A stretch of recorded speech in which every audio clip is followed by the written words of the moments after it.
Is there no getting away from it? The Freeling family has moved to Phoenix, far away from their Cuesta Verde home, which was the site of so much mayhem. But they are haunted again by an angry voice, a swarm of bees, slime-oozing beasts, a walking dead man. They seek help to free themselves from the unknown terror that haunts them, and find themselves in an adventure no one ever could have dreamed of. Poltergeist II, The Other Side. They're back. All the members of the wonderful Freeling family who won your hearts before. They're back. All the strange forces that terrified the Freelings and enthralled you.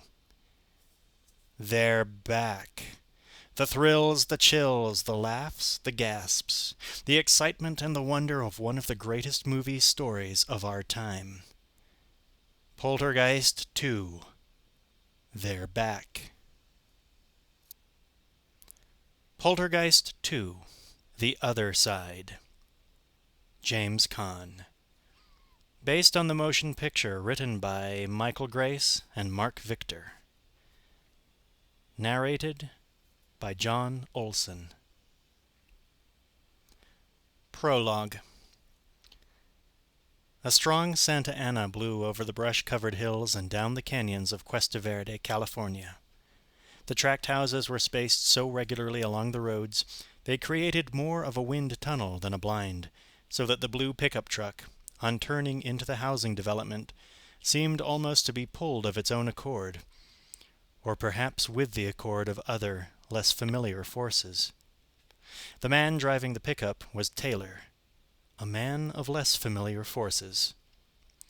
Taylor was part Hopi, part Anglo, part Navajo, and full brother to the spirits of the earth. Broad in the shoulder, he was yet tall enough to appear wiry.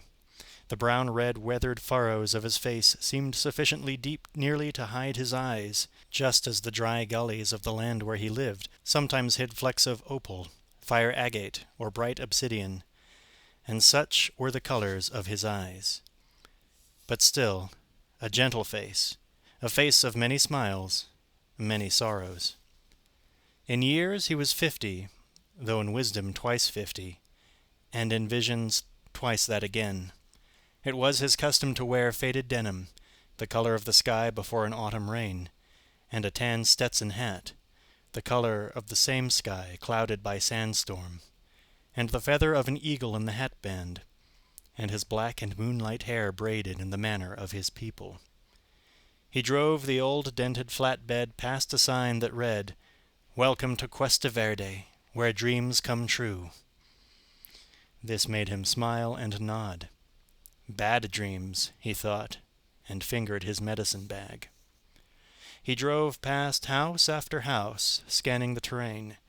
It looked unremarkable at first, like any suburban housing development.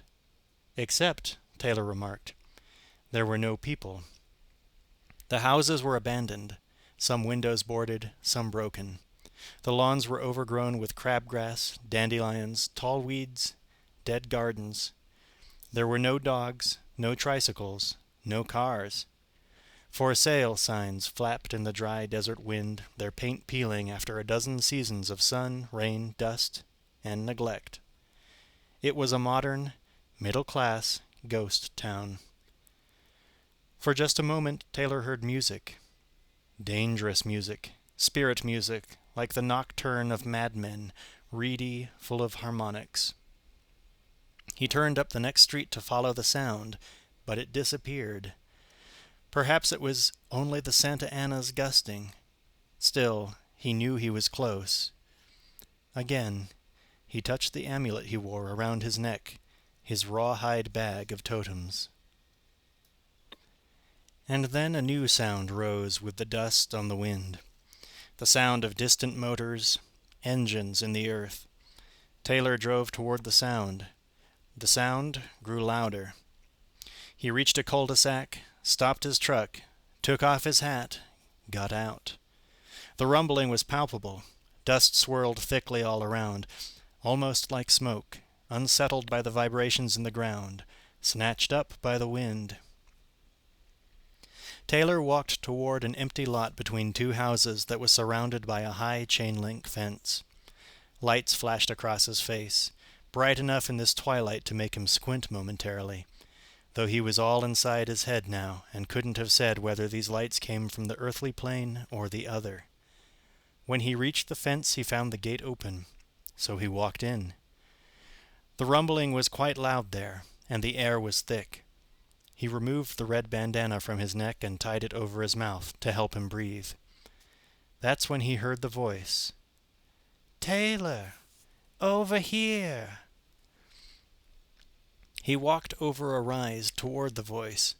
Just at the top, the lights washed across his face again, but he saw it was the flashing yellow of a bulldozer just rising from a giant pit in the ground, and the flashlights of two workmen in hard hats walking beside it.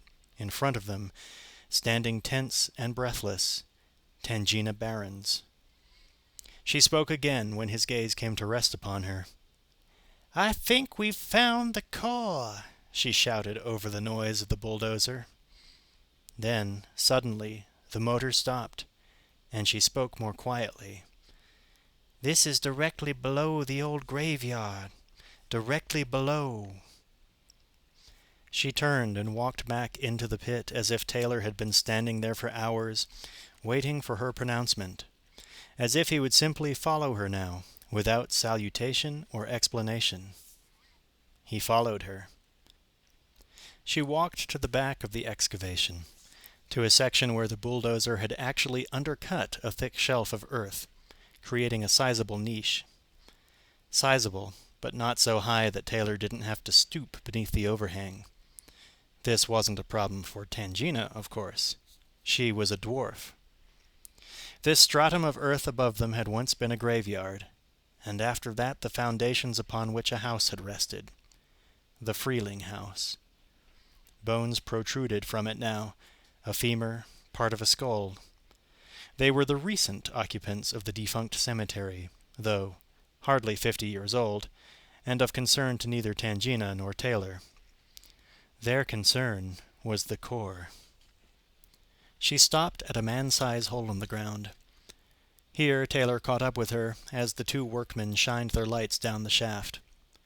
Taylor was struck by a sensation of putrescence, almost a smell, but less physical, like an ancient wind rising from this portal. It made Tangina stumble, but she caught herself. Taylor made no move to help her. One of the workmen descended the ladder into the hole first, to give light and brace the rungs for the others. Tangina followed, then Taylor, then the second hard hat. When she reached the bottom of the small cavern, Tangina recoiled. Her breathing became labored. She sat down hard.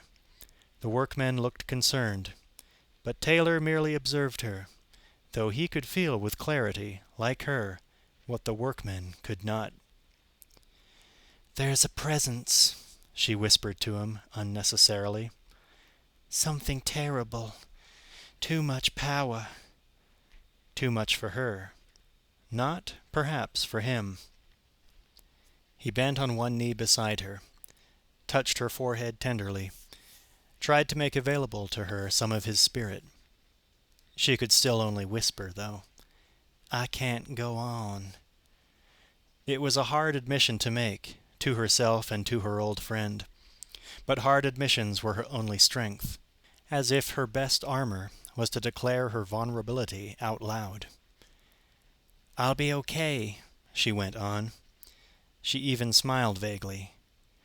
She certainly didn't want Taylor's focus diverted because he was worrying about her. "It's just too much for me right now," she explained, as if to say that she would soon recover, that he should go on without her. He nodded, understanding that she would not soon recover, that she had been undone by her fear, but that he must go on, with or without her, in any case. He walked down the shallow grade, following the twists of the cavern as it wound deeper into the earth. After a moment's hesitation, the workmen followed him with their lights, And finally, because she was more afraid to be left alone than she was to go deeper toward the place, Tangina too crept along behind. But she felt cold inside, and she had difficulty making her legs move. A tunnel took them lower still, to the next cave down. The darkness here was dense and all but swallowed the thin flashlight beams. Taylor felt along a damp, slippery wall, his fingers coaxing, seeing, remembering. Here. No. A little farther and not so high. He lit a match, held it to the stone. The workmen gasped. "Wow," one of them whispered. What they saw were Indian drawings on the rock face.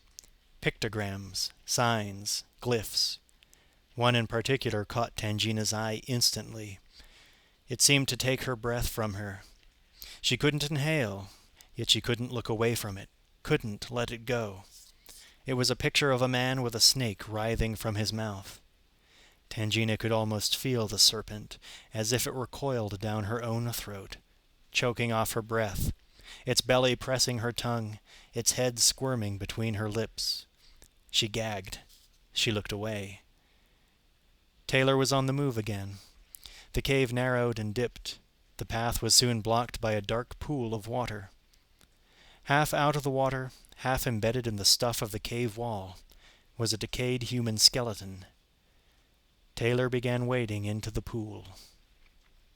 "Hey, you don't know how deep that thing is," one of the workmen warned. He was starting to feel a little sick himself. Taylor took the man's flashlight and continued slowly into the pool. "Why not wait until we pump the water out?" said the second workman. "Yeah," the first agreed. Then, "Taylor?" Taylor was moving, though. He wasn't listening. He had to concentrate on this thing before him. This thing. The water rose to his thigh gradually. Then quickly there was a step-off, and he was chest deep. It was cold. Still he advanced, shining the light before him, shuffling his boots along the slick stone basin. Slowly the water receded, as he waded to the opposite shore. This cavern was lower than the previous one, but the acoustics were different, so the wind that trickled in through the tunnels from the outer world curled around the walls with a pitiful moaning sound. Bones littered the ground. Human skeletons, arms outstretched, sprawled in agony and isolation, or huddled. The skulls of adults nestled with those of children. Unending death lived here. Even Taylor had to breathe with care. He walked to the top of a low rise where a silted-over, mummified corpse seemed to hold court over these ruins.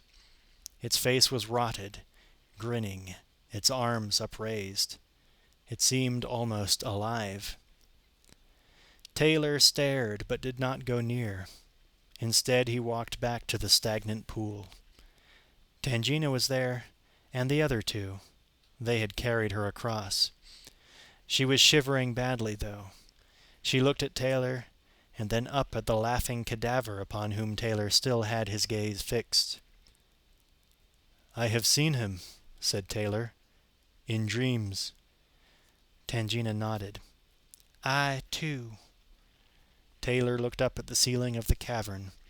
Through the ceiling, the rock, the earth, the graves, the concrete foundation, to where a house had once stood, but stood no more. "Where is the family now?" The wind rose, not quite to a howl. "Phoenix," Tangina told him, "for good or ill." Chapter 1. Saturday morning at the Mesa Mall, about 20 miles outside Phoenix, Robbie Freeling stood in front of the Adobe Videotronics trading post, watching 10 television sets through the window. 4 were tuned to the Dodger game, 3 to music video shows, 2 to a toy company's stop-motion cartoon about space aliens, and 1 to an old Three Stooges movie. Robbie, now almost 13, had been culturally deprived of TV by his parents since the age of 9. so watching 4 shows on 10 sets was about as close to the angels as Robbie was likely to get without dying. He took his chances in public places. Robbie was like a lot of boys, in most ways. He had braces, which he hated, which sometimes caught his lip and painfully pinched it, and which withered his smile in self-conscious mortification. He liked baseball, didn't like school, understood video games, didn't understand girls. But there was a uniqueness about Robbie, too, something unshared with his peers, a separateness, a loneliness he seemed to nurture like an old friend. In fact, he didn't really have any friends, except his sister, Carol Ann, and she was somehow more than a friend. They were nearly inseparable, almost as if they were afraid of letting each other out of sight. They played together, read together, did nothing together. They were quite a pair. Carol Ann emerged now from the adjoining pet store with their mother, Diane. And if Robbie was a little different, Carol Ann was positively irregular. She wore a fey, secret smile most of the time, as if she were a million miles away. The smile faded if someone tried to intrude on it, though. She was afraid of people, by and large, especially strangers. She had dreams that frightened her, though she couldn't remember them when she awoke. Her mother had taken her to therapists for years, but had finally given up. She simply comforted the child when possible, or did some unstructured art therapy with her in the evenings. Carol Ann liked drawing pictures. Often she did pictures of her dreams, which felt good at times, and creepy at other times. She could never predict which it was going to be. She frequently understood what animals were saying, too, or at least what they wanted. But no one believed her about that any more than they believed her dreams were real, so she usually didn't talk about it. And finally, though she was going on 9, she looked hardly older than she'd looked over 3 years before, when her family had left Cuesta Verde to come live with Grandma Jess near Phoenix. In fact, Robbie, too, seemed younger than his years, as if something had happened to arrest his development at a point in time, some suffocation of spirit. But today was a day of shopping with Mom at the mall, and that was always just pure fun. Carol Ann was pleading as she exited the pet shop with Diane. "But, Mom, I talked to the kittens. They want to come home with us." "I know, sweetheart, but E-Buzz would get upset." E-Buzz was the family dog. "Robbie, come on." Robbie didn't budge as Carol Ann and Diane moved slowly along the walkway toward the stairwell. This would be his last moment of TV for at least another week, and he wanted to savor it, to make it last. Mother and daughter continued their debate. "But why?" said Carol Ann. "Because E-Buzz isn't used to having other pets around," explained Diane. "How would you like it if I brought home a new baby?" She looked around at Robbie, still glued to the window. "Robbie!" she called. Carol Ann thought about her mother's proposal. "I'd love it, Mom," she replied, beaming. "Robbie, we're going!" Diane raised her voice again. Then to Carol Ann, "We'll ask your dad." This was an unexpected concession. "Wow, you really think he'll let us bring home a new baby?" Diane looked confused. This conversation had suddenly left her behind. Best to stick with things you understand, she thought. So she ordered, "Robbie, this instant!" And he came. The 3 of them jostled past shoppers until they reached the stairway to the lower level, where Diane brought the company to a halt in order to reorganize her packages before descending. Robbie took one of the smaller bags as Carol Ann looked over the railing to the hundreds of milling people below. That's when she saw him. A man. Tall he was, and so thin that Carol Ann looked quickly from him to her own fingers and then back again to see which was thinner. He wore a black broad-brimmed hat, a long black linen coat, threadbare black pants, and black leather shoes that laced up high. Old-timey clothes, they looked like. History book clothes. It made Carol Ann think he must be an old preacher. Or maybe that was the music in her head, like an old hymn. It sounded as if the man was hunting. Fuck. Boop! It sounded as if the man was humming it, though Carol Ann knew she couldn't have heard it from that far away. The music was familiar, too. She'd heard it before. She just couldn't place it. Familiar and scary. Then the man looked straight at her. It made her tighten up all over. She knew him, but she didn't know from where. A hollow man, full of shadow things. He smiled at her, a chilly smile, and began walking toward the stairs, and walked through one of the people in his way. Through him and out the other side and on toward the stairs. Carol Ann jumped. "Mom," she whispered. "Look." Diane looked down to where her daughter was pointing, but all she saw was Saturday shoppers. "What is it?" she asked the girl. The man was lost in the crowd, though. "I don't know," said Carol Ann, unsure now. "Someone gone now." Diane looked a bit concerned. She didn't like it when Carol Ann saw things Diane couldn't. The girl's imagination was altogether too vivid. "Well, come on then," she said, and took the kids downstairs. Carol Ann kept looking around behind her, but the man seemed to have disappeared. Still, she'd hear fragments of that song and turn to find it, but it would fade into the chattering bustle of the crowd. Diane stopped in front of a store that held little interest for kids. "I've got to pick something up," she instructed. "You can wait out here if you promise to stay put, okay?" "I'll watch her, Mom," said Robbie. "Carol Ann?" Diane prodded. She didn't like leaving the girl alone, but at the same time she knew she had to let go a little. Release them into the world.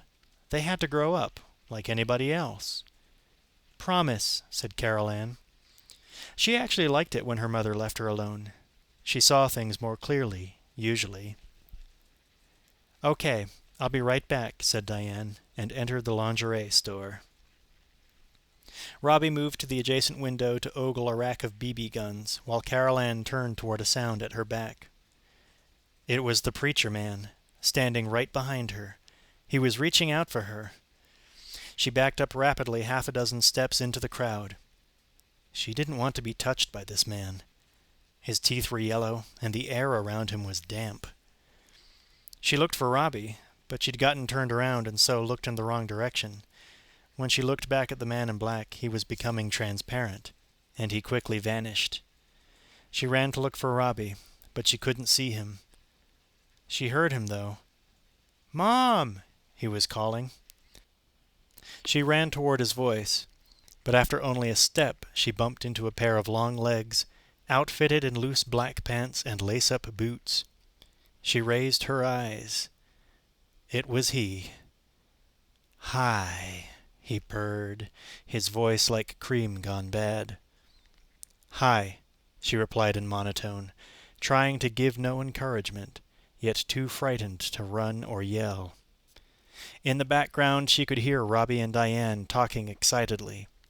"Mom, she's gone. I don't know where. Carol Ann! Carol Ann!" But she couldn't answer them, couldn't acknowledge them. As if in a nightmare she couldn't speak, couldn't even move. Yet she heard them clearly, in a detached kind of way, while another part of her was taking the measure of this smiling, humorless man. It was as though she was two people, or the same person existing simultaneously on two different planes. The plane of the shopping center and the plane of this preacher. He reached out to touch her. Suddenly Diane scooped her up. "Honey, what's the matter? You look pale as water. Why'd you run off like that? I told you I was coming right back." "I don't know," Carol Ann lied, her eyes fixed on the man. Diane turned to him now, smiling, a bit flustered. "Thanks for stopping her." "My pleasure," said the man, removing his hat. His hair was wispy, white, the texture of mealy corn silk. His voice, Diane thought, was too high, or something. His eyes were like moss. She walked off with Robbie holding her hand and Carol Ann clinging to her. Carol Ann looked back at the stranger. He put his hat on, then strolled away, humming the melody that seemed to live inside her head. It made her start to cry. "I want to go home, Mom. I don't feel good." Diane, concerned without knowing exactly why, felt Carol Ann's forehead for fever as she took her children toward the parking lot. In the distance, Carol Ann saw the strange man walk through a closed door and disappear. The man's name was Henry Kane. Grover Lane was one of the lesser streets on the outskirts of Greater Phoenix. Lined mostly with succulents and an occasional juniper, it curved for only a few short blocks, connecting two main suburban arteries. Those few blocks were quiet blocks, though, residential bordering on backwater. The occupants of the homes were predominantly retirees, older couples whose children had grown and left to conquer new suburbs. Jess Williams lived here. Her house was actually built in the style referred to as California bungalow, built by her now-deceased husband Avery, who'd grown up in Pasadena and longed for the architecture of his childhood. It was a big old two-story wood-frame house with detail in rich oak and walnut, windows of leaded glass, and a garden that blossomed with rose, honeysuckle, azalea, star jasmine, and bold cactus flowers. Blossomed with life. The garden was Jess's domain. After 40 years out there, Avery had finally died of the chronic lung condition that had brought them to the arid land. He spent his last few nights lying on a cot Jess had set up in the garden, inhaling the perfumed memories of his youth, so that when death finally came, he was at peace, and Jess felt that his spirit had simply entered the garden. She would otherwise have moved. The kids were long gone, and she would have been so lonely knocking around the big old house all by herself. But she sensed Avery in that garden they'd shared so many years. He was in every petal, every handful of earth. So she tended the garden, nurtured it, spoke to it, loved it, filled it with her life, and took life from it. And she was content. And then one of the kids came home, which was cause for great pleasure and comfort to Jess. Great joy, but for the obvious pain her child was in. Diane's whole family, really, was close to a breakdown. They'd lost their house, nearly lost their sanity, it seemed, and they wouldn't talk about it. Diane would break into tears at any loud noise. Steve couldn't hold down a steady job. Robbie and Carol Ann had nightmares. Dana, Diane's older daughter, could do nothing but fight with everyone, so when she graduated high school the following year, it took her less than a week to pack her bags and head east for college, as far east as she could get, and don't bother to write. So, of course, Jess said they could live there. They were churning apart, trying to hold things together, and Jess foresaw that by being there for them, letting the currents of her home and herself ease them, their own boiling energy would first simmer, then cool, perhaps even gel. And to a certain extent she was right. The nightmares receded, the arguments diminished, wild outbursts became controlled. Wounds, unhealed, were at least balmed. What Jess hadn't foreseen was the special nature of her granddaughter, Carol Ann, or the special relationship that would develop between them. For Carol Ann had dream sight. And Jess knew about dream sight because she had it herself. Dream sight was a sense, a kind of sight that encompassed different realms. Many children had it, actually, but most lost it by the age of 10. Lost it or had it schooled out, or badgered out, or ignored out, or scolded out by a culture that treasured its blinders. It was a second sight that most people unlearned. Only Carol Ann hadn't unlearned it. Nor, at the unchildish age of 71, had Jess. So, though Steve and Diane were made uncomfortable by the way Carol Ann spoke to animals or watched the colors of the air. Jess encouraged the girl. She finally had someone who knew her language. Saturday afternoon. Suburban backyard barbecue. Burgers and franks sizzling over the coals. Grandma Jess puttered in her garden, talking to the lush flowers that responded quietly to her loving touch. Diane squeezed fresh lemonade in the kitchen, and Steve played wiffle ball with the kids. Steve was not doing well in his life. After the house had disappeared, he'd suffered a serious undermining of his ego. He couldn't hang on to a job or even take one seriously. He had let his appearance become somewhat slovenly. Internal justification for his employment record, telling himself, in a sense, that the reason for his troubles was his long hair, his careless demeanor. That wasn't the reason for his troubles, though. The reason was the bottle. He'd taken to the bottle when he had realized he was not in control of his life, his family, himself. Carol Ann had vanished for a week 4 years before, in what Steve believed must have been a wave of mass hypnosis, and Steve had done nothing to save the child.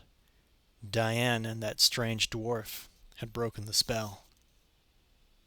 Then the house had disappeared, and the only way Steve could avoid examining that catastrophe too closely was to drink the memory away. Then Dana, the daughter of his first passion with Diane, had begun flying apart, tearing the edges of the family to shreds. The whole fabric of his life began to unravel. Now he was sponging off his mother-in-law.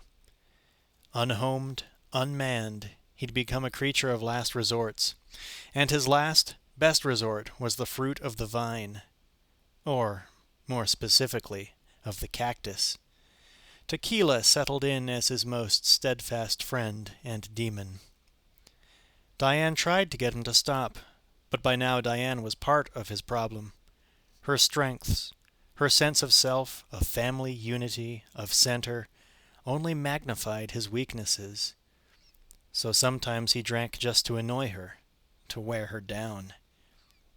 But after all the snipes and skirmishes, Steve remained afloat because of his children. He loved them unconditionally. Watching them grow was his only remaining solace. He felt that, in all his 40 years, he'd produced nothing else of value. So playing wiffle ball with them this Saturday afternoon provided a real, if brief, measure of peace for Steve. For a few hours he could feel ordinary again. Robbie pitched, Steve batted. Carol Ann ran around like a jumping bean with legs, chasing stray balls and butterflies, and E-Buzz barked general encouragement. "Carol Ann, come on!" yelled Robbie. She'd stopped short, holding the ball, to sniff a handful of gardenias Jess had just cut. Steve took advantage of this break in the action to take a long pull on his beer and counsel his son. "Hey, be patient, kiddo. We got all the time in the world." Then to Carol Ann, "Sweet pea, the ball?" Carol Ann had lost interest, though. The flowers were humming to her. "I don't want to play," she announced, dropping the ball where she stood. Robbie looked disgusted. Steve finished his beer. Diane came out onto the patio carrying a pitcher of lemonade, just in time to notice great black clouds billowing from the barbecue. "Steve!" she shouted. They reached it at the same moment. Steve yanked the lid off. On the grill, the charred remains of once vital hot dogs and hamburgers shriveled pathetically. "You've burned the food," she said, less an accusation than the remarking of a cheerless inevitability. She might have said, "It's Monday." Steve's teeth went on edge instantly. "It's not burnt," he said with great control. "It's well done." There was a note of challenge in his voice, giving way to indignation. "And since when is this my responsibility?" He held up a scorched wiener. She thought, since when is anything your responsibility lately? He continued, gathering steam. "I suppose you don't cook anymore." She wanted to avoid an argument. "I cook inside. You're in charge of things outside." The coals flamed brightly, crackling with sausage fat. Steve had a patronizing tone in his voice that she hated. "If I put a roof over the lawn, will you mow it? As soon as you take the roof off the kitchen." She smiled, trying to keep it light. He took a big bite out of the still smoking piece of evidence. Just how I like it," he said tersely. He had to grab another beer, though. "Good, She didn't conceal her sarcasm. "Why are you arguing?" said Robbie. He'd been watching this interaction, as had Carol Ann. Both looked concerned. Steve felt pained, seeing himself with his children's eyes. "We're not arguing, Robbie," he tried lamely. Diane helped. "We're negotiating." "Right," Steve went on. "When you're married, there's lots of that." The kids didn't buy it, of course. Kids may be small, but they're not dumb. Jess didn't buy it either, watching sadly from the garden. Diane took the blackened stump of frankfurter from Steve and examined it like a true marital negotiator. "Gee, honey, I think these could use about 15 more minutes on the grill. What do you think?" He stared at her, started to say something, then just sipped his beer instead. Diane walked back into the kitchen. "I'll get the cold cuts and call the fire department." Later that afternoon, they all sat around the picnic table on the patio, digesting Chinese takeout. Except Carol Ann, who didn't like those slippery little noodles. She was eating an open-faced peanut butter and honey and M&M's sandwich. Diane couldn't look at it directly. "Sweetheart, did you think up that sandwich all by yourself?" "No, Grandma helped," Carol Ann admitted thoughtfully.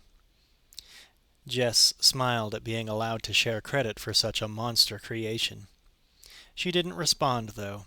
She just continued knitting the sweater she was knitting and asked Carol Ann to reach something for her, as if to say she and her granddaughter helped each other. "Honey, grab me the red yarn out of my bag, would you?" Carol Ann, without looking behind her, reached around her back and pulled a skein of red yarn out of Jess's bag. Pulled it out of a bag filled with reds, yellows, blues, lavenders, and ochres. Pulled out the red, without looking. She handed the wool to Jess with a smile. No one else noticed what Carol Ann had done. But Jess noticed. Robbie was busy biting down on a giant egg roll that he couldn't quite get his mouth around. It squirted its mysterious contents out the seams and into his lap. Diane slipped into her patient mom voice. "Rob, try to eat something that's not big enough to eat you. Okay?" Robbie nodded, giggling, as E-Buzz licked the spoils from his lap. Steve nursed a beer laced with tequila and wondered if he should tell Diane to leave the kids alone. Jess was concentrating on Carol Ann, though. "Honey, could you get me the yellow yarn now?"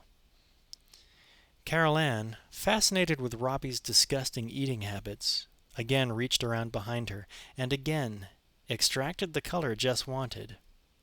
Again, without looking. Jess took the yellow ball of yarn from the girl and spoke softly. "Thanks, Angel," she said. But what she thought was, "Dream sight, Angel. Dream sight in a world of cataracts." That evening, Steve sat in the living room listening to a ball game on the radio as he read the instructions on the side of a new vacuum cleaner box. Other appliances sat boxed all around him, the arsenal of his current job, door-to-door household convenience salesman.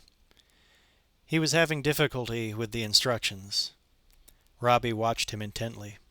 After the near disaster with Carol Ann disappearing at the mall this morning, he became extremely nervous whenever Carol Ann's whereabouts could not be accounted for, even briefly. And the barbecue disaster this afternoon.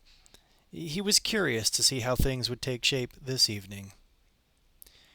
"You gotta be an engineer to figure this stuff out," Steve was muttering over the advisory warning about shag rugs at beach houses. His attention was distracted, however, by the roar of the crowd over the radio. "Come on, Guerrero," Steve ordered. "Hit it out of the park." He had about as much control over the radio game as he had over the stealthy vacuum cleaner that seemed to be silently laughing at his impotence. As much as he had over anything else in his life, really. Robbie sensed his father's frustration and tried to champion him past it. "Yeah, hit it," he chimed, ostensibly at the radio, but really at Steve. Suddenly, static washed over the radio announcer's squeal. Steve dived for the dial. "Not now, damn it!" Robbie wanted Steve to take this as an object lesson. "Dad, can't we have a TV like everybody else?" Steve got the reception back. "No, Robbie, we can't." Firm. Bottom line. Television is how their troubles had all started back in Cuesta Verde. Those hypnotic visions, whatever they'd been, had entered Steve's home through the television, entered his existence, ruined his life. "No TV," he said softly. "Great. I'll just grow up retarded." "Listen, buddy, people don't get retarded from lack of television." There was a swing and a hit, deep into center field. Going. "That a boy, Guerrero!" Steve shouted. "Did you see that, Robbie?" "No, Dad," Robbie sulked. "I didn't see it." He shuffled off to his room. "Use your imagination," Steve called after him. "It's good for you." He chuckled at his object lesson and plugged in the vacuum cleaner. Like a suddenly reanimated zombie, the machine inflated its lung with a yowling whine and charged across the floor, attacking the coffee table. A vase fell, crashing onto the thing's casing. The thing turned, seeking new dirt to inhale. Steve lunged for the vacuum but couldn't find the right switch. The thing battered a chair. Steve yanked the plug from the wall. Sparks flew. The machine died. Steve sat down hard on the couch, sighed, and noticed Carol Ann standing in the doorway, watching.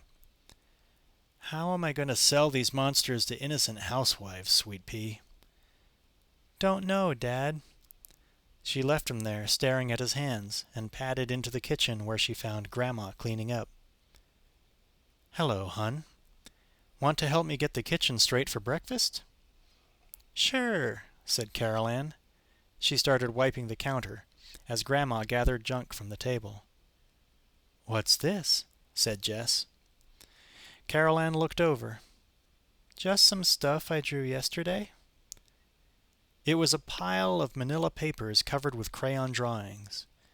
"Well, let's look at it," Jess demanded gently, and sat down at the table with the collection. Carol Ann shrugged, but came over to Grandma's side. Jess knew Diane was working on art therapy projects with Carol Ann, drawing pictures to help the child work out her anxieties. But Jess was of the opinion that such focus sometimes created more anxiety than it worked out. Still, she loved the child's artwork, and since some of it was quite abstract, she was curious about what it represented to Carol Ann. Not for therapeutic reasons, merely for grandmotherly ones. "Now, you must tell me what this is," she instructed, with great affection. It was a big yellow circle with red beads all around it, green scribbles over the entire page, a blue background, a black-violet splotch in one corner. "That's looking up at a daisy if you were a rock, and that's the grass you're looking through, and that's the sky. And what's this dark purple thing up here?" "That's a storm cloud. It's gonna rain soon." "That's terrific," Jess said, beaming. She put that one at the bottom of the pile, exposing the next picture. "And what's this?" It was a house, a square box, a peaked roof, with flowers all around. It had a square central door and two square, slightly elevated windows to the right and left of the door, looking like nothing so much as a mouth and two eyes. And there were flames behind the windows. "Our house?" said Carol Ann, but a shadow seemed to cross her face, so Jess put this picture at the back and went on to the next one. But now the shadow crossed Jess's face as she looked at the disturbing portrait on the third manila sheet. It was the face of a man, and Jess couldn't say why it was unsettling, but it was. A man in a black hat, a man with yellowed teeth, and a smile like fingernails on a blackboard. Jess didn't ask about this one. She just went on to the next. And Carol Ann, who'd drawn it the day before she had gone to the mall with Diane and Robbie, looked the other way so she wouldn't have to see it. It was a crayon drawing of Henry Kane. Chapter 2. From Cuesta Verde, Taylor took his battered blue pickup down to I-10, then east all the way to Phoenix. It was midnight by the time he made the turnoff onto 17, going north, so he stopped for gas, coffee, beef jerky, donuts, and a carton of Orange Crush to go. He made another stop just outside Bumblebee, 10 minutes only, long enough to place a fetish object by the grave of his best friend, John Laughingwater. Then not again until he was past Flagstaff, on Interstate 40, headed east, did he pull over. A little beyond the Winona ruins, down a narrow 2-lane highway that cut through the desert now black as the night, was a bar Taylor knew, the Coyote Hogan. It was nearly 3 a.m. The full moon was just rising. 2 other pickup trucks sat parked in the gravel drive outside the tavern. Taylor stepped down from his bumpy seat and stretched his legs a minute beneath the chilly sky. Dazzling stars spilled overhead, creating their own special order, like a necklace encircling the universe. Taylor inhaled deeply, smelling the starlight and the bedrock of the sacred mountain that marked this boundary of the land of his people. In beauty may I walk, he thought. Then he approached the front door. It was locked. The neon signs advertising beer of various brands were turned on, all bright orange and yellow. The lights inside were flickering warmly. The sign in the window said open, but the door was locked. Taylor rattled the handle. No one answered. He knocked loudly, 10 times. "We're closed," someone growled from a point beyond where the bar top turned a corner. Taylor knocked again, this time until the door opened. Only a crack at first, but when the baleful eye saw who was standing there, the door opened all the way. The eye, however, remained half-closed. "Oh, it's you," said Jemez, standing aside for Taylor to pass. He closed and locked the door again after Taylor was inside, then walked back around the corner out of sight. Taylor followed. There were 3 men playing cards in the small back room. Jemez, the owner of the place, a short, leathery man with one eye, the other being a dry socket that gaped like an abandoned mine shaft. Charlie Blackbird, who owned a parcel of uranium-rich land not far from there, but whose spirit was dirt poor. And Bad Bob, the trainer of the 6 fighting cocks that strutted restlessly in wood-slat cages at opposite ends of the room. The men nodded at Taylor as he entered, without looking directly at him. "Yata hey," said Charlie Blackbird. "Waiting for a couple of buyers from Santa Fe," said Jemez. "They supposed to come the back way." He anted and picked his cards up off the table. Bad Bob tossed $1 in the kitty. "Open." They played the hand out without speaking to Taylor again. When it was over, he spoke. "I'm looking for Sings with Eagles." "I heard he was in jail over to Gallup," said Bad Bob. Taylor knew he was lying. "You try his trailer?" asked Jemez, dealing the cards. "Not yet," said Taylor. "Thought I'd stop here first, just in case." "He's in the slammer," repeated Bad Bob. "In Gallup." Taylor ignored him. "Maybe ask at the snake dance on Second Mesa," said Charlie Blackbird. "Full moon tonight." Taylor nodded. "I heard his wife ran away again," said Jemez. "Play cards," Bad Bob ordered the others impatiently. Taylor turned to leave. "Make sure the door is locked," said Jemez. Taylor was halfway across the bar when he heard Bad Bob call out, "Hey, Chief, you want to buy a couple good fighting birds?" Taylor left. When he got to his pickup truck, he found Bad Bob's wife slouching on the front fender, a drink in her hand. "Well, yata hey, Taylor," she said softly, every syllable an insinuation.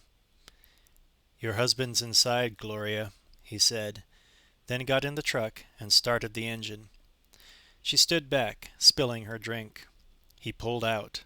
His headlights swept past her, showing her standing alone under the low moon, arms across her chest, head leaning to one side, staring back at him.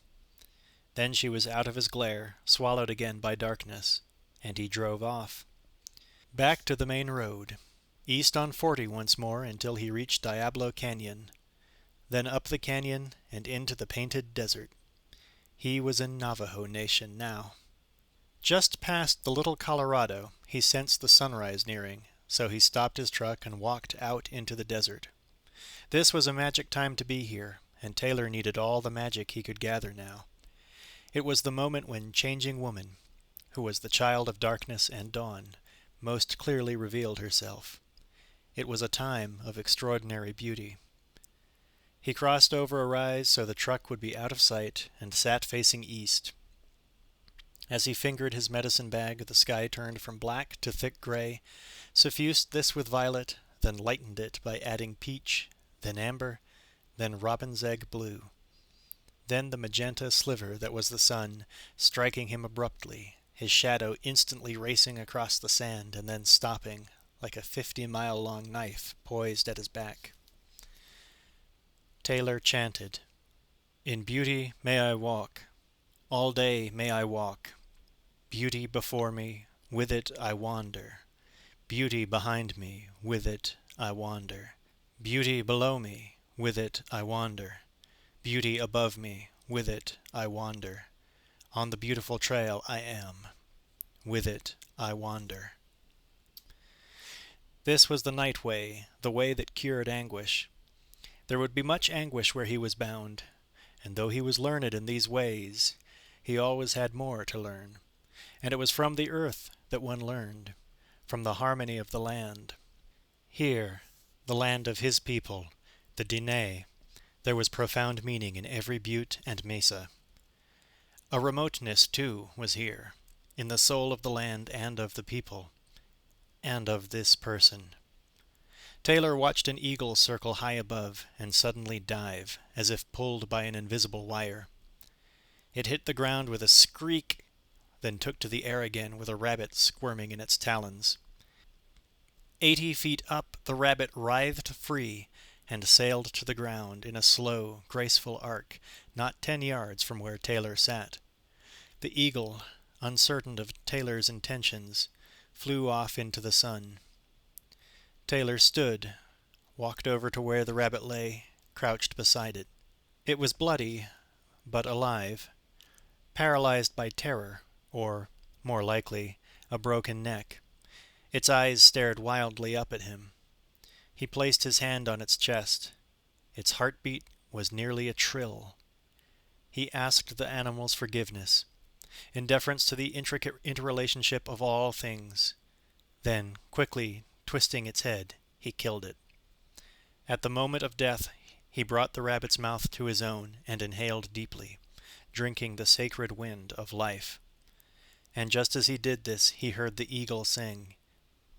This he took as an omen, and he returned to his truck to continue his search for the old Magus. Just within the border of the Hopi Nation, Taylor found the desert mule path that took him past the arroyo, where Sings with Eagles kept his trailer. It was up on cinder blocks, an old, rusting 12-foot airstream, its windows broken, its door long gone. A mangy dog stood barking near the hitch. Taylor called out, but he could feel no one was home. Next he went to Sings with Eagles Kiva, the sacred underground chamber used by the Hopi for storing fetishes, singing chants, working magic.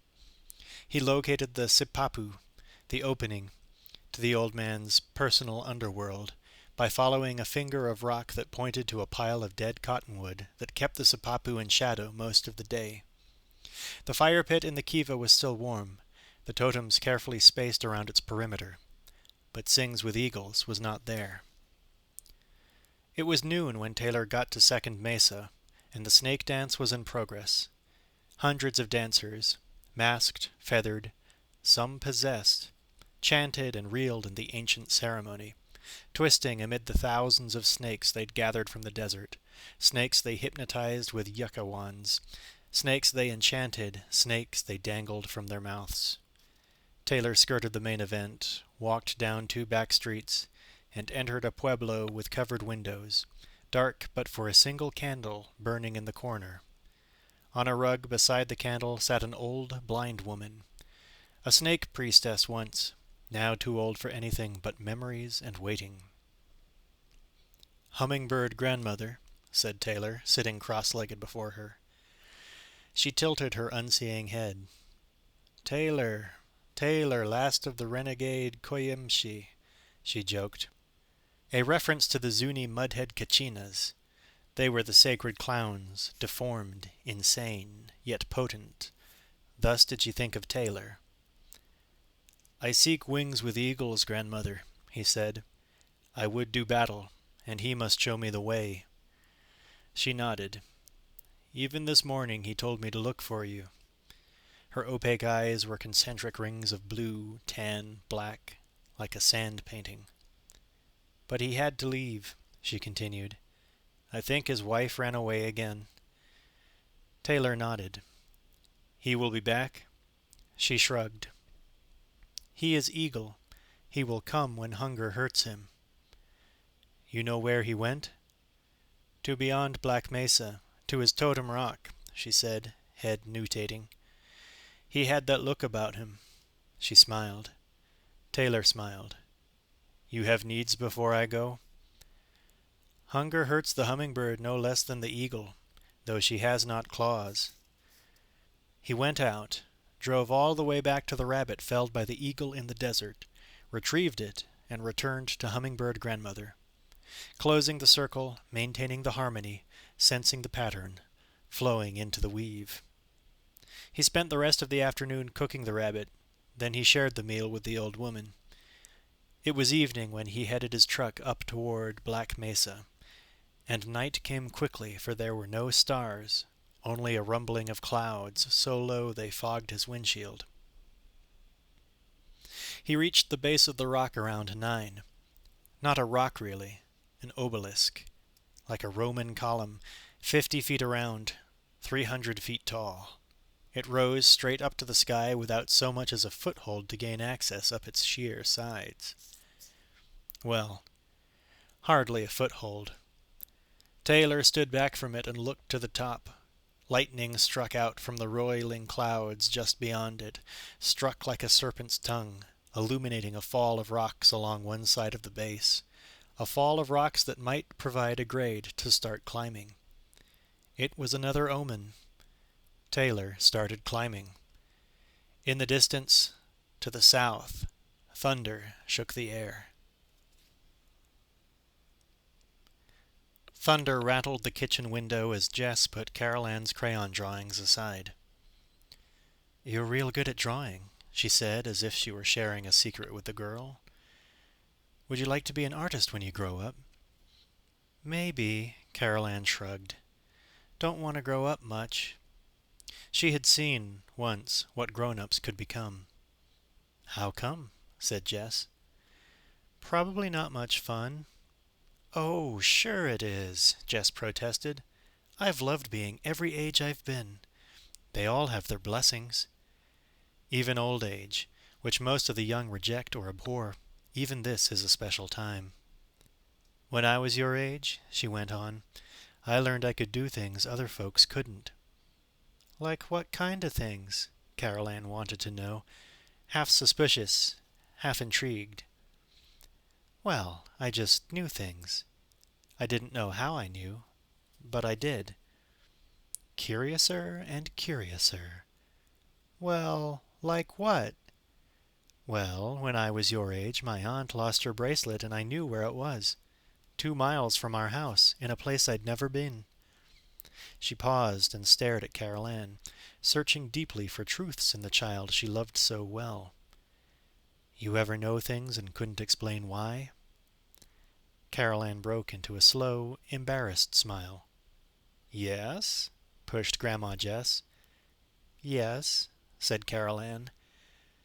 Well, my darling, that's a special gift you and I have. It's nothing to be scared of, and it's nothing to be ashamed of. It's made my life full of wonder. Steve heard this on his way upstairs, and almost stopped to say something, but he only frowned and kept walking. Carol Ann was concentrating hard on what her grandmother had said. Will it help me be a ballerina? She coaxed. Jess laughed and hugged the girl. Sure will. Anything you can dream, you can be. Carol Ann wasn't sure she liked that, though. She knew her dreams only too well. Steve entered the bedroom and flopped down beside Diane on the bed. Your mother's at it again, he said. At what? She was going through papers. Diane, we've got to keep her from freaking out Carol Ann. She's fine, really, Diane said, though she verbalized more than felt her words. I have bad news, though. They've denied our claim again, Steve. What? Diane shook her head. We never should have told them the house vanished into thin air. He was outraged, but finally this was just one more failure on the pile of failures his life had become, and therefore hardly unexpected. See? You tell the truth, and what do you get for it? Nada. Diane tried staying with her thought, rather than getting caught up in one of his increasingly self-pitying harangues. They said if it disappeared, then technically it's only missing. What do they think? It's going to return? It's been 4 years, Diane. It's not coming back. I have a gut feeling about this. Tell them I'm positive. They say they sent an investigator out to the property and there was nothing there. Not a board, not a nail. That's what we told them. But if the house had been destroyed by something we were covered for, like fire, explosion, natural disaster, whatever, there should be some remains or evidence of the natural disaster. Yeah? What about supernatural disasters? And they seem to imply, though they never accuse, that since the property values obviously bottomed out in that area, as evidenced by the surfeit of abandoned buildings in the immediate environs, and here she was reading from the insurance company's letter while Steve silently sulked, they seem to imply that they suspect we had the house moved to collect the insurance. Moved? Moved to the Twilight Zone is where it was moved. Tell them... Never mind, I'll tell them myself. I'm filing our 4th claim. Good for you, honey. Diane liked to encourage his take-charge moods. On the other hand, she still had to broach the subject she'd been leading up to ever since Steve had come in. In the meantime, she said, we're almost broke. Steve visibly shriveled. Hey, do we have to go through this again? We're not exactly starving, you know. No, we're not, Diane admitted. But I don't like living off my mother, and I'd like a home of my own. That pulled Steve's plug. That's the difference between you and me, Diane, he said, starting on a slow roll of sarcasm. I enjoy downward mobility. I want to sell vacuum cleaners door to door the rest of my life.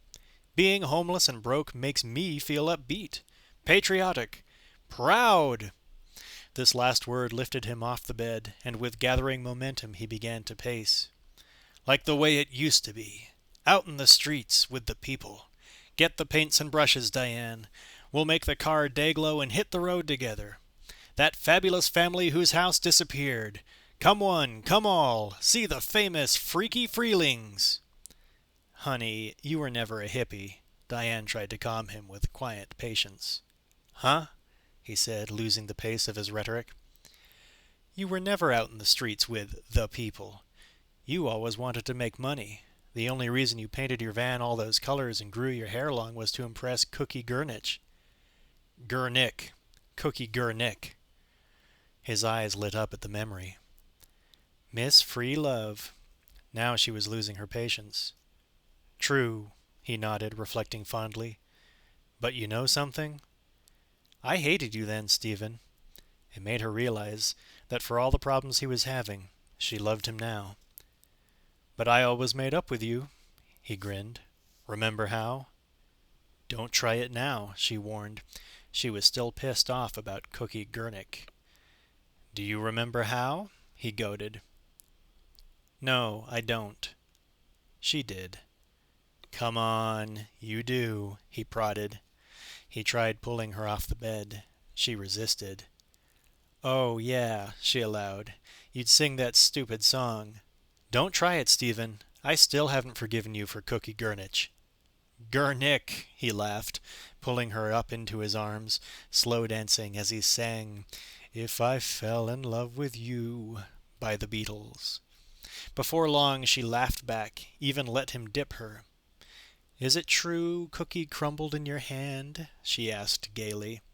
At which point Carol Ann did a rather dramatic little pas de deux into the doorway. Mom! Dad! I'm a ballerina! Steve and Diane stopped their dance in mid-step as Carol Ann's smile wilted only barely. Am I interrupting again? She said, sensing the dansus interruptus. Yes, Steve and Diane chorused. Steve stood straight and intoned, You're late for bed, Miss Ballerina. Then he raised his arms slowly above his head, flexing and wiggling his fingers, flaring his nostrils, taking one halting step forward. Carol Ann burst into uncontrollable giggles and raced out of the room. Not the tickle monster, she screamed. In a tickle frenzy, the monster stalked her to her room. An hour later, the day seemed finally to be winding down.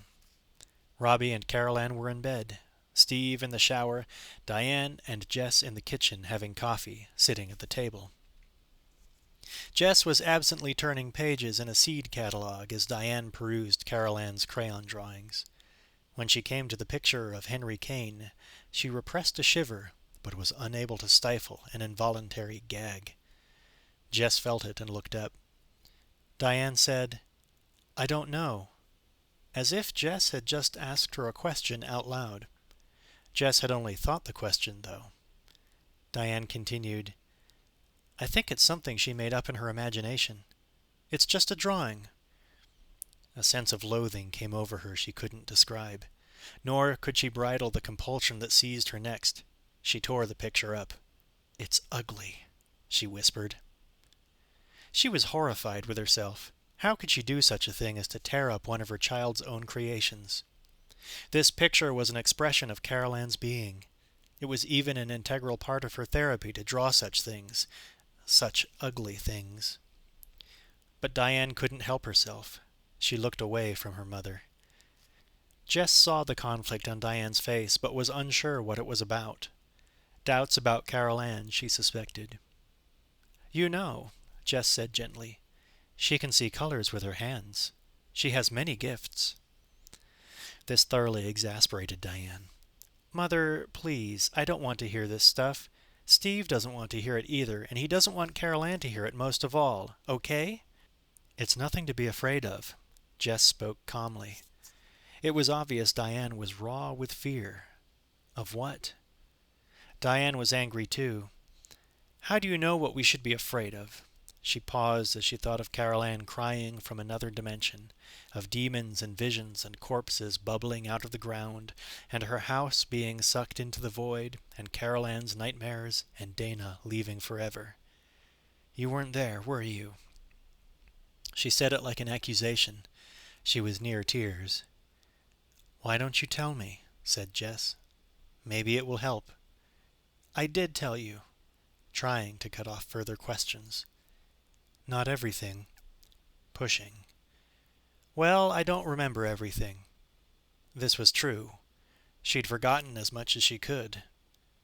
Try, whispered Jess. Diane knew her mother just wanted to help, so she tried. Well, first the parakeet died. That was how she marked the beginning of that week of terror. Or maybe it was just an omen, but it reminded her of something else. Then the chairs went funny and I thought it was kind of exciting. But then it started. She got cold, and her voice got soft. Carol Ann was gone. And then I went. I don't remember anything after that. This was not true, but she didn't want to remember anything after that. Yet the memories came. As if she'd taken her finger out of the dike, she was suddenly almost drowned with visions. Strange silhouettes of people wandering beneath a ring of light, herded by a creature so vile she could not look, could only try to shun its putrescent odor and clattering teeth as she groped madly for Carol Ann, who was crying. Diane twisted in the kitchen chair. Something wrong? Jess tried to tap into it. No, said Diane flatly. This was just what she wanted to avoid, these waking nightmares. I really don't remember anything. And I want to go on with my life. All that other stuff, it's over. She would make a fortress of herself. She would let nothing in. She would be strong. Jess wanted to hold her, but she felt the walls going up. You've got to go unafraid into this life, she urged. You don't want to instill fear into that child, who is truly gifted and filled with knowledge. Fear will only snuff it out, or pervert it. I don't want her to be gifted, Diane shouted. She wanted an ordinary child, leading an ordinary life in an ordinary house. When the gods bestowed gifts, the instructions were too often written in madness. Jess shook her head sadly. I think you're making a terrible mistake. Diane's drawbridge was closing, though. Please, Mom, I don't want to discuss it any more. I'm going to bed. Good night.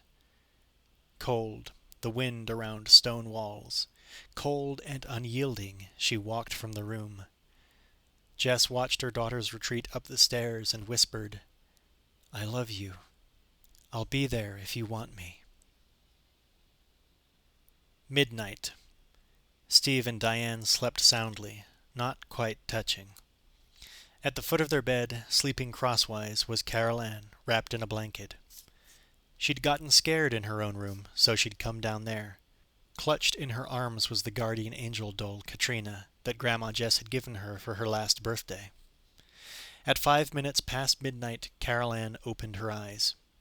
She didn't know why. She was just awake. Silently she got up, carrying her doll and blanket out of the room. Down the hall, past Jess's room, past the linen closet toward her own bedroom door.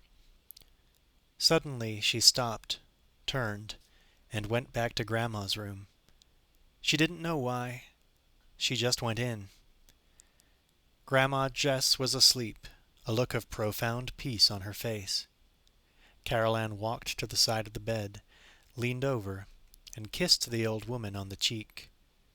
She didn't know why. When she went into her own bedroom, Robbie was sleeping, hanging half off the bed, with E-Buzz lying smugly on Robbie's pillow. Carol Ann was about to get into bed when she heard something and turned her head sharply. E-Buzz awoke at the same moment, staring immediately in the direction Carol Ann was looking, at her pink toy telephone sitting on the floor.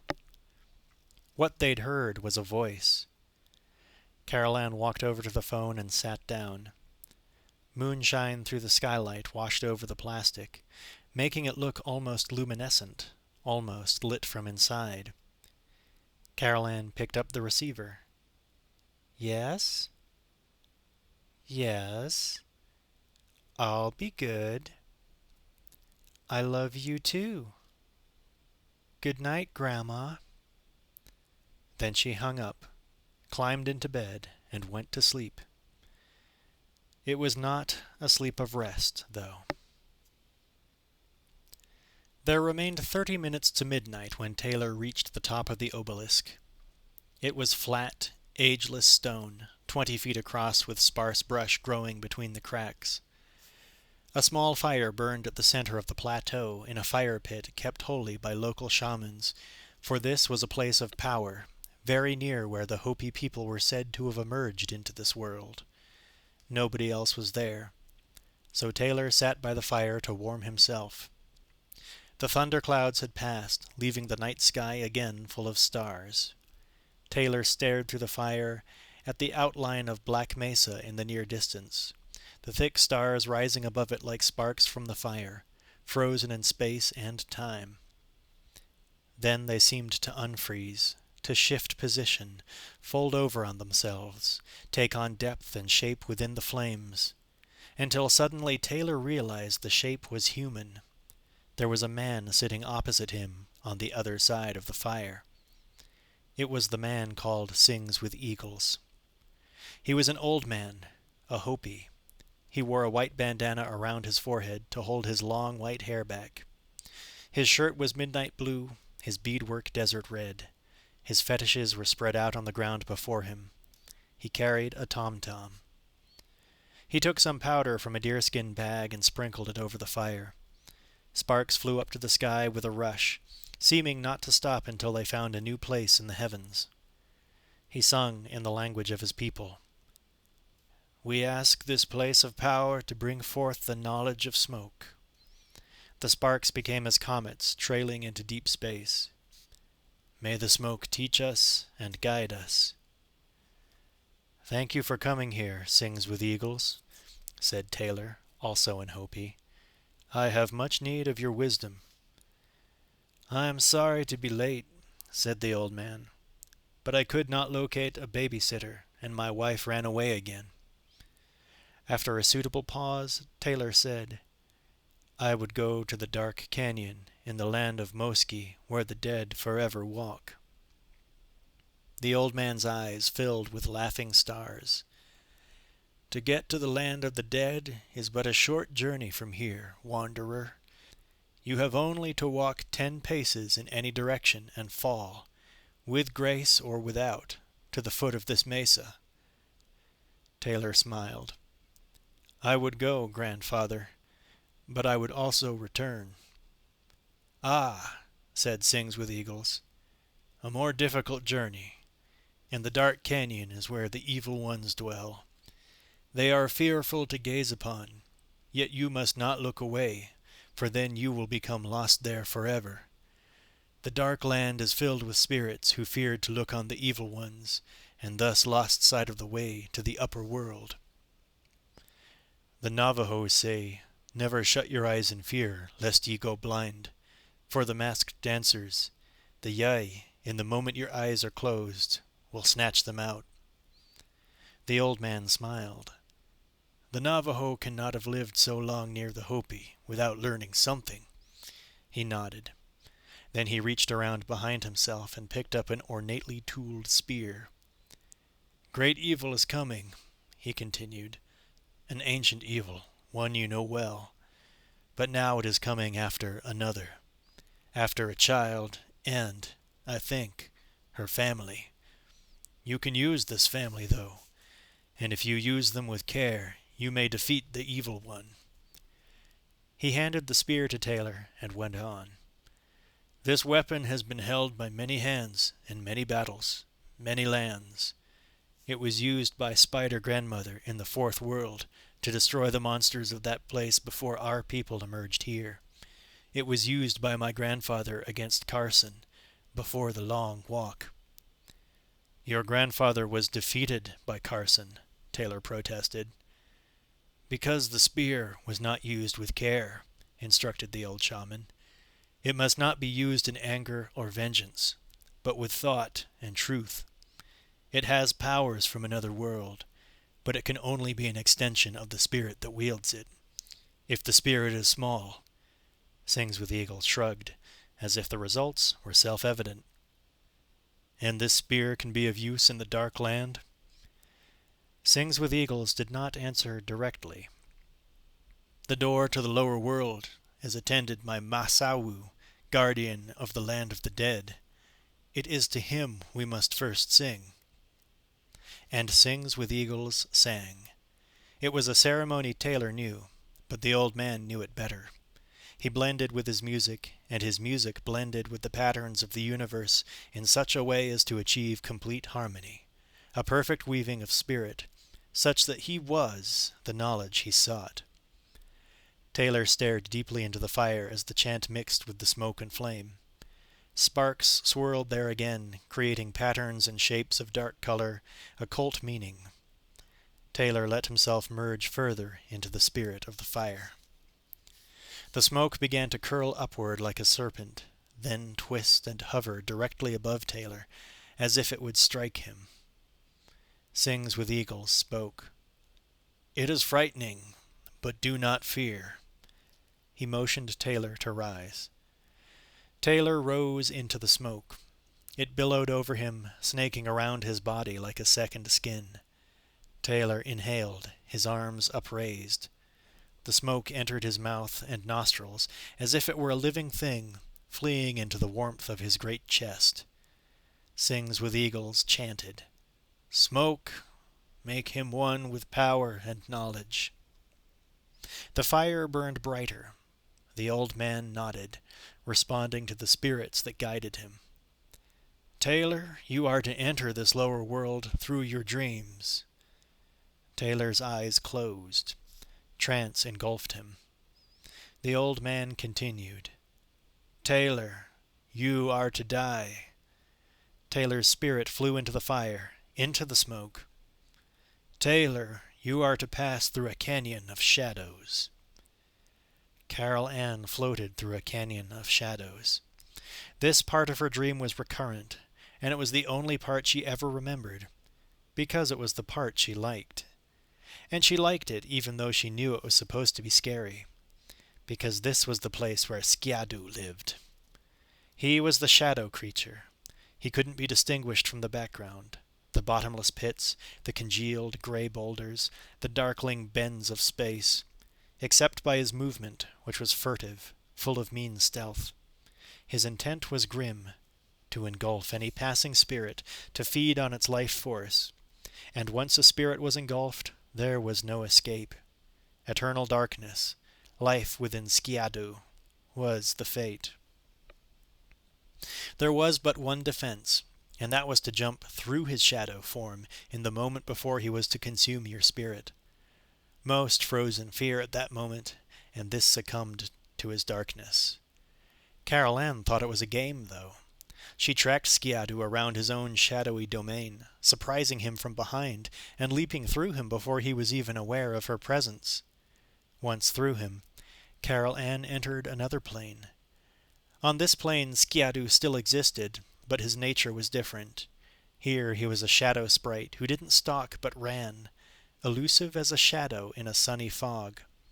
When she wanted to return to the original Shadowland, to get home, it would be necessary to chase this elfin Skiadu, to find him, and to jump through him again.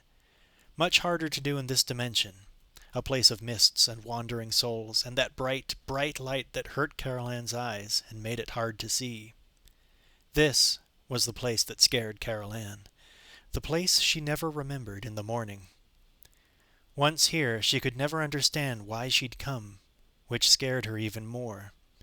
Tonight she huddled in the chill vapors, watching the pitiable faces of the wretched spirits that floated all around her.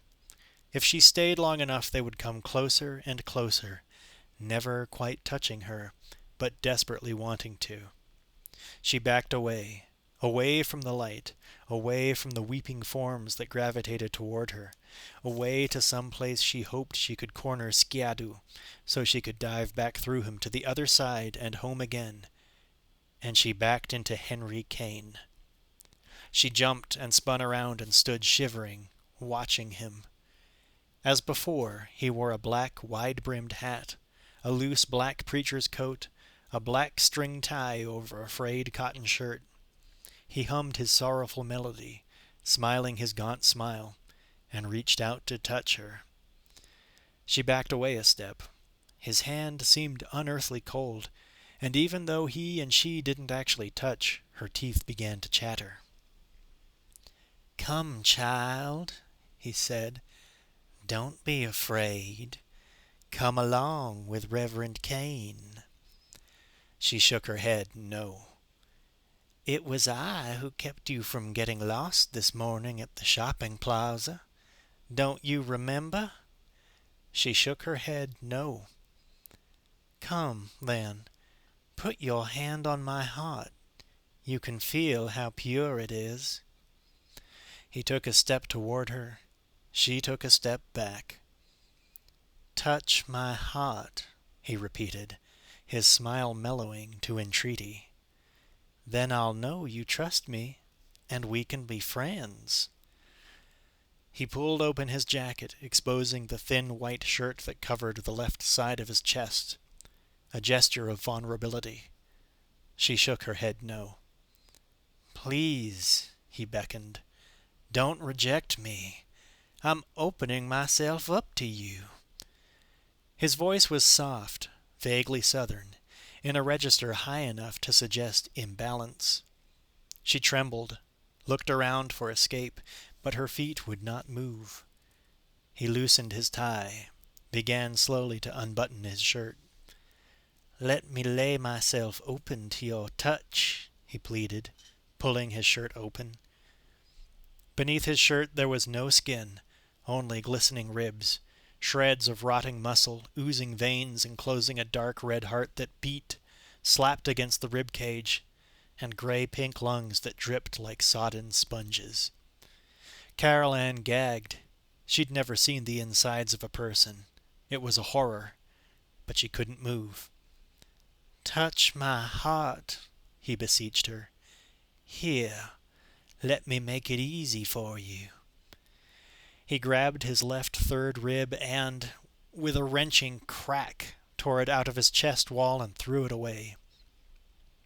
Blood seeped from the ragged end of his breastbone. The pumping heart seemed to push itself against the space made by the absent rib, as if it were trying to squeeze through between the second and fourth ribs, as if it were straining on a leash to attack Carol Ann. She couldn't breathe, she couldn't think, she could only stare. "Let me make it easier for you," he whispered, and grabbed his fourth rib. There was a sickening crunch as he pulled the fourth rib out and let it drop.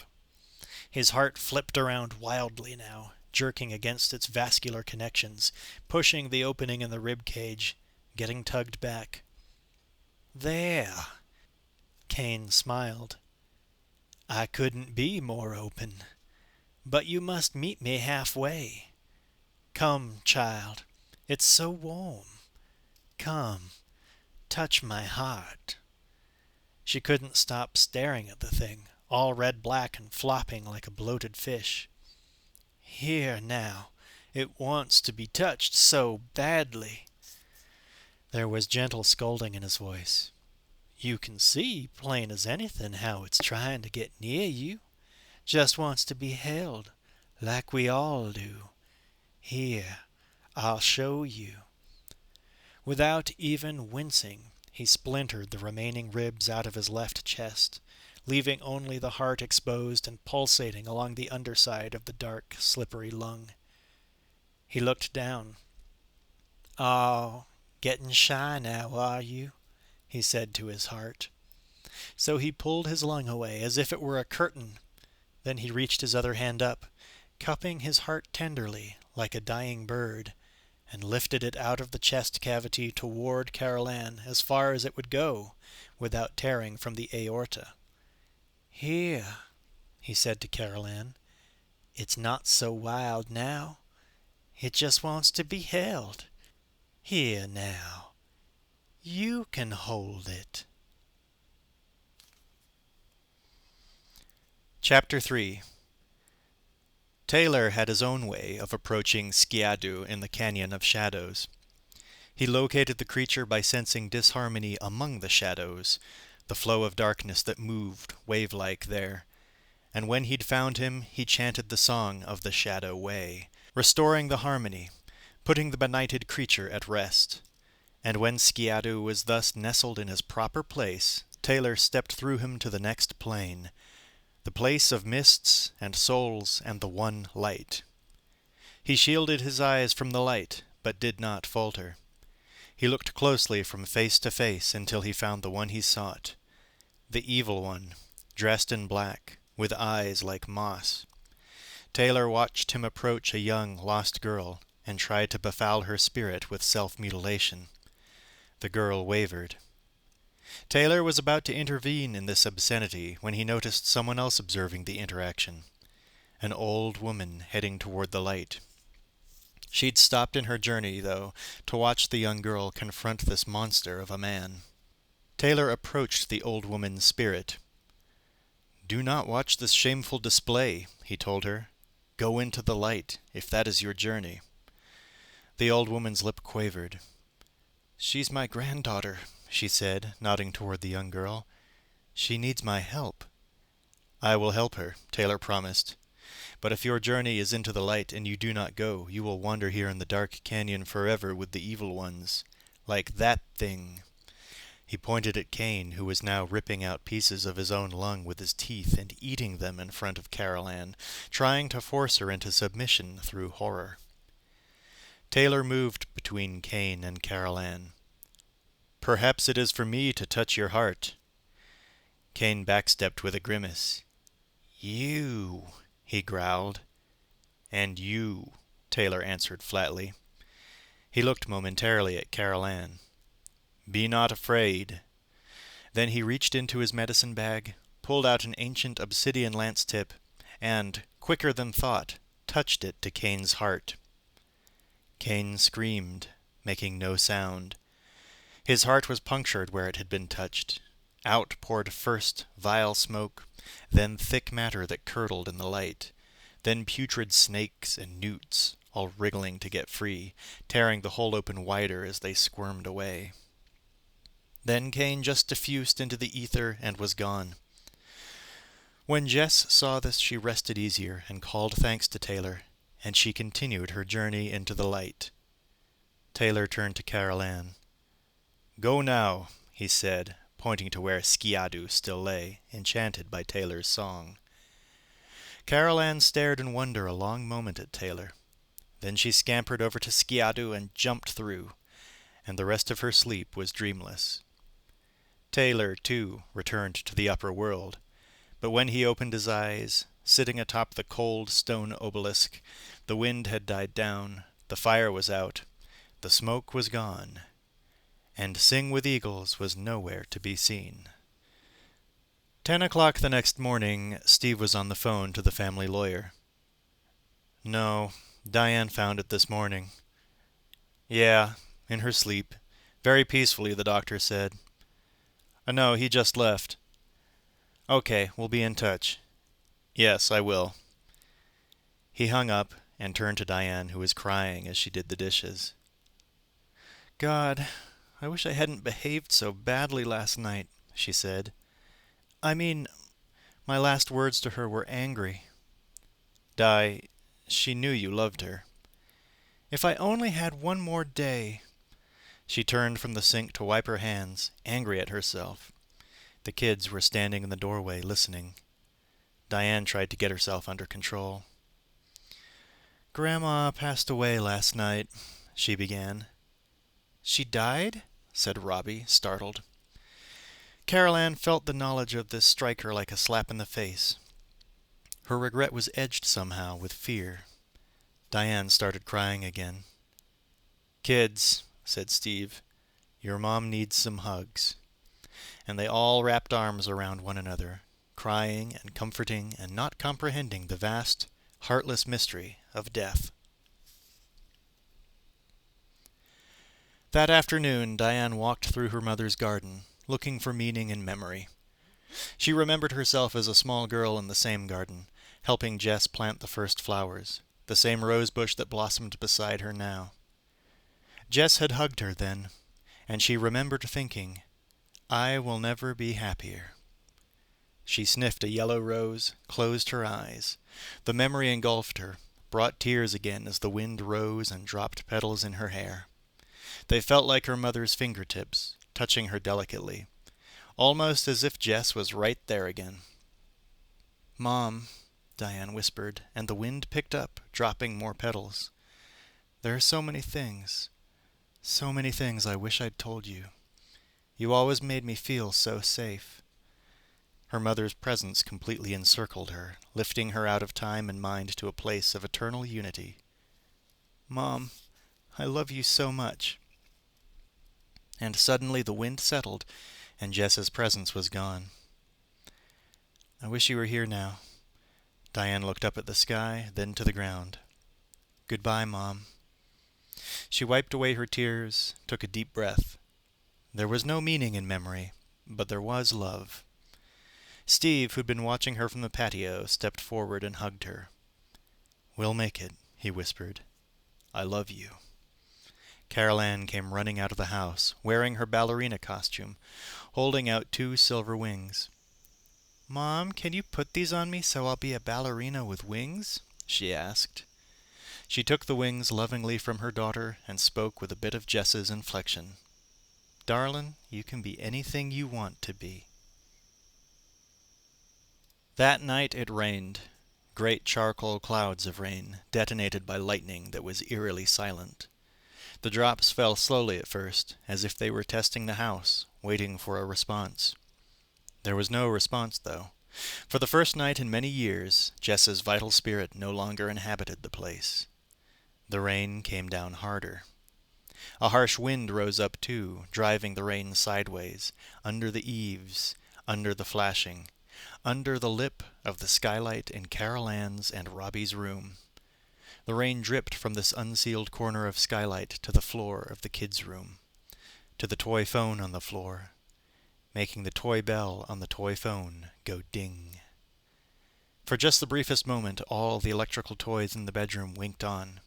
The Magic Castle nightlight, the lava lamp, the Taka-Dolly, the Speed King race car, the miniature robot even walked 2 steps toward Robbie, then stopped.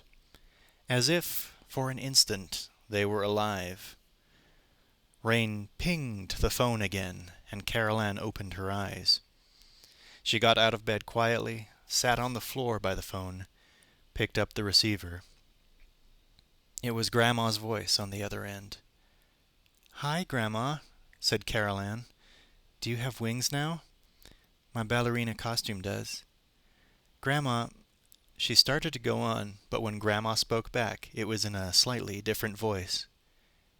"Grandma, you sound funny," said Carol Ann.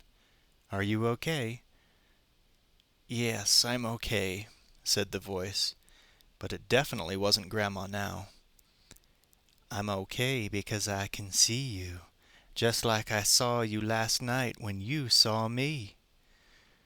"Who are you?" said Carol Ann. She didn't like the voice. It was high and silky sweet. "I'm the man of your dreams, child. Remember me?" "No. I don't remember." And she didn't, by the grace of God. Robbie opened his eyes. "Yes, she's my guardian angel," Carol Ann said into the phone. "What?" She looked at the receiver queerly, saying, "Okay, I'll get her."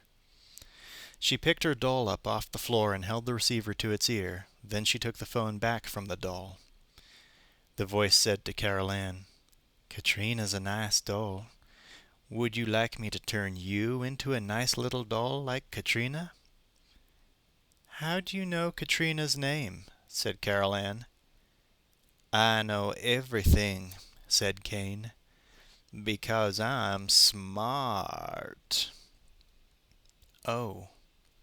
But before she could respond further, there was a snapping of electrical discharges all over the room as a smoky substance exuded from the mouthpiece of the toy phone.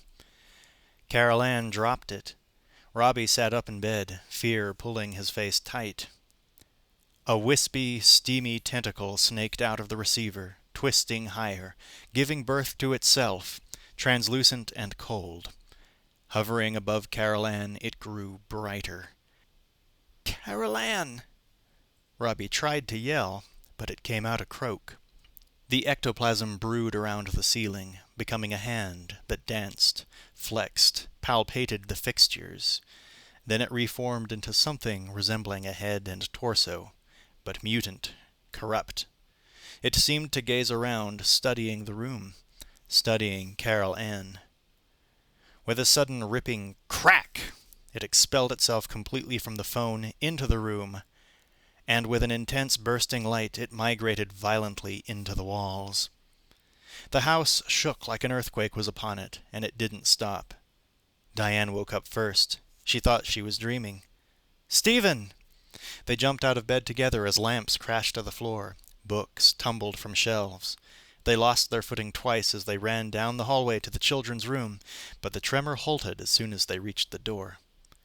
Inside, they found Carol Ann and Robbie huddled in the middle of the floor, clutching each other and Carol Ann's guardian angel doll. When she saw her parents, Carol Ann knew it was starting all over again, and she knew she had to tell them. "They're here," she said.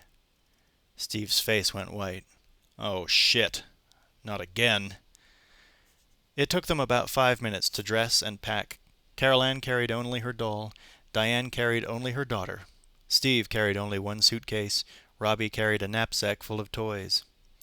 E-Buzz barked incessantly as the whole troop clambered down the stairs, then along the front hallway toward the door. And the entire distance they were followed by the thudding of huge monster footsteps, pounding closer each moment, within the substance of the house. "Hurry, please, hurry," Diane whimpered. "Don't turn around." Just like last time.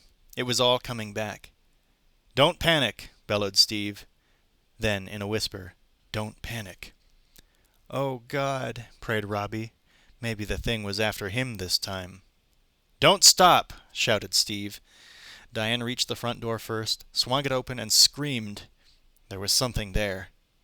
Someone, actually. It was Taylor.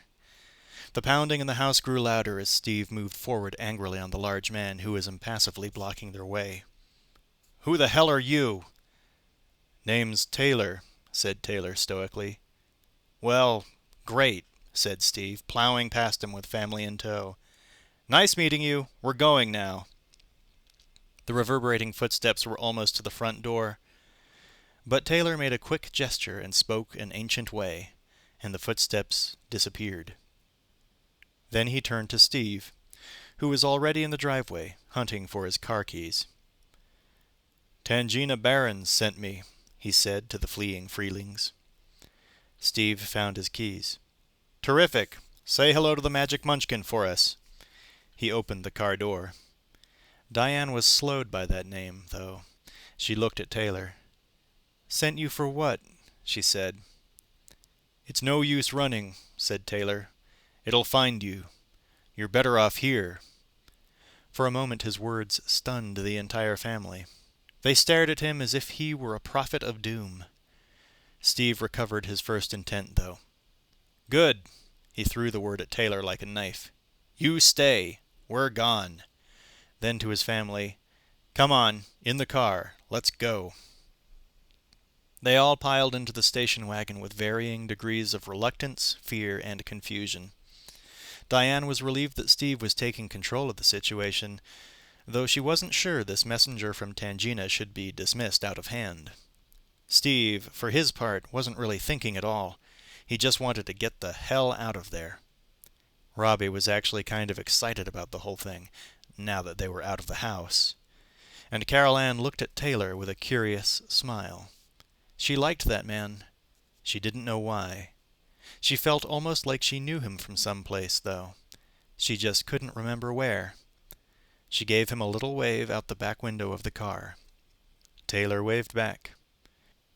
Steve started the car with an untuned rumble, pulled out of the driveway, and screeched off down the street into the night.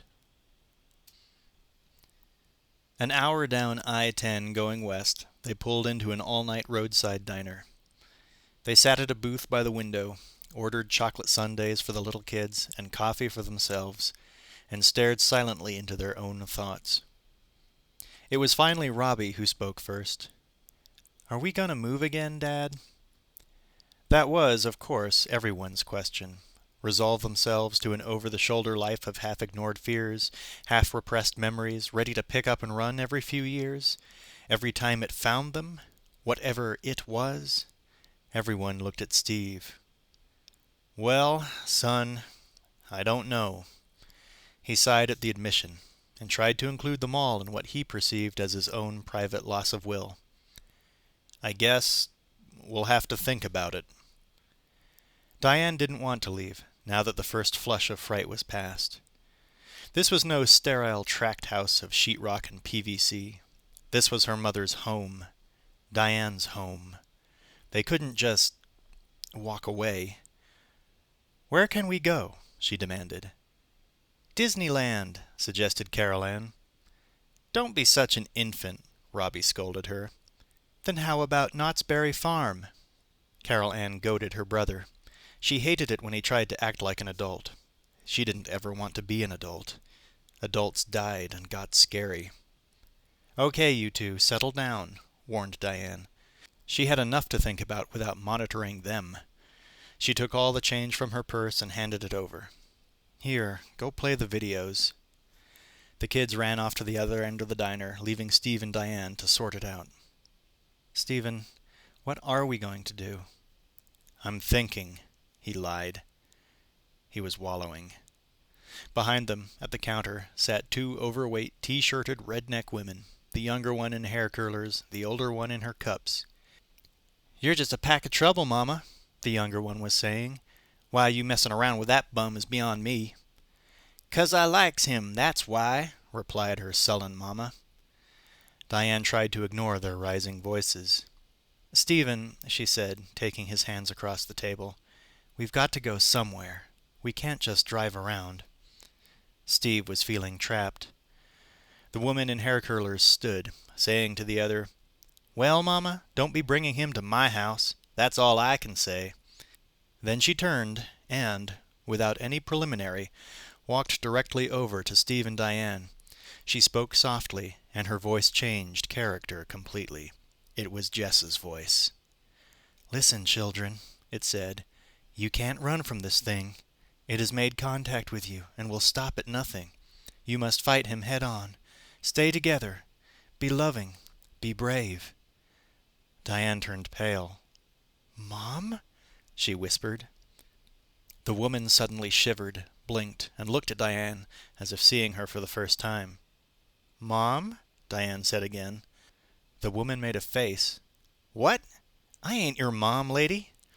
Her voice was pure redneck again. "You okay, Elspeth?" shouted the older lady from the counter. "Yeah, I guess," said the younger.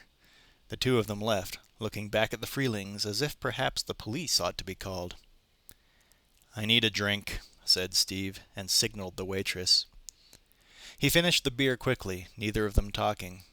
Then, in the cold light of the mercury lamps, they all walked out to the parking lot. Parked next to their station wagon was a battered blue pickup truck. Sitting on the bumper of the truck was Taylor. "What do you want?" Steve said suspiciously. Taylor nodded toward the diner. "She told you the truth." "Who?" Diane came up quickly. "You mean those two women?" "You in cahoots with that girl?" Steve accused angrily. "I don't cahoot with anyone," Taylor smiled. "Is that right? Then why are you following us?" "I came to help." "We don't want your damn help," Steve exploded. "We don't want anyone's help. We just want to be left alone." He was near hitting the man, just to have something to do. Diane sensed this and wanted to defuse it before Steve got himself into something else he couldn't handle. Besides, she felt an intuitive trust for this Taylor, and she was desperate to trust. "Steve, please, calm down now, honey." "Please what?" Steve clenched and unclenched his fists. "Maybe it's no coincidence that this guy shows up when everything starts getting funny again." Steve distrusted himself totally now. Distrusted his ability to reason, to cope, to act. And so he naturally distrusted everyone else. "Now get in the car, Diane." Diane spoke to Taylor, though. "Why did Tangina send you? Why didn't she come herself?" "My kind of job," Taylor shrugged. "When you have a special problem, you call a specialist." "Diane, this is ridiculous," Steve said in the staccato tone he used when he had to try to substitute the force of his voice for the force of conviction. "Now, come on." "Steve, let's try to handle this sensibly," Diane pressed. "Sensibly?" he rasped. "What's sensible about anything that's happened? Nobody can help us, Diane." This is how he felt, beyond help. "I want to get out of here, now." His voice was taking on a surly edge. "And go where?" Diane shouted, near her own breaking point. She knew Steve had nowhere to go. "Steve, it followed us here. It will follow us anywhere we go." She squeezed his arm to make him understand. "We can't keep running." Steve looked up to see Carol Ann, Robbie, and Ebuzz standing beside the impassive Taylor. They'd cast their votes, and their sad faces bespoke an eloquence Steve couldn't answer, for all his anger and shame. 90 minutes later, in the gray hour of the wolf, they stood once more in their own front yard, staring mutely, uncertainly at the big family house on Grover Lane. The haunted house. They sat on the front lawn as the sun came up, and for another hour besides, as Taylor went through the house, room by room, to explore, to sense, to fathom. The living room felt safe at its core, though its closets twisted back into bottomless unknowns. The kitchen was warm, the dining room neutral. Upstairs he was drawn to Jess's room, clear, untroubled. He closed his eyes and envisioned the spirit who had resided here. It was the woman he'd seen beyond the canyon of shadows, the woman who'd gone into the light, the one who'd wanted to protect the young girl. Taylor instantly understood that this woman's presence in life had protected the young girl. Now, with her spirit gone beyond, the girl was in danger. This was the reason the beast had been able to enter the house. He checked out the bathroom, a dangerous place, full of omens. He walked into the master bedroom. A trace of evil lingered here, as if the thing had recently been by and left its scent. He almost lost his balance on entering the children's room. It reeked that much. The children's room was obviously where the evil one had made its lair. Finally, he walked around the backyard, around the garden. This was the center of harmony of the house, the place where the patterns were unmarred. He walked under an arbor of grapes and let its serene beauty give him sustenance. Here he would make his camp. When he returned to the front yard again, to the Freelings, he was smiling. This house wasn't clean, but it was defensible. Ebuzz barked happily at him, wagging his tail. "It's okay," said Diane, standing up. "You're sure?" "Ebuzz agrees," Taylor smiled. "It's okay for now." Everyone entered the house except Steve and Taylor. Steve was skeptical. "Great," he nodded. "The dog agrees. That's terrific." Taylor understood that Steve had to feel superior in some way, and he didn't mind being a laughingstock for a while. It was good to laugh. The man did well to keep it in practice. Still, Taylor could see he would have to do much to help this man in spite of himself, until the man's spirit awoke. "Your car," said Taylor tentatively. "Yeah," said Steve. "It's very angry." "Uh-huh," said Steve. "I'll fix it," Taylor volunteered. "Make it happy?" Steve goaded. "Uh-huh," Taylor smiled. They were humoring each other. After about an hour of phone calls, Diane finally succeeded in tracking down Tangina Barons at a boarding house in Hollywood. She had let the phone ring about 10 times, actually, and was about to hang up when a man's voice answered, speaking Spanish. "Oh, I'm sorry," said Diane. "I must have the wrong number." Then, on a second thought, "Is Tangina Barons there?" "Momento," said the voice, followed by a rhythmic scrape and silence for a minute. Diane could almost see the receiver dangling from a wall phone in a dark corridor, swinging slowly back and forth, brushing the wall at the end of each pass. At last another voice came on the line, a familiar voice. "This is Tangina." "Tangina," Diane breathed, at once relieved and concerned. "Are you all right?" The smile in Tangina's voice was audible. "I'm fine, Diane. That was just the concierge." Diane laughed. "You recognized me." "Well, I kinda expected you'd be calling." "Then you did send Taylor." Diane relaxed. "Well, I directed him to where you're living. Nobody sends Taylor anywhere. He just follows his dreams. Well, he just showed up on our doorstep last night as we were on our way—" She paused. "They're back, Tangina." "I know, child. I've been having dreams too. I'd have come to you myself, but I'm not up to par, you might say." "What is it?" Diane's concern filled her voice. "Is there something I can—" "You just tend to your own, child. The beast knows what scares you, but you've got strengths it can't understand. And Taylor's a good man. Trust him."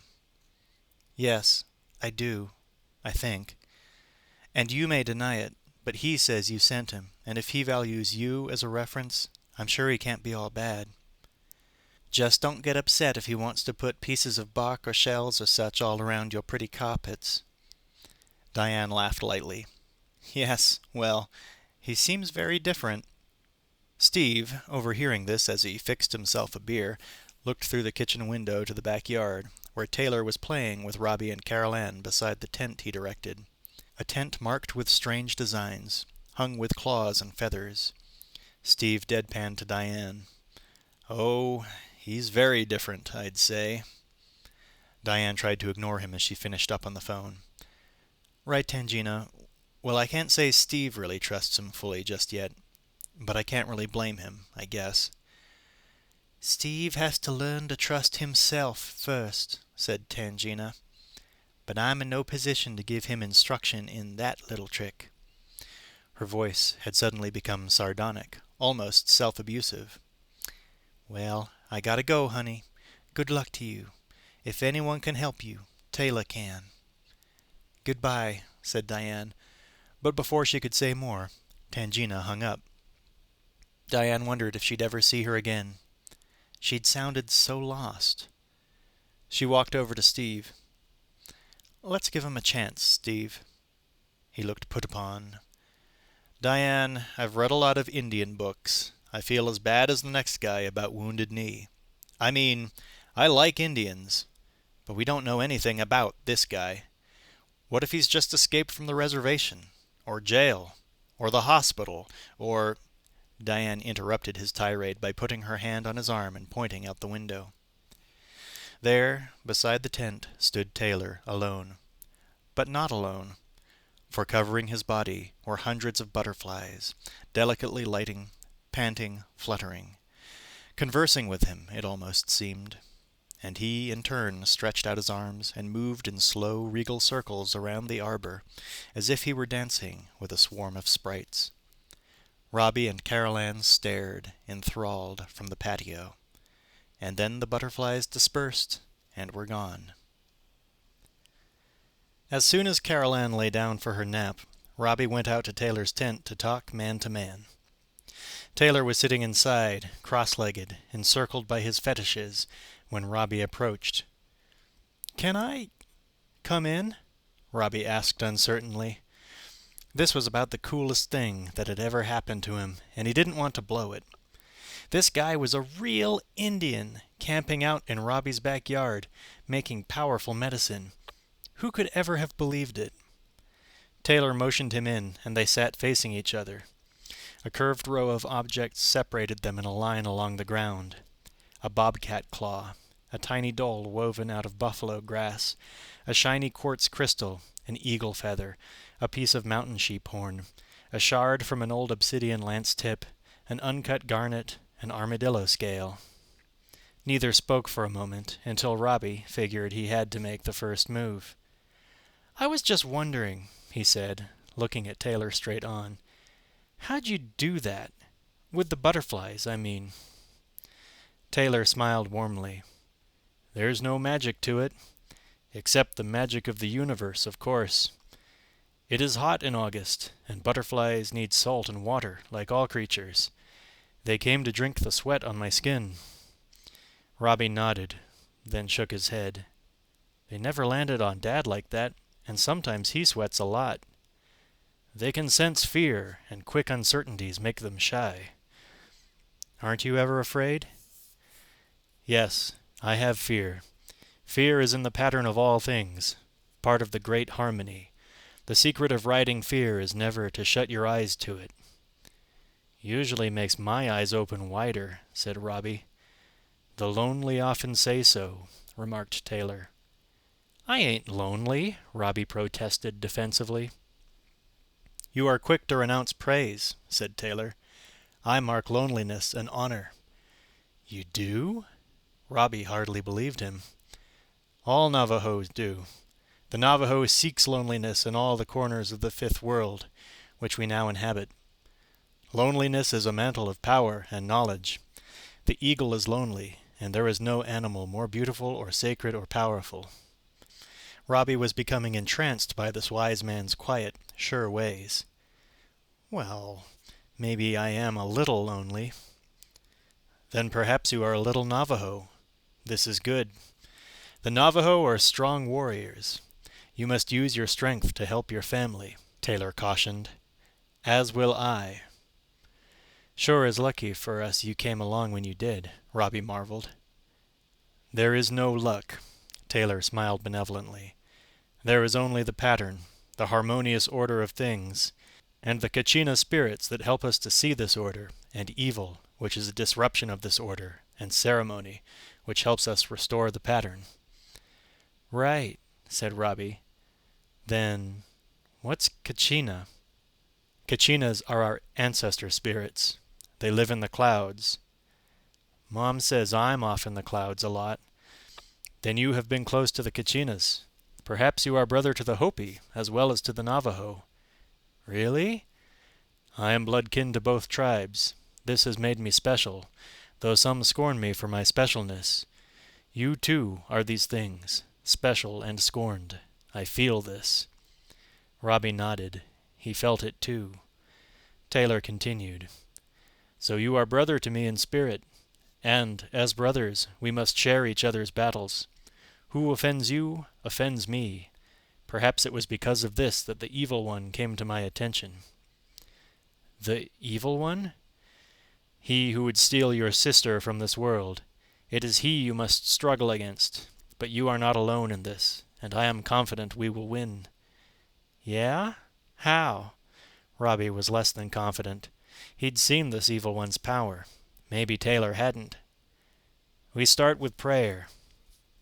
He closed his eyes, lifted his face upward, and hummed a powerful atonal melody, and spoke to the heavens. "Hear me, Kachinas. This boy, whose spirit lives with you in the clouds, and who harbors the loneliness of the Navajo within him, would seek your counsel and assistance in helping him ward off this evil, which surrounds his family, which is in disharmony. Hear me and come." He held his arms outstretched, up toward the sky, and indicated that Robbie should do the same. Robbie did so, with an expression of awe and total dedication. Steve saw them like that as he walked from the garage to the front yard. Saw them and felt momentarily annoyed. Robbie had never looked at him that way. He said nothing, though, and strode off. When Taylor finished his silent supplications, he brought his arms down, motioning Robbie to follow. Then, with great moment, he said, "Are you ready now? To do battle with the evil one?" Robbie nodded solemnly. "Good. First we must give you a new name. A name to be called, so the power of your true name is not revealed to our enemy. A person's true name is sacred, and should be spoken only rarely." "The power of my true name? You mean Robbie?" Taylor nodded, his lips curving down. "You mean Taylor's not your true name?" the boy asked in wonder. Taylor shook his head, his lips curving down again. "Well, what'll we call me?" Taylor stared at Robbie's gaping mouth, filled with orthodontic hardware. "From this day," said Taylor, "you are Iron Jaw." "Wow," said Robbie, moved. Then even more quietly, "What's your true name, Taylor?" "Second," said Taylor. "We must get you the proper totems." He picked up the quartz crystal and the armadillo scale. "These I give you as gifts, though you will always draw your greatest strength from the things you find or champion or make your own. But these fetishes will be your first, and there is a power in that too." Robbie took them ceremoniously as Taylor continued. The stone is a Pecos diamond. It holds light of many colors, and such beauty is a harmonious thing. The other is the scale of an armadillo. It will protect you, when I cannot. Robbie stared at his gifts, wide-eyed. Awesome, he whispered. And finally, said Taylor, we will anoint you in the battle ceremony. He pulled a jar of pigmented dye from his knapsack. War paint, Ironjaw said, beaming. Yes, he was ready. When Diane showed up at the tent an hour later carrying a plate full of peanut butter and jelly sandwiches, she was rather upset to find that not only was Robbie's face painted with sinister green and white designs, but his Louisville Slugger baseball bat, sitting across his lap, had snakes and symbols carved all over it. "What's this?" she asked, in as neutral a tone as she could muster. "Hi, Mom," Robbie answered quickly, hoping to forestall the inevitable. "I'm going to help protect the family." Diane set down the sandwiches. "Go inside and wash your face." "Hey, I can handle this and I'm still your mother. Go inside and wash. Now, mister." "Thanks, Mom." He exited, embarrassed for her more than by her. Taylor gazed quietly at Diane. "He wants to be a man." "There are lots of ways to be a man," said Diane. "I'm not sure wearing war paint is one of them." She didn't like war or violence. "How would you know?" he asked politely. "What? You are not a man, are you?" "Okay, I'm not a man," she admitted, "but you're not a mother. It's my job to do everything I can to make my children part of a normal world. A world of school and friends and lovers and families of their own someday." "That's good," Taylor nodded. He approved, but he didn't understand the division Diane was making. His easy agreement flustered her. "Right." She halted. "I know, and I hope they'll learn to forget all this soon." "They cannot learn by forgetting." His sophistry angered her. "And what would you have me do? They're children, for God's sake." "Children have fought wars," said Taylor, as if he were explaining something to a child. "They've built nations. They are strong and have courage. Don't patronize them because they're young." "I protect them because they're young," she corrected. He tried to make her understand. Children have special powers. They have a magic that most adults lose, because children don't act against their natures. They are like warriors in this way. Only civilized adults who have learned to fear themselves need fear the kind of evil that now covets your spirits. "Now that's what I'm talking about," she scolded like a mom. "That kind of talk. It's just not part of the normal kind of world I want my kids to grow up in." "What you want has little to do with what is normal. In my world, normality includes demons and beasts. In your world also, I suspect. No, I don't suspect. I know. We all have beasts to conquer." "With a baseball bat?" She tried sarcasm, but her heart wasn't in it. "With whatever we have," he assured her. "Well, what I have is my love for my children. And that is your greatest strength. Never lose it." "I won't." Again she was disarmed by his concurrence. "But the universe is a wide place, with many paths. We each take a different path, though we may go to the same place. And these paths cross like the colored threads in a rug, weaving a beautiful pattern. Only when a thread leaves its shuttle to join the path of another is the pattern upset. So we each must remain on our own thread, in its own place. Your place is in the love of your family. Mine is in the way of the warrior. Your husband, I think, still seeks his thread." He took her hand, looked at her fingers. "Your hand is strong, though. You can hold much together." She felt suddenly moved by his reassurance, by the poetry in his words and in his soul. And quite against her wishes, tears came to her eyes. That was a scene Steve saw from the corner of the house.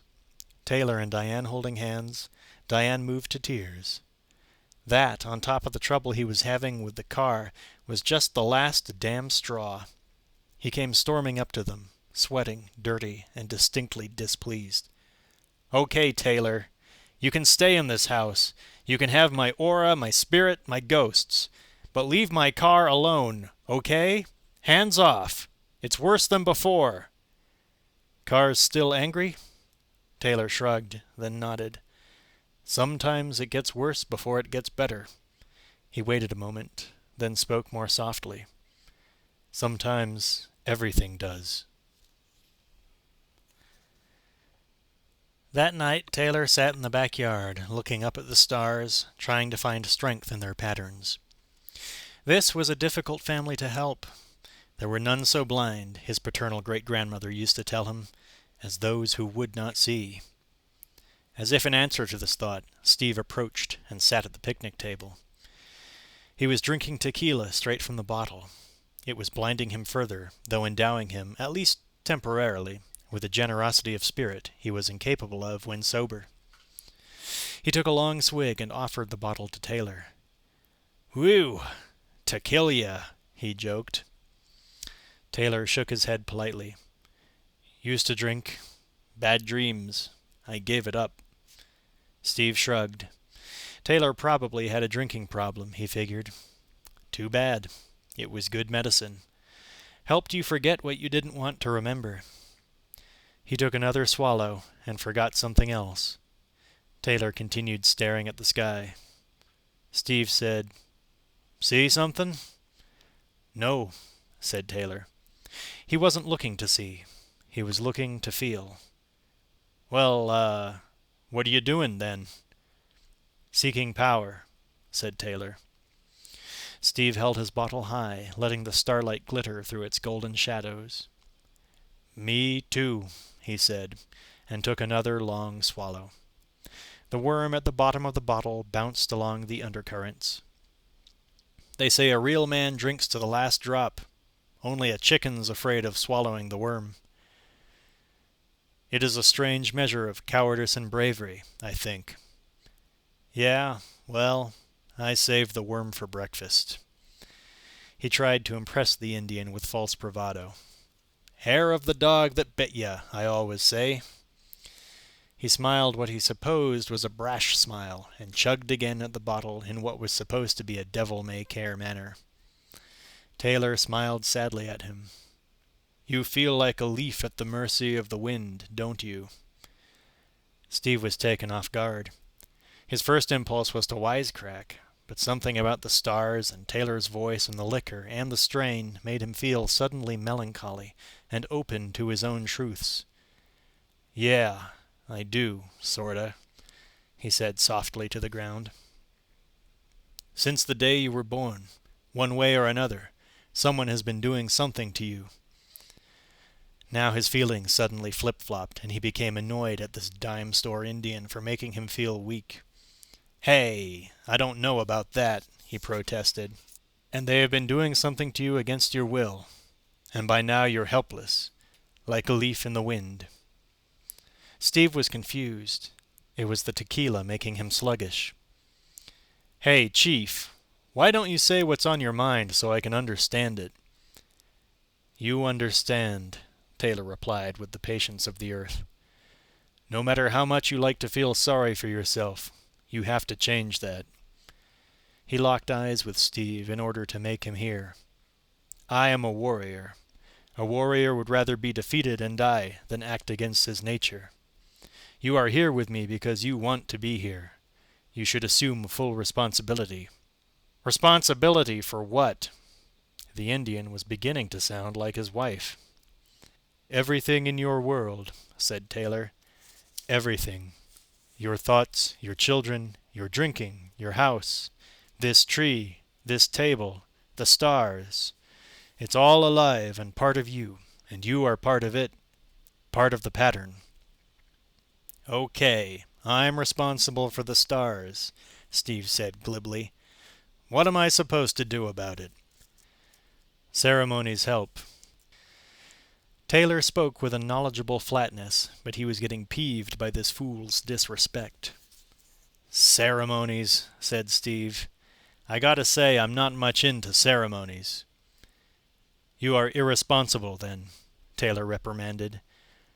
"Warriors and wise ones know their own natures, which are contained in the nature of all things, and they perform ceremonies to preserve this order."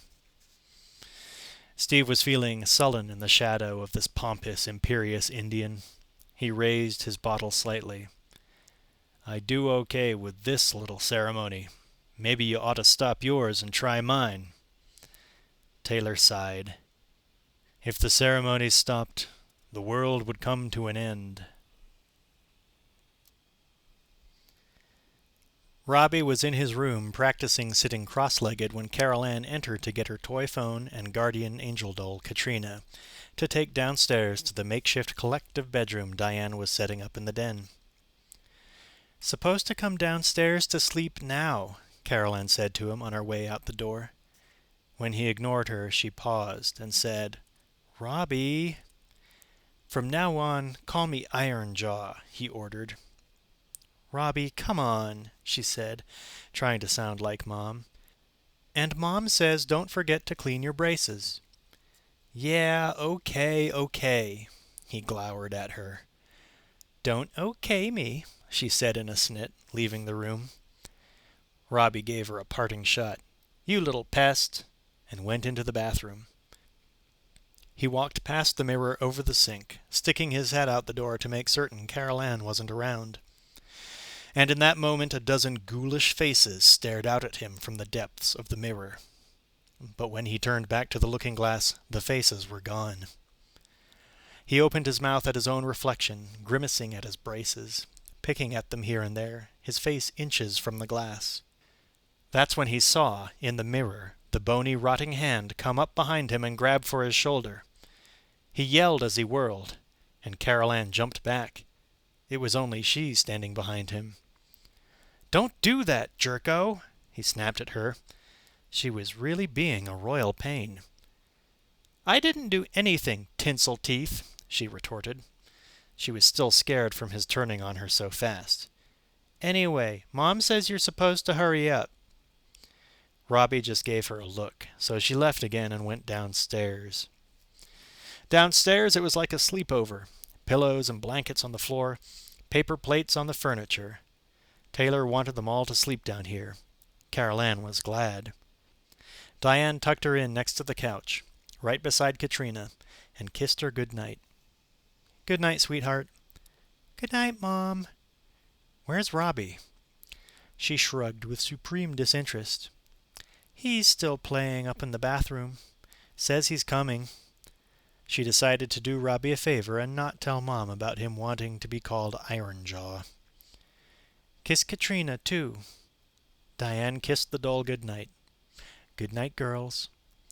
"Taylor says Katrina is really Kachina, and that's why she'll protect me, because Kachina is a spirit from the sky, and I have my own special one, and this is her."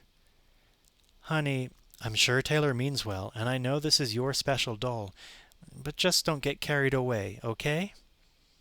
"Carried away?" Carol Ann looked worried. No. That was a bad choice of words. What I mean is, Katrina's a nice name, but that's all." "Kachina, Mom. This is her."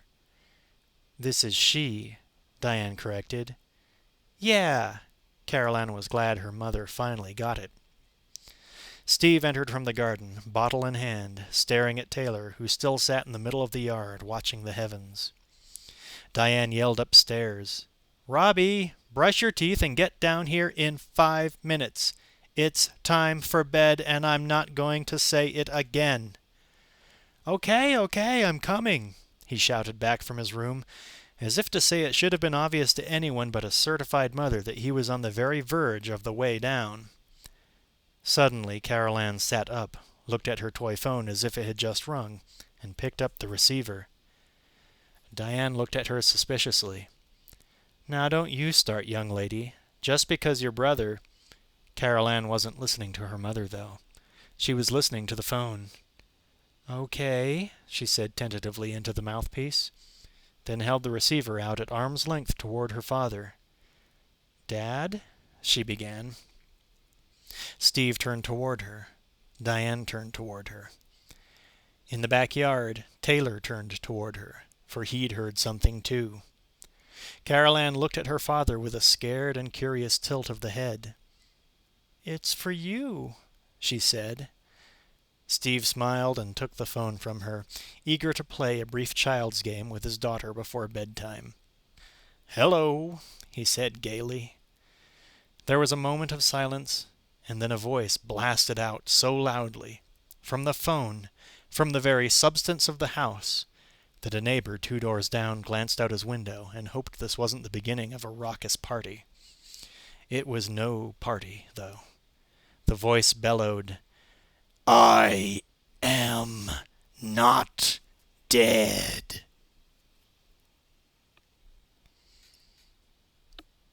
Chapter 4. Steve slammed the phone down on its hook. Carol Ann began to cry, and Diane held her, comforted her. Taylor, in the garden, chanted. Only Robbie didn't hear the voice. He was up in the bathroom, with the door to the hallway shut, and the voice didn't want to be heard in the bathroom. Robbie was staring in the mirror, fiddling with his braces, trying to cover them with his finger to see what he might look like without the hardware, when for no apparent reason the door from the bathroom to his bedroom slammed shut. Couldn't have been the wind. He knew he'd closed the windows. Couldn't have been Carol Ann. She was downstairs. He suddenly wished he had his Louisville Slugger Hopi Snake Priest baseball bat with him, but it was in his bedroom, and the door to that room was now closed, as was the door to the hall. He felt something in his mouth.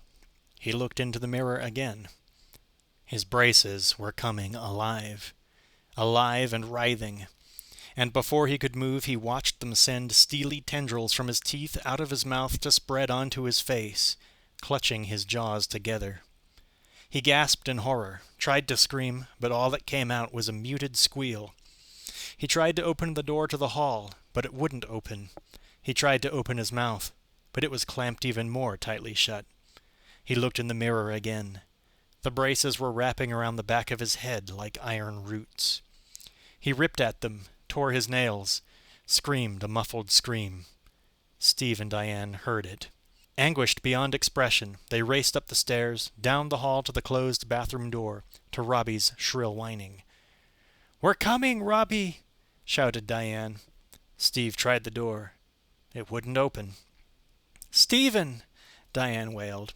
He slammed his shoulder into the door, and again, and again. Diane lent her weight to it. Robbie's screams were getting softer. Steve was shaking from the exertion, but he pushed his body still harder against the wood. He would not lose his son the way he'd almost lost his daughter. By God, he would not.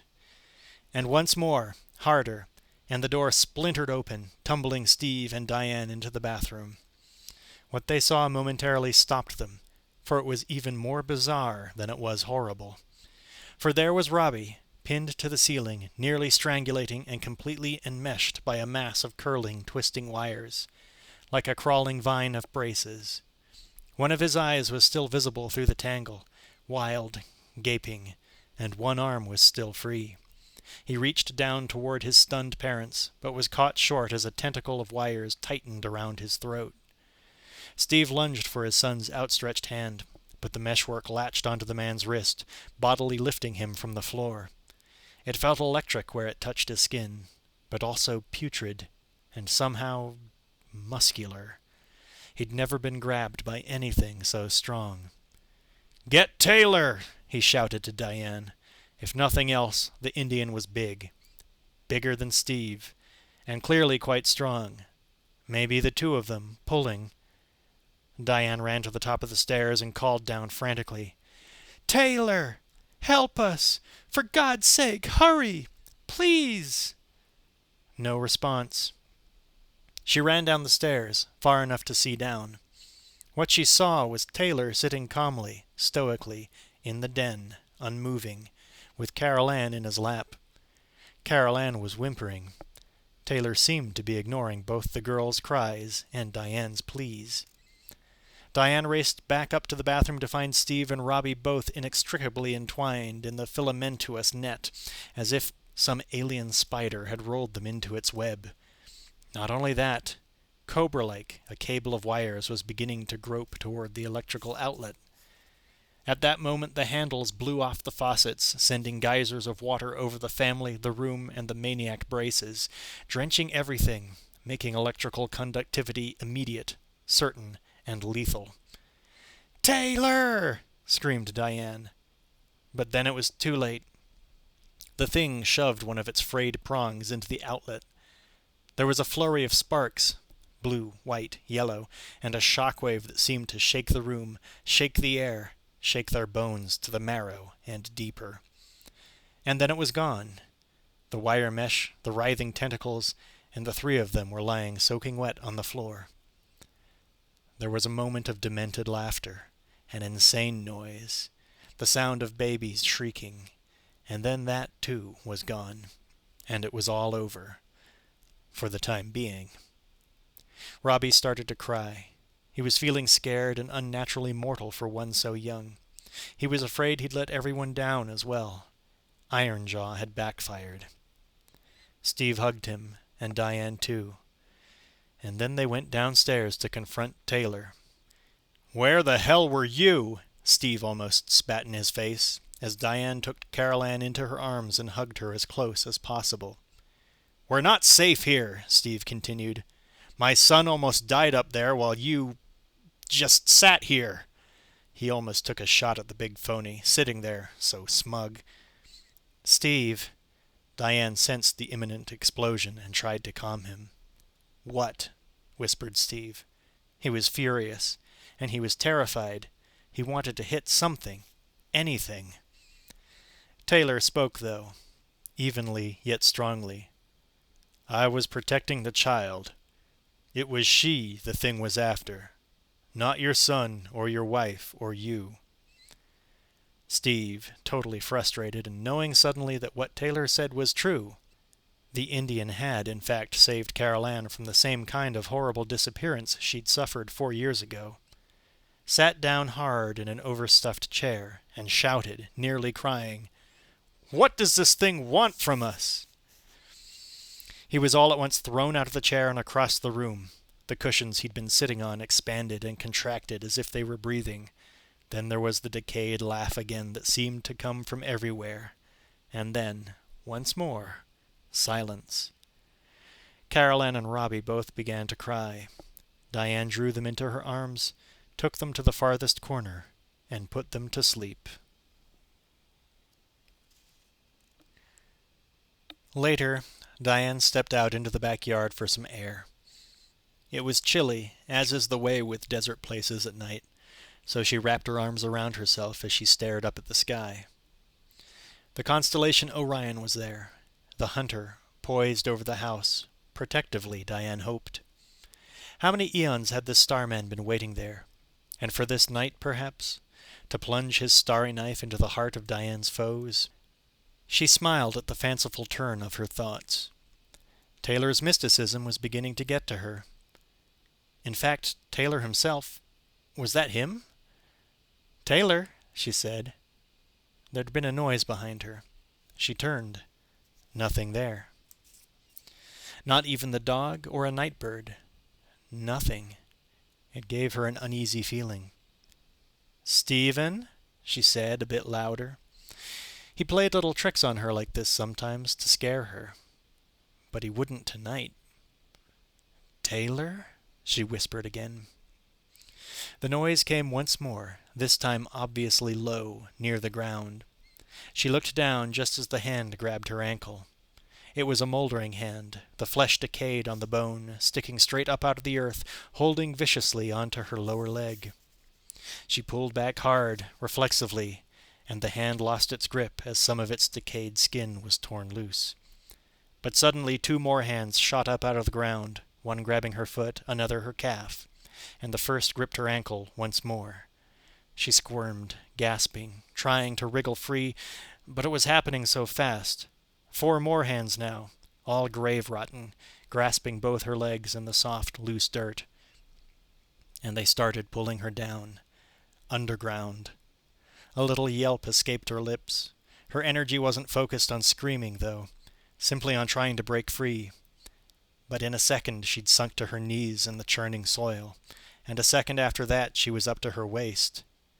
It was like quicksand, but worse, and the deeper she was pulled, the more hands she felt on her legs, her hips, her belt, her wrists, pulling her deeper still, pawing at her, tearing at her, wrapping around her and squeezing the air out of her so she couldn't scream. Up to her chest, hands latched onto her shoulders, up to her neck. She looked up for one last glimpse of Orion. He hadn't moved a muscle, and felt fingers grabbing her jaw, her hair, the top of her head, and she was gone, sucked into the earth. And then the ground sewed back together above her, every blade of grass in place, so there wasn't the slightest sign anything had just happened, except for Diane's muffled chokings, now a few feet down. Diane sat up with a wrenching gasp on the floor of the den as Steve shook her awake. Diane, you were just having a dream. It's okay now, he was saying. You're okay. It's all over now.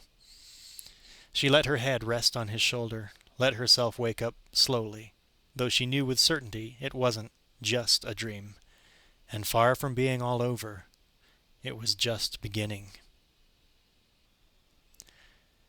Still later, in hushed tones, Taylor discussed the situation with the people whose home he'd made it his pledge to guard. Motioning to Carol Ann, now finally sleeping, he said to Diane, "He feels she belongs to him." "Why?" rasped Diane. Why this innocent child who'd never harmed a soul?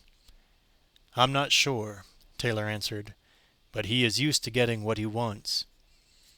"Is he a man?" Steve wanted to know. "Or a beast?" Tangina had called him the Beast, though Steve had never understood exactly what that meant. "He is a man filled with the demon, lost in a dimension that surrounds our world." Taylor spoke as explicitly as possible, describing concepts with words, an endeavor that worked only approximately at best. "This entity believes that our world and his are the same, but his world is a continuing nightmare. It is a land where the dead live, a land we may reach through our nightmares." "Doesn't he know he's dead?" Diane demanded. "But he isn't," said Taylor. "But you just said—" "Nothing truly dies, the way you understand it." He searched for words, for ways of explaining multiple existences to these kind of people, who believed in only 5 senses. "As a caterpillar becomes a butterfly," he spoke slowly, "death transforms us into another state of being. This man, he was evil in life, and his soul remains evil because he chooses not to see the light and pass on to a different consciousness." Steve was lost. He just wanted some marching orders. "How do we fight back?" he said. "An old woman lived here until a short time ago. She has passed on into the light now." "My mother," whispered Diane. "I would offer my sympathies," Taylor said warmly. "But what does the caterpillar know of the butterfly? No matter. When she was here, her spirit was protecting your child, with her aura. Now that she has gone beyond the light, the beast is emboldened. He feels safe in entering our world again, to try to make the child his own." "How do we fight back?" Steve repeated. He didn't want theology. He wanted strategy. Taylor's massive shoulders slumped an inch. "Until we learn how to defeat him, we do not let him win." "Some plan," scoffed Steve, not without bitterness. Diane turned it around on Steve. "Some attitude," she leveled at his unhelpful cynicism. "Don't give me that," he snapped at her. Taylor interrupted strongly. "Do not betray each other now," he warned. "This is the vapor of the beast washing within you like a tide. It is he, speaking through you. His spirit is evil, but very wise. Do not fool yourself that evil is ignorant. He knows that your strength is your love, and he hates you for that, because he knows not love, nor has he been touched by love for 200 years or more. His spirit swells on hate. He has been trying to pull this family apart, and he will continue to try. He looked from Steve to Diane. If he succeeds, he will capture Carol Ann and destroy your spirit. The next morning, Carol Ann and Robbie were playing on the front lawn when they heard the melody. It was an oddly pitched man's voice, at once lazy and intense, singing an old spiritual they'd never heard before. "He is in his holy temple," the voice sang. Or maybe Carol Ann had heard it before. She wasn't sure. They looked up to see the man singing it as he walked nonchalantly along the front of the house. The man, too, looked familiar. He was thin and wore a black wide-brimmed hat, a black coat, black lace-up boots. He looked like a preacher. Very deliberately, he turned up the Freeling's driveway. The moment he did so, E-Buzz, who'd been sleeping on the front porch, woke up and began to bark. It started raining, though the sky remained cloudless. Henry Kane sang louder. "He is in his holy temple." He approached Carol Ann on the grass as the dog growled angrily. Robbie ran up onto the porch. "Come on, Carol Ann," he called. He knew something was wrong, but he didn't know what. Carol Ann didn't move. It was raining on her, but she seemed frozen to the spot, just staring at the gaunt preacher man who walked slowly closer. Robbie shouted louder. "Carol Ann, is something wrong? Huh?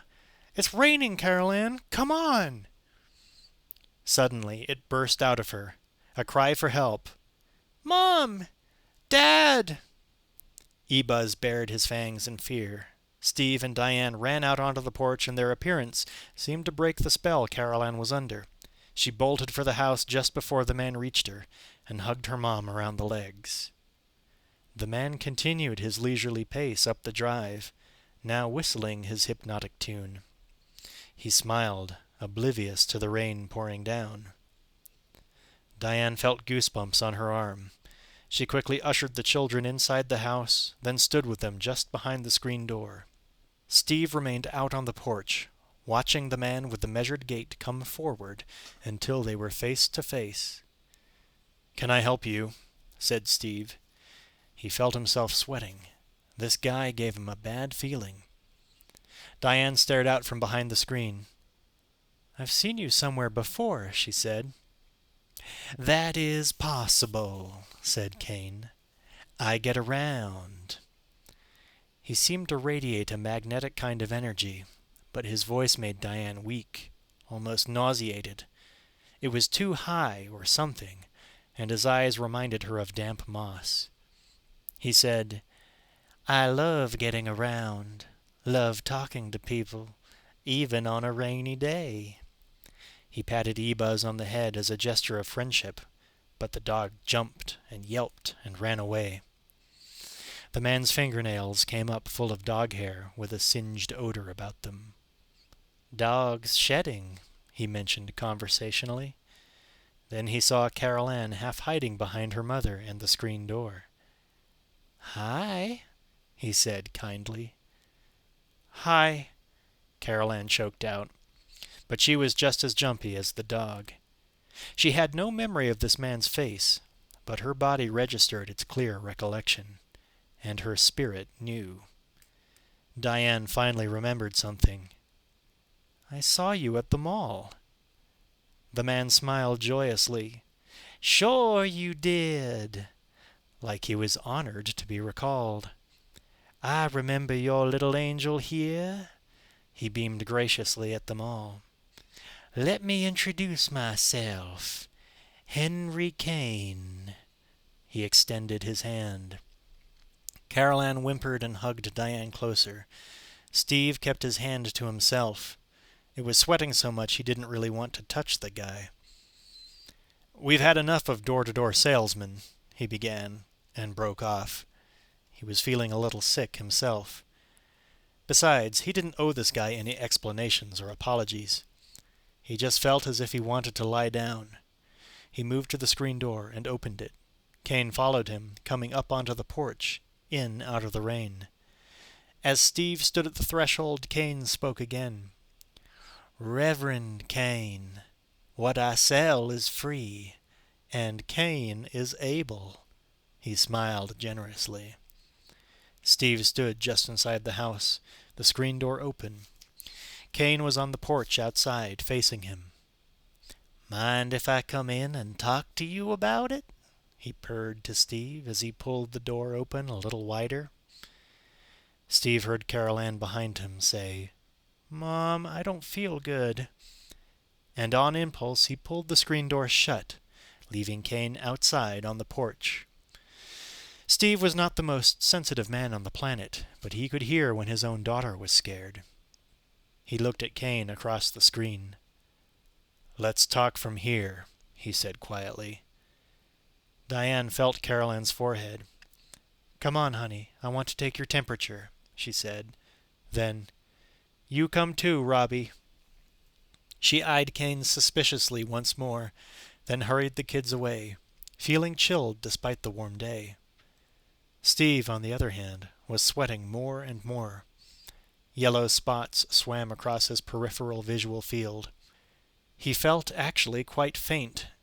Kane smiled again, this time with an air of confidentiality, of things unspoken that must be spoken between men. "I am glad we're able to talk with your family out of the way, because I believe you have a problem here." "Oh, yeah?" Steve took the challenge, but his conviction was thready. "Yes," said Kane with sincerity. "I believe there's an Indian living here with you." "Taylor?" He couldn't think of anything else to say. "Is that what he calls himself now?" Kane wagged his head like a disappointed schoolteacher. Then, more concerned, "You are in danger." "What do you mean?" said Steve. He did feel in danger. Maybe this yo-yo knew what he was talking about. Kane became righteous. "I am with an organization whose concern is families like yours. Families in crisis who are preyed upon by charlatans with fake magic." His eyes widened and deepened. His nostrils flared in outrage. "I don't expect you to believe me right now." His manner calmed to something more beatific. "But please let me come in and talk to you." Kane reached for the door. Steve held it closed. "This is getting crazy," he muttered. Kane entreated. "Will you please, brother, open your heart? Open your heart and let me in." His voice was becoming hypnotic. Steve felt his eyes getting heavy. "Open your mind and heart to what I am saying," Kane droned on. "Please. That man is dangerous." His voice rose at the end with unexpected volume and feeling. The change jolted Steve alert. "How do you know that?" he said. Kane smiled thinly. "Because I'm smart." At that moment, Diane, standing at the bedroom bureau looking for a thermometer, had a vision. Everything went black. She was suddenly in a blackened chamber, and then there was candlelight and a multitude of desperate faces and hands reaching toward her, faces weeping, wailing, twisted with grief, and a man beside her, in a black coat and with eyes of moss, was saying, "Believe me, children, because I'm smart." And then the vision was gone. Diane's knees became rubbery, though, and she sat down hard at her bedroom vanity, sweating, shaking. Perhaps she should take her own temperature. She was feeling a little feverish. And then it came again, a different vision. She stood at a cave mouth, looking out at a vast, bleached desert landscape.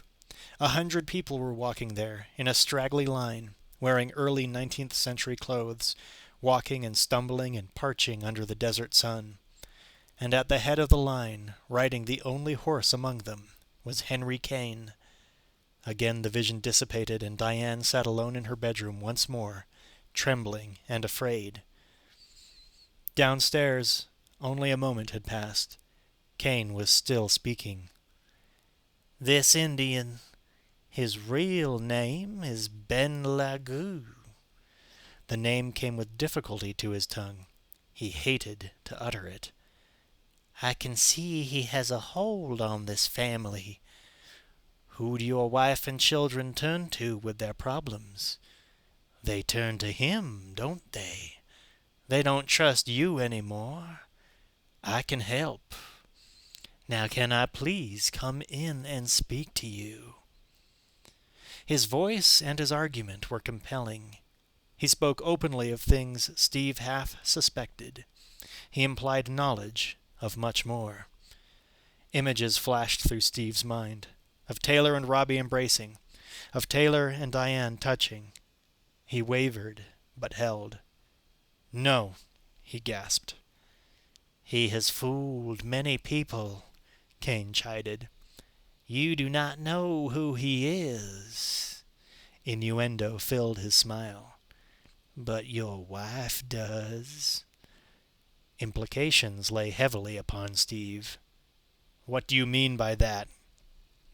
"Please," Kane begged, "let me in." "No." Steve shook his head, but he was hesitating. "Now," Kane commanded, "before it's too late." As if it were already too late, he began pushing open the door. Steve didn't know what to think or feel or do, but he pushed the door shut somehow, and even held it. It seemed to take all his strength to do so. "No," he whispered hoarsely, with his last energy. "What kind of man are you?" Kane snarled. "Your wife and that Indian, making a fool of you. Your children dote on him. They can't wait until you leave the house. They laugh about you. And then your wife and that big, bad Indian." Steve half slumped against the door, sweating, nearly fainting, his sheer weight holding it closed. Kane yanked the door back and forth violently, but it wouldn't budge. He began screaming, "You're going to die in there! All of you! You're going to die!" This jerked Steve out of his stupor, giving him new wind. He stood straight and shouted back, "Get the hell out of here! Get the hell away from my door!" Kane looked startled a moment, then smiled slowly, calm once again. "Sorry to see you're still unconvinced," he said softly, and with genuine regret. Then he turned and stepped off the porch, back into the rain. "A pleasure visiting with you," he allowed. He walked down the driveway, singing sweetly, "He is in his holy temple," and by the time he reached the street, he seemed to have disappeared altogether. And then, as suddenly as it had started, the rain vanished as well. Steve leaned at the door a few seconds longer, still a bit stunned. When he turned, finally, to retreat further into the house, he found Taylor standing behind him. Taylor was grinning. "You did good," he said. "Why?" said Steve. "You know that guy? He seemed to know you." "That's no guy," said Taylor. "That's him." "What are you talking about?" asked Steve. But he knew. "It was a test of power," Taylor confirmed. "He can come in other forms, but that was him." He handed Steve an eagle feather. "Now you are hooked." He smiled, walking toward his truck. "Hooked?" Couldn't this Indian ever talk plain American? "You are on the path of a warrior." Steve stared in some perplexity at the eagle feather. So what's the story on this bird feather, anyway? And can't you ever finish a conversation?" Taylor stopped and turned. "Your confrontation with him was a drain on your power. He was testing you. You did good. But you must become stronger. The feather of the eagle is a good lightning rod for power. It will help you become stronger. But the warrior's path is a long one, and we don't have much time. Come, we must prepare." "Prepare what?" said Steve. But he followed Taylor out to the curb. Then, midway, across the lawn, he stopped and shouted up at the house. "Diane!" She stuck her head out the bedroom window. She still looked a little shaky. "Where are you going?" "I'm going out with Taylor for a little while. Keep the doors locked, okay?" "Do you have to go?" she said. She didn't want to be alone. Taylor answered her. "Yes," he assured. "It is important." She nodded. "Don't be long," she added. Steve and Taylor reached the blue pickup. Taylor got in, and Steve called up to Diane once more. "You okay?" She smiled weakly and nodded once. "Love you," he called, and got into the car. Taylor started the truck and revved the engine. "The most important thing you did," he began the lesson, "was not to ask him in. Evil cannot claim you unless you ask it into your heart." Steve raised one eyebrow, a little miffed. "So where were you with all this handy information when I could have used some backup?" "In the end," said Taylor, "you must fight your own battles with your own resources." Then his face lost its sternness. "But in the beginning, too, I think." He put the truck in gear, and burning oil to blue smoke, rattled off down the street. The kids were napping quietly upstairs when Diane heard the knocking. She jumped and just stood in the kitchen for half a minute, motionless, listening. Like a deep thud toward the front of the house. It happened again. She froze. She didn't know what to do. It was the man in black again. She was sure of it. That unsettling, skeletal-looking, or maybe it was just the supernatural knocking again, the noise that had driven them from the house last night, the rumbling, shaking. But this wasn't that pervasive. This thumping was coming very specifically from the front of the house. From the front door, in fact. Knock, knock. She should really go look, at least, to see what it was. Steve would want to know. Taylor might need to know. She picked at a cuticle. She checked the back door to make sure it was locked. She walked to the front door. The knocking returned. Diane seized her courage, opening the viewing latch in the door, and peered out. The knocking stopped. No one there. The knocking returned. "Who is it?" Diane whispered. A voice said, "It's me, Tangina." Diane pulled the door wide and looked down. There, below the viewing field of the peephole, was Tangina Barrons, dwarf and psychic extraordinaire. "Tangina!" Diane exclaimed, ushering her in and stooping to hug her all in one motion. "Sorry to come unannounced, sweetie," said Tangina, "but I need to speak with you." "I'm so glad you're here," whispered Diane, choking back tears. This woman of small stature and grand spirit had saved them 4 years ago, saved Carol Ann from the horrors of the void, saved the entire family from destruction by the beast. Diane was glad with all her heart that Tangina was there, and she prayed that the insanity was over now. "I'm glad you're glad," said Tangina, "because we're running out of time." Chapter 5. Tangina Barrons was hanging on by her fingernails at the end of a rocky 4 years. For if a salesman on the skids hits the bottle, then a psychic dwarf hits the brink. And Tangina was at the brink of everything, waiting for the boot heel to fall. The beginning of the end had come for her the day after she'd talked Diane Freeling through the astral plane, to save Carol Ann from the clutches of the beast. She'd told the Freelings then, "This house is clean." But it wasn't.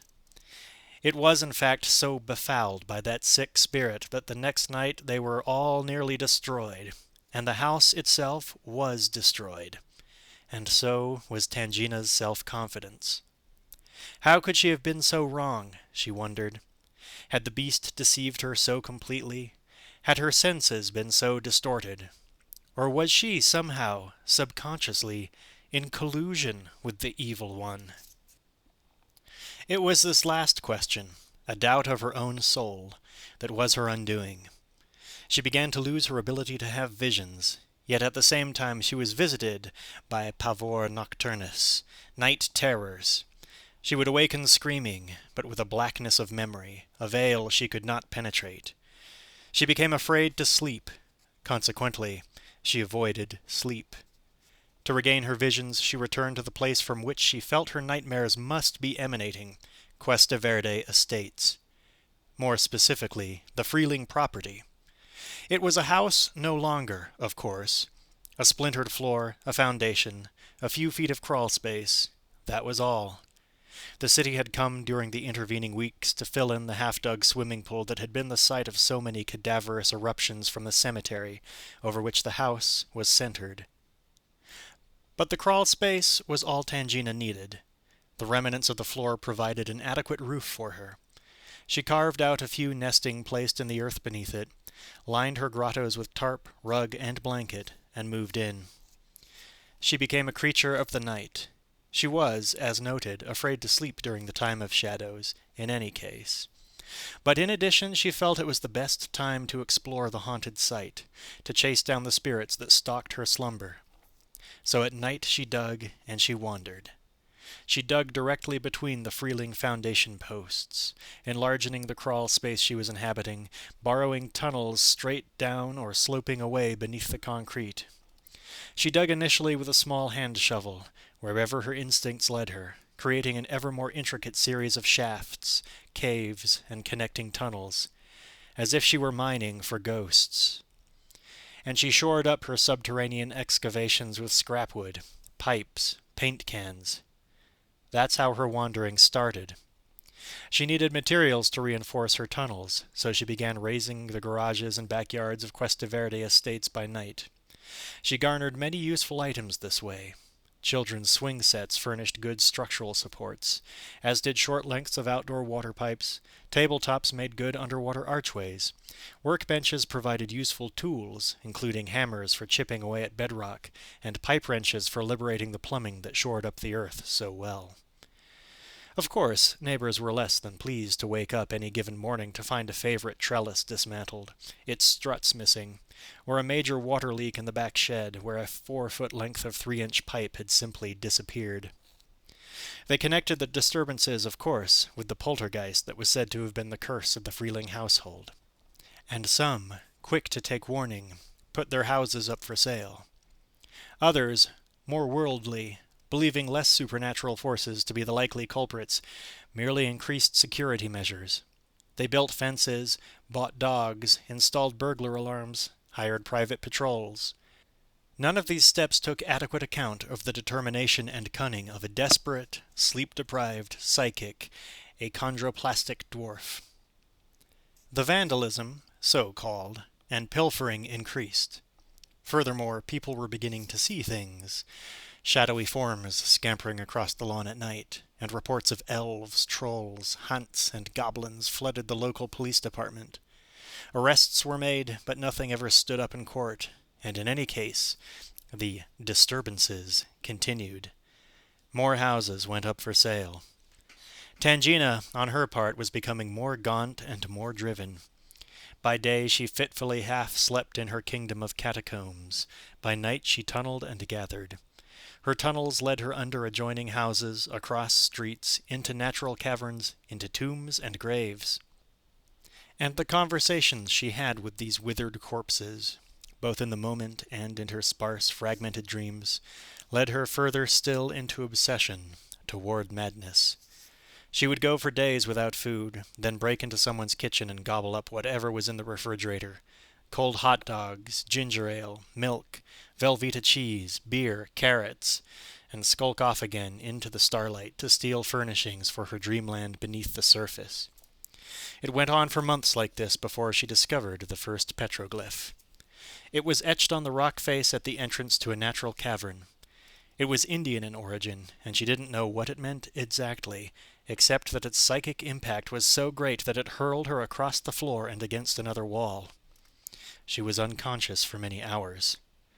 When she awoke, she knew only that this was the beginning of the portal she'd sought for so long, the entrance to the place that haunted her dreams and distorted her visions. Trembling, she approached the cave drawing and stared at it. It was the likeness of a man, with a serpent crawling from his mouth. She shuddered, retreated up to her original crawl space, and wondered what to do. Fear almost paralyzed her. Self-doubt was a willing accomplice. She remained in that earthen cove without food or water for 3 days. On the 4th night, hunger and thirst tore her from her warren. She broke into the back door of her downfall, the home of the insomniac local secretary of the American Rifle Association, who had midnight cravings of his own. Hearing rattles in the refrigerator, he tiptoed barefoot into the kitchen, brandishing his favorite 12-gauge 6-shell pump gun. Even so, he wasn't prepared for the vision that confronted him, that of an emaciated 3-foot scavenger with a demented look in her eye and ravioli dribbling from her mouth. And his shot went wide. Tangina was out the door in a flash, but the gunshot aroused the attention of a passing patrol car, and the officers gave chase. Tangina, debilitated and slightly disoriented from malnutrition and dehydration, ran not to her hideaway but to a skateboard park with only one entrance. She was caught. She admitted nothing. She said nothing. For 2 weeks the public housed and fed her in the jail ward of the county hospital. And it must be said that during that period the citizens of Cuesta Verde estates continued to experience and report strange happenings in their homes. Chandeliers crashing to the floor, air conditioner panels flying across the room, lamps going on and off. So one might surmise that Tangina's tunnelings beneath these various houses had liberated or awakened a host of spirits from whatever slumber they'd enjoyed before her arrival. In any case, she wasn't responsible for all the mischief the authorities had attributed to her, making her arrest a somewhat less successful police action than had initially been hoped. In fact, they probably couldn't even have prosecuted her for the one felony she'd been caught in the act of committing, since the secretary of the American Rifle Association was too ashamed to testify in court that he'd been unable to hit a malnourished midget in his own kitchen with a shotgun. Still, she was obviously crazy, and the county was ready to commit her to long-term hospitalization when, because she was still technically in jail, they granted her the single phone call to which she was entitled. She called Dr. Martha Lesh. Lesh sprung her that afternoon. Bail wasn't all that steep on a breaking and entering to steal on non-fat milk and tuna fish salad, nor did it hurt that this person into whose custody Tangina was being released was a psychiatrist. This type of guardianship got the court, in the court's opinion, of course, off the hook. Lesh, in any event, was the university professor and psychic researcher who'd become involved with the Freelings during that whole horrible episode. Become involved with them by monitoring all the phenomena that were occurring in the house with infrared cameras, voltmeters, and the like. Lesh taped while Tangina astral projected. Now, half a year later, Lesh was back to her classes, and Tangina was one of the bag ladies of the 5th dimension. "How can I help you?" Lesh asked as they walked out of the jail ward. "Come on back to Cuesta Verde with me," said Tangina. And so they went. Tangina showed Lesh through the underground city of graves and caves and Indian drawings, and it wasn't long before Lesh got pretty excited about the idea of a university-funded exploration of the site, possibly co-funded by the departments of anthropology, history. Lesh's wheels were already turning. She got the appropriate release forms from the Freelings. She got the required city permits. She got the lot designated by the state as a potential historic landmark of early California settlement. She got co-funding for digs to begin. She got a fence put up around the whole lot, so little kids wouldn't fall in a hole and sue, and so poachers wouldn't steal any artifacts the research team might unearth. This all took another half-year, during which the rest of the houses in the area went up for sale or were simply abandoned by their owners. No one wanted to buy there. No one wanted to live there. Too many strange things had happened, and were still happening. Too many ghosts in too many closets.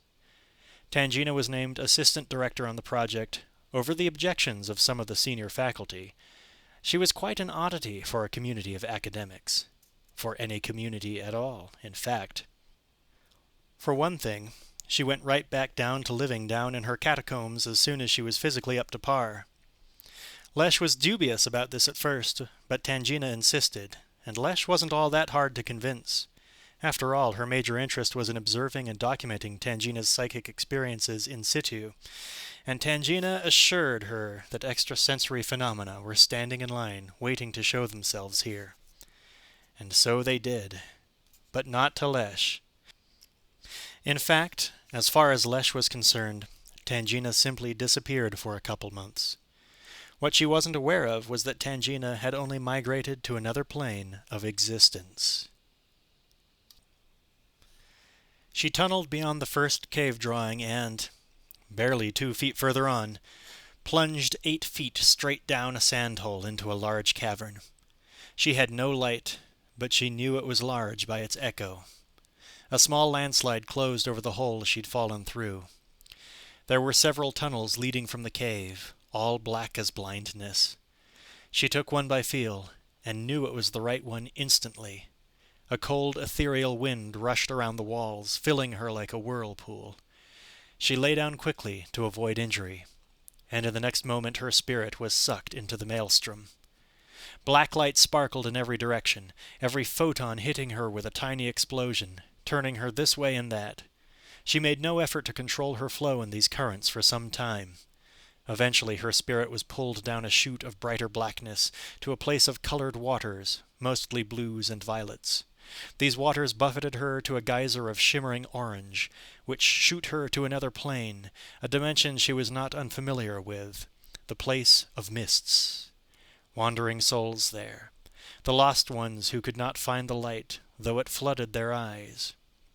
The beast had dwelled here before, but she didn't see him now, not in his previous incarnation at least. What she did see was much worse, in a way, because it was so much more human. What she saw was Henry Kane. He saw her too, saw her at once as food for his diseased soul, and moved quickly to devour her. She flew away, heedless of where. She knew only that she was no match for this abomination in her uncertain condition, and she had to get away. So she closed her eyes and flung her spirit into the ether, spinning out to the deepest hidden pocket of nowhere, and there she huddled, silent and chilly, and beyond Kane's reach. It was a place of whites and grays and blacks. The land was covered with a coalish, spongy nettle that she crouched under. It was good for hiding, though it pierced and scratched her. Other souls cowered here as well, some totally out of sight, some calling out to attract the attention of the flying creatures that soared above. These, too, were black, with human torsos and heads, but some had only eyes, without noses or mouths, and some had only mouths, without noses or eyes. They flew on torn, bat-like wings, and had sticky spider legs, and they swooped low over the sponge nettles, picking up random souls in their talons, and veering up into the clouds. The clouds were black, like splashes of ink. Periodically one would be punctured and deflate, spilling a viscous, tar-like substance all over the sky. Needle-toothed hyenas prowled upright on 2 legs through the brush, howling regularly in triumph or anguish. Sometimes they bit someone and laughed. Large, dangerous birds stalked here too, pecking. A face appeared in the sky from time to time, 2-dimensional, hollow, commanding. It would be torn apart by gray winds, or set upon burrs that spun off the nettles. Pits of black lava emerged and disappeared. Lakes of tar bubbled up creatures who congealed and flew away. The air was full of pain. Here Tangina resided for many weeks, afraid to move. Here Taylor found her in his wanderings. "This is not a place for such a one as you," his spirit told her. He stood brazenly above the low brush, undaunted by the flying things, the pecking things, the biting things. "What do you know of such a one as me?" she asked suspiciously. Might he not have been an agent of the beast? "I have tracked you from the tomb of my ancestors," he said. "When you unearthed those sleeping spirits, their call awoke me, and I came to judge your intentions. But your spirit was already screaming from the evil one, so I have trailed your sign from the Canyon of Shadows to this place of fear." A flying thing without eyes dived at him, but he batted it aside backhanded, and with a wail it melted into a smoky rain that blistered the souls beneath it. "Have I given offense by entering the tombs marked by Indian sign?" she asked. She still couldn't glean what was in store for her. She was still thick with dread. "No," Taylor smiled. "Rather, you allowed their spirits to escape from a place they loathed. Their spirits are free now. I am here to help you." "I could use a little assistance at that." She nodded. A hyena screeched at Taylor and ran off. She held his hand, and it was warm, and she was less afraid. "There was a great evil in those caves," she said. "I could feel it, even blind as I've become." "To reach the darkest evil, you must dig deeper still, to the true core. It is there you will find the evil one in his lair, and perhaps learn the story that my ancestors told on the walls, and set themselves to guard with their spirits." "What is that story?" "The story of the white man Kane. But it is a story each must learn alone. It is not for me to tell. Only let me guide you back now, that you may continue to unearth his unholy tomb." So he led her out of this hell, back to the place of mists, to the portal that returned to the fifth world, the earthly plane. "Goodbye for now," he said.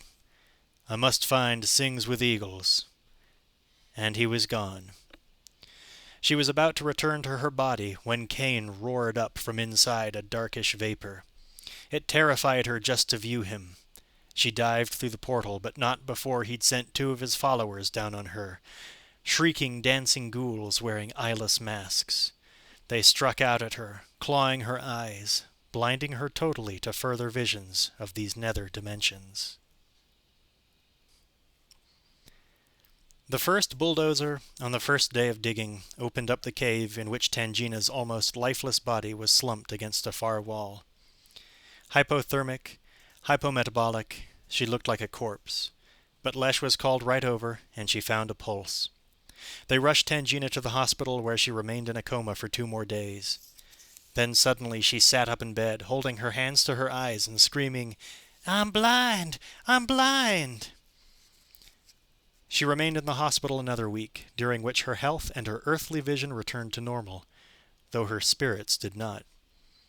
She could no longer see in the astral, not even in her nightmares. This was a blow to Lesh, too, since she'd been counting on recording Tangina's visions. It was such a blow that she tried to rectify the situation in a rather unorthodox, even unprofessional manner. She took Tangina to the excavation one night, hypnotized her, and then put herself in a trance using auto-suggestion. The idea was to go get Tangina into a dissociative state that approximated her psychic states, and then break through whatever boundary was frightening her by reaching a similar level of consciousness and attaining some kind of empathic resonance. Whatever Lesh had in mind exactly, it didn't work. In a big way. Tangina became terrified in her blindness at the entrance to the next plane. Lesh tried to ease her spirit there, showing her there was a way in and a way out. Tangina, in her panic, thrashed wildly, knocking Lesh through the portal to the other side, and Lesh never returned. Couldn't find her way out. When Tangina came back into her body at the cave site, Lesh was dead. The diagnosis was coronary infarction, but Tangina knew the real cause of death. Caught on the wrong side without an escort. A victim not even of her own fear, but of Tangina's. It caused something of a scandal. The project shut down, pending a lengthy investigation. The last holdout homeowners of Cuesta Verde left town, and Tangina went underground. Figuratively this time. She moved to Hollywood. It was a transient's apartment building just off the boulevard, known to the locals as the Sundown Hotel, because that was the time of day it seemed to come alive. And there Tangina wandered the halls, searching for her lost soul. She felt as if she'd betrayed Dr. Lesh, a woman of great heart. So she kept herself from making friends, lest she betray them as well, simply by the force of her own weakness.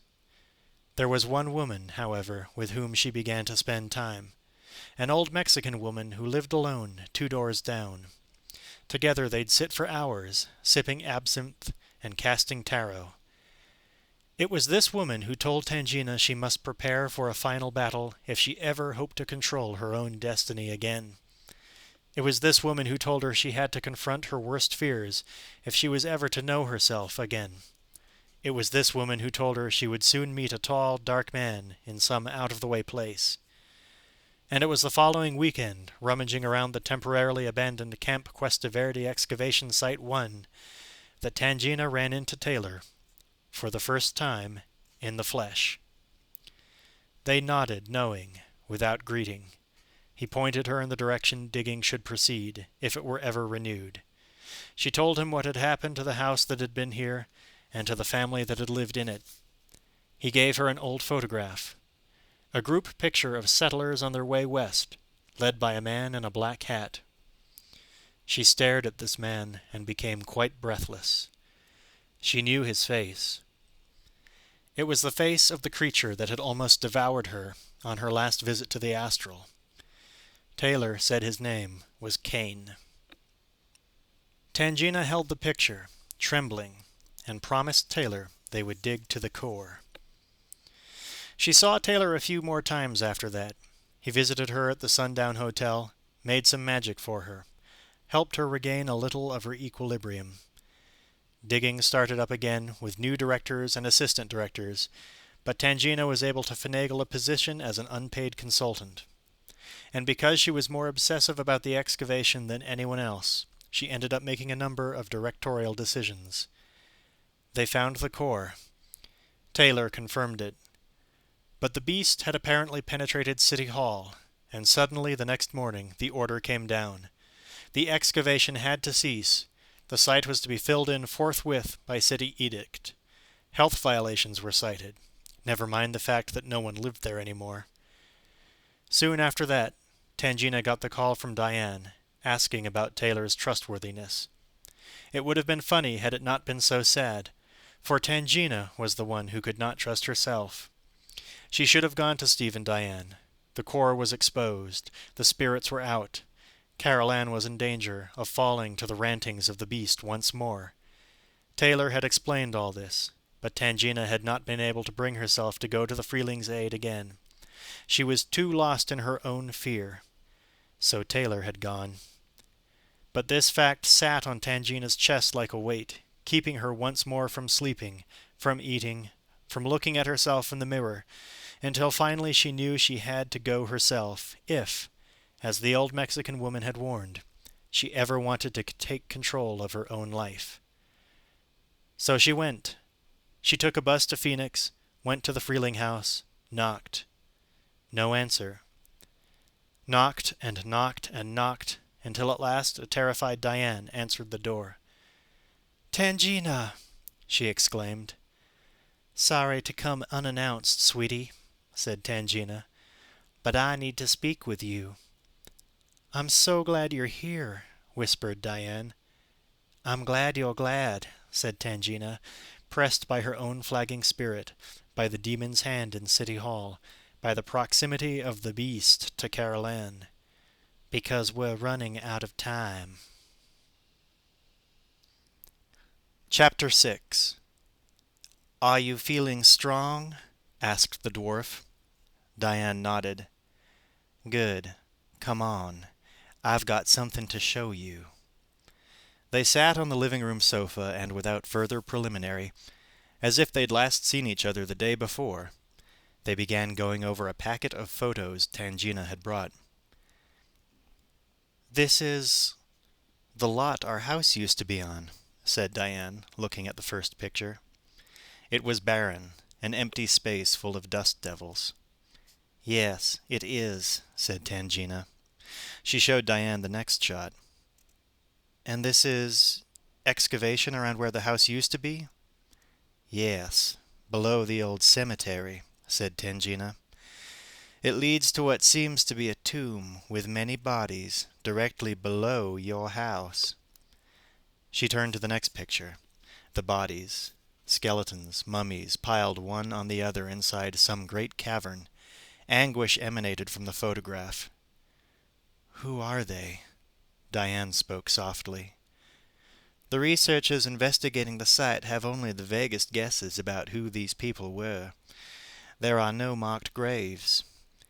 She paused to let Diane absorb the photo, to let her spirit register the scene. Then she continued. "There are, however, records of a religious sect that mysteriously disappeared." "What happened?" said Diane. Her breathing quickened. Her palms got sweaty. "Their spiritual leader was a medium who led his followers out to California in the early 1800s to start a utopian society. They disappeared near Cuesta Verde in the 1840s and were believed massacred by Indians." Diane shook her head vehemently, upset, distracted. "No, not massacred," she whispered. Tangina smiled without pleasure. Taylor drove up past Flagstaff into Navajo territory again. The sun was high, bleaching everything, shadowless, making the sandy buttes and mesas look almost two-dimensional. "Beautiful scenery, huh?" Steve said admiringly. He'd been anxious at first, driving to who knows where with this who knows what kind of Indian. Anxious about leaving Diane alone, too. But something about this landscape calmed him, brought him peace. Something about the simplicity of the rock, the earth tones, the spareness of it all. "This is the crucible," said Taylor, reading Steve's face. "The crucible of the soul of the world." Steve nodded. "Where are we going?" "To my prayer lodge," said Taylor. "Over beyond that rimrock. My kiva, where I take power and seek ways. It is a sacred place." "Like a church?" asked Steve. Taylor smiled. "The Church of Taylor." They drove in silence again, each bound up in his own thoughts. Steve wondered if Taylor ever used peyote during his religious rites. Taylor wondered if Steve ever looked inside himself. Steve wondered if he should have called the police about Kane. Taylor wondered if he had enough magic to help this man beside him, who believed in nothing. Steve wished he had a beer. Taylor wished he had an eagle claw. And so on. The truck bumped for a while over a scrubby plain, curving around a small mesa, until eventually Taylor brought it to a halt in the middle of no possible where, and got out. "Let's walk," he said. They walked. Even high desert is desert, and at high noon in August it is emphatically so. They walked, they sweated, they rapidly parched. Steve periodically stumbled over rocks or gopher holes, but he made it a point not to fall behind the silent Indian. Once he started to take off his shirt, but Taylor advised him not to, so as not to lose as much body fluid. That's when Steve realized they had no water. "Hey, how far is this place?" he said. Taylor only shrugged, though, and pointed vaguely in the direction they were walking. They walked for a long time, long enough for Steve to consider many things about his life, his marriage, long and loving, up and down, now stuck on the shoals of his own loss of self-esteem. His children, a teenage daughter who'd left forever to escape what she called a totally psycho family, a loner son who had no friends and looked as if he'd decided to stop growing at the age of 9, and a fey daughter who had nightmares she couldn't remember, and seemed to be in a world of her own half the time. His wife, the rock of the family, the inner strength. And himself. Where was his strength? What had happened to his life? Things had been cruising along just fine, everything on schedule, and then whammo, the cosmic banana peel. Why me? He wondered. That's when Taylor put a hand on his sleeve to stop him. That's when he saw the rattlesnake poised near his left foot. "Oh shit," said Steve. The rattler rattled. "Don't move," said Taylor. "Give me the eagle feather." "What?" whispered Steve. His throat was dry. He could hardly get the word out. "The eagle feather I gave you on the porch," Taylor said softly but insistently. "Give it to me now." Steve remembered and pulled it from his hip pocket. Taylor took it, and with a slow, rhythmic, wand-like motion, he began to pass it back and forth across the snake's field of vision. Uncertainly at first, and then, as if enchanted, the snake's head started to bob from side to side, following the motion of the feather. Taylor began to chant, bringing the feather still closer. The rattlesnake dropped its head, weaving under Taylor's spell. It lolled against a rock. Taylor stooped slowly, picked it up by the neck. "Forgive me, brother," he said, and whacked off its head with one swift blow of a large knife he drew from somewhere. The snake's body dropped to the ground, writhing in the dust. Its head Taylor held close to his own face, its jaws wide open, its fangs dripping, as he inhaled deeply. "With thanks I take from you the sacred wind of life," he said solemnly. Steve just stared in awe. "How? How?" Taylor smiled. "The eagle is the one creature feared by the rattlesnake. I only made this snake think I was an eagle, circling for food, and he followed my wing and then lay still when I would not go away. So mark this well. If you can make your enemy believe you are an eagle, then you are an eagle." He tossed the head far into the desert, then quickly filleted the now sluggish body and draped it over his shoulders. "We'll make a fine dinner tonight," he commented. The rattle he cut off and gave to Steve. "Here is the second totem for your medicine bag." He returned the eagle feather as well. Steve took both items, still a bit dazed from the heat and the near danger and the wonder. 2 totems, he thought, and 2 lessons. Evil can enter your heart only if you invite it, and you are what you think you are and what others think you are. He couldn't dwell on these, though. Taylor was already walking again, and Steve had to run to catch up. Another half-hour of walking. He was in for another jolt. They were back at the pickup truck, where their journey into the desert had begun. "There's another lesson in this, right?" said Steve. Taylor only smiled, though, and walked 20 yards over the next rise. Coming up just behind him, Steve saw what seemed to be a round wooden hut. They approached it together. It consisted of stacks of smooth logs, tightly packed, sealed with clay mortar, in the shape of a dome, with a large square hole at its cap. Taylor scrambled to the top, then helped Steve up. Taylor pointed east. "Beyond that rock is the place called Where We Emerged. The place where my people emerged from the 4th world into this, the 5th world." He climbed through the hole at the top of the dome, then 15 feet down a wood and thong ladder to a hard dirt floor, where he dropped the dead snake by his side. Steve followed. It was a great round room, mostly underground, with the same log and mortar wall that extended above ground to create the dome at the top. It was cool, even with the hot sun pouring in the open skylight. "Nice place," said Steve. He wasn't sure what you were supposed to say to an Indian about his personal church. "I was taught, in its construction, by the ant people," Taylor replied, as if by explanation. "The ant people." Steve nodded. Taylor motioned him to sit on a mound of earth against one wall covered by a Navajo blanket. Then he went over to an adobe fire pit at the center of the room, stoked it with branches, and set to starting a small fire. Steve looked around. There was a deer skull beside him, still sprouting antlers, and placed carefully across the floor were various familiar and unfamiliar objects, some mountain lion claws, assorted crystals, dried herbs, carved figurines, a kachina mask, a long ceremonial pipe, a few stone beads. Taylor got the fire started, sat on the ground opposite Steve, and began to chant. The room filled slowly with smoke as he did so, and then with heat. Both men took their shirts off. Steve wondered what the guys would say if they could see him now, half naked, half praying to a war god to help him chase the ghosts out of his house. He half stifled a laugh. Taylor stopped chanting. "This funny?" he said. "Well," Steve didn't want to offend the man, but the two of them sweating around a pile of steaming rocks was too reminiscent to suppress. "Maybe we could install a sauna like this in our garage and open a health—" Taylor was not laughing. Steve sighed. No,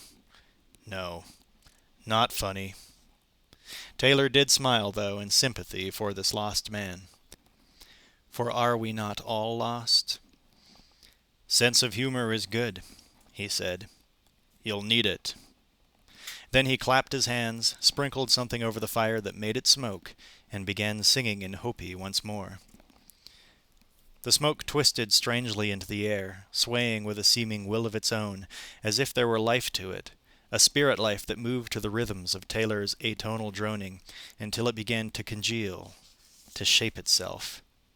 And suddenly it was the image of the beast. A human face, yet inhuman, full of torment and hatred. Steve was paralyzed by this vision. His own mocking laughter echoed hollowly in his brain. He remembered this face from 4 years ago, when it had lunged out of the closet at him. It lunged now, swooped down at him with a howling screech, and then dissipated. Taylor brought the ceremonial pipe over. "The entity reveals himself to you, his enemy," he said somberly. "Now you have seen each other, and there will be no mistakes." "Mistakes? Mistakes about what?" Steve trembled, shaken. "Take the pipe. Now." Steve did as he was told, putting one end of the long pipe into his mouth as Taylor held the other end and blew. Smoke poured into Steve's mouth.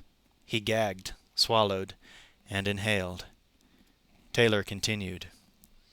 "First we must ask forgiveness of this thing, before we kill it." He looked to heaven.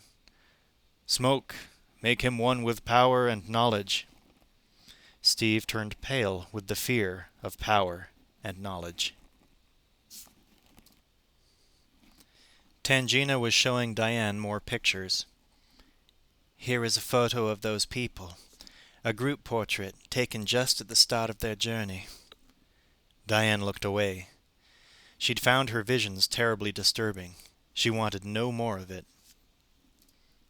"Please look at it," Tangina went on. "Tell me what you feel. I know this is hard for you, my dear. It's hard for me, too. Harder than you can imagine. These pictures fill my dreams. I've hardly slept in more than—" She stopped. She hadn't come here to commiserate. "I need your verification," she went on more slowly, "on something I feel. You see, I don't fully trust my instincts anymore." There was something so pitiable about this last statement that Diane had to look at her.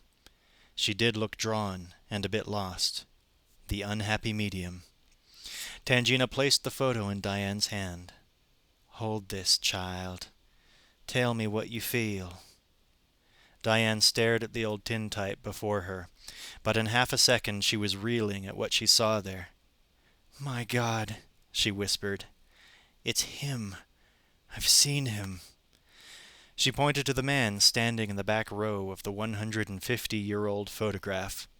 A sallow man in a black hat, chill even at this distance. Henry Kane. "Where have you seen him?" Tangina pushed gently. "Here. At the mall. At our door." She stopped her hand from shaking. She had to be strong. "Who is he?"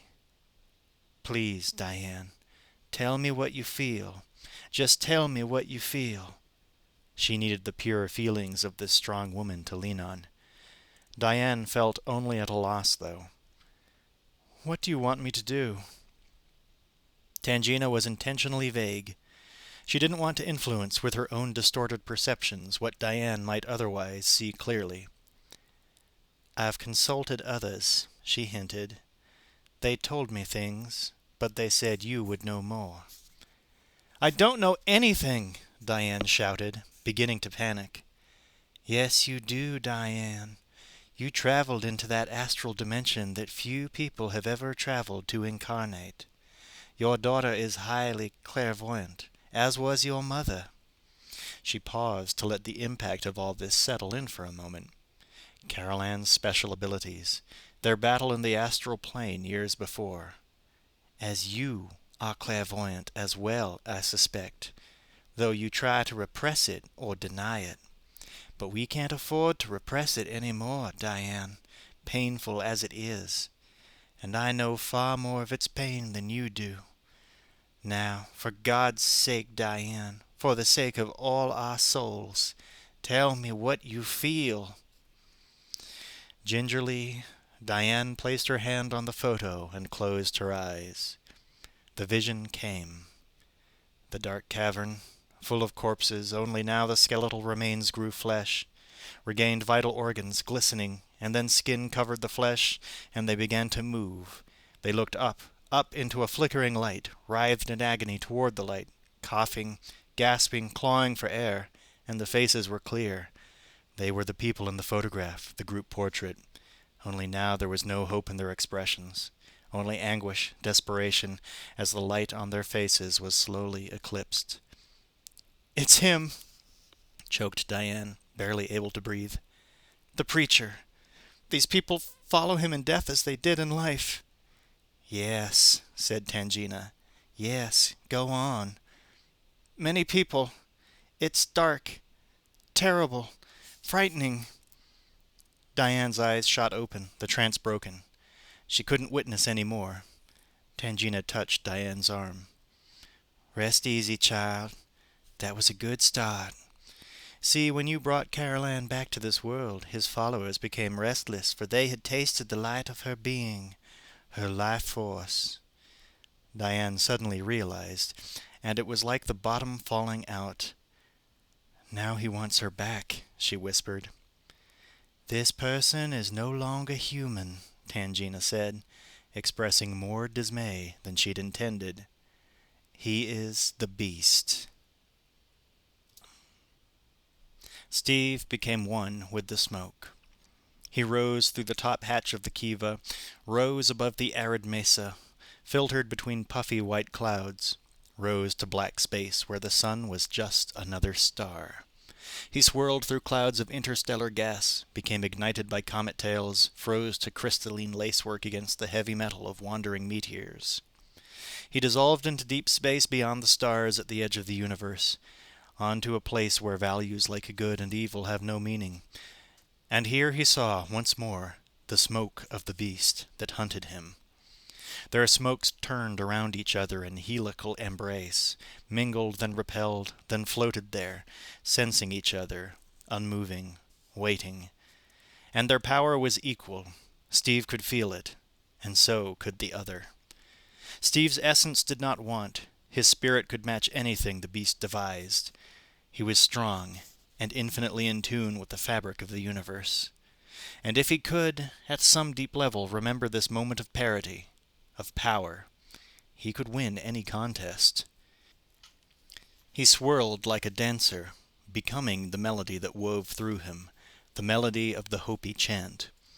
And suddenly he was back in the kiva, sweating, facing Taylor. He smiled shakily. What was in that pipe? Taylor looked grim.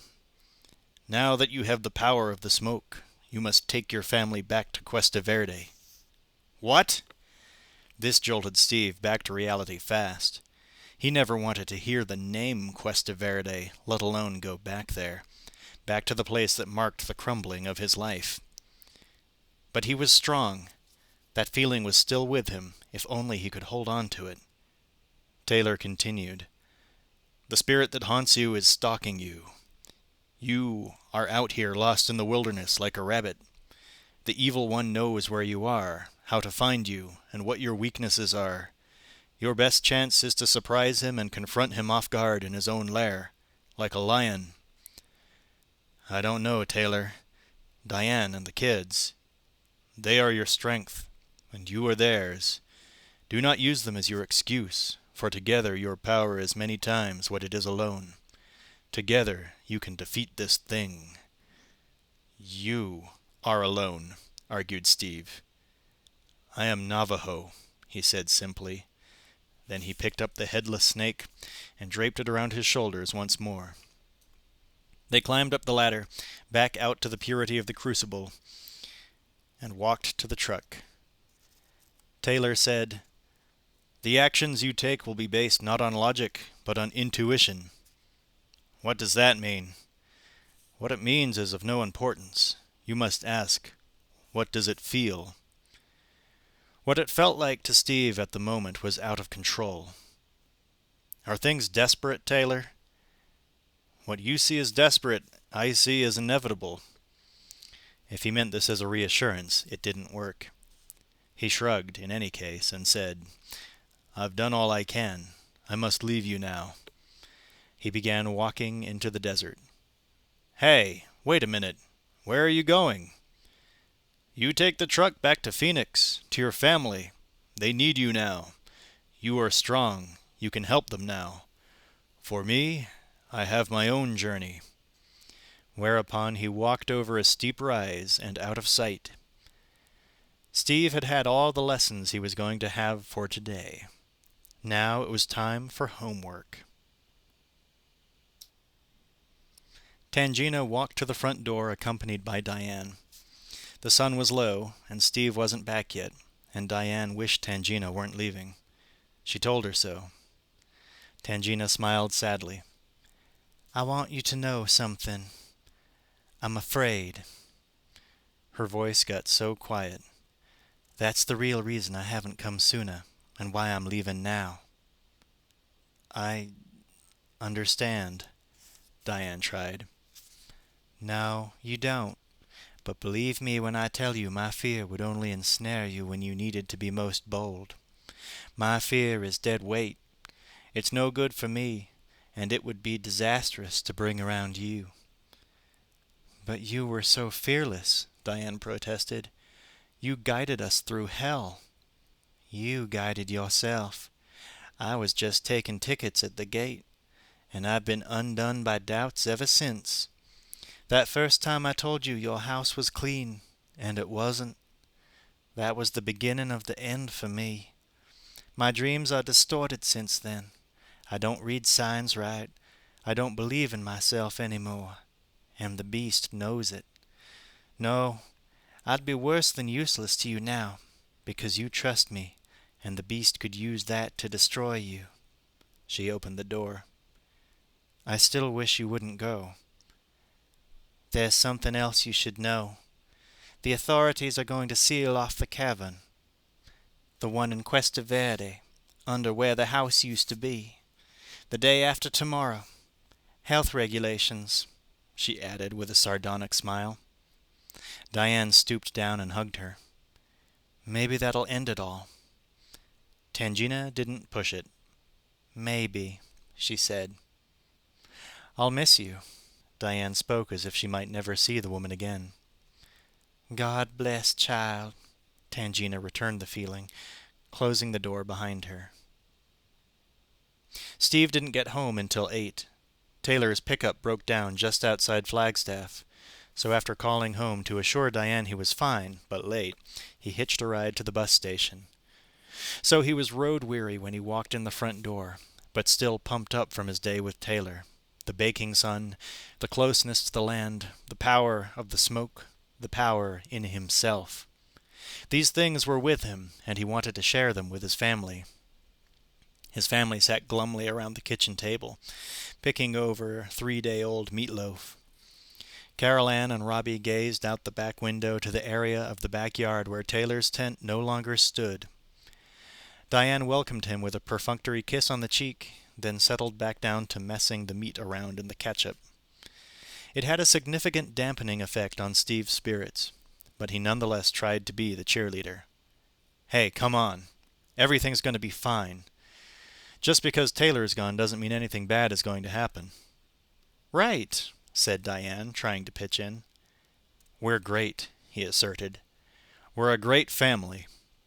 Robbie and Carol Ann looked unconvinced, giving the distinct impression they'd much rather have been a part of Taylor's family at the moment. What do you say, Steve ran on, tomorrow we play some miniature golf? No reaction. Well then, how about bowling? No reaction. Okay, anybody up for a nature hike? No reaction. Diane almost smiled, but she was too tired to work the right muscles.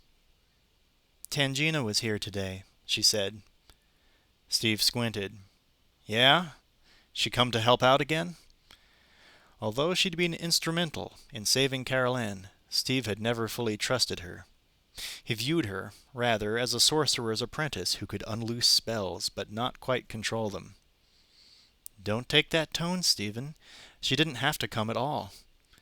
He was starting to get annoyed. Well, that would have been just fine. We can do just fine on our own. Just fine. Just like we've been doing just fine for the past 4 years, Diane said irritably. What's that supposed to mean? Nothing. Just nothing. She stood up. Let's go, kids. Time for bed. She took them upstairs quietly. They always got quiet when their parents got like this. Steve went into the den, really steamed now. He'd been breaking his back for 4 years to get this family on track again. Things were starting to come together, too. And then this sideshow palm reader shows up and Diane's ready to follow her anywhere. Women! They had no sense of the stresses a man was under to perform, to save, to win. He flopped into the easy chair, grabbed the half-empty bottle of tequila from the table, and took a thirsty pull. He was getting no support from Diane. That was the problem. The kids were in love with Taylor. Sure, what kid wouldn't be in love with a big, mysterious Indian? And Diane was in awe of a psychic dwarf. Supposedly psychic. Steve had his doubts. He took another long drink. He stared into space, swirling the bottle. Swirling, the worm at the bottom of the bottle almost seemed to move, as if it were swimming through the currents of the liquor. So here was Steve, alone again, as usual. Taylor gone, Tangina gone. Abandoned by everyone when the going got rough.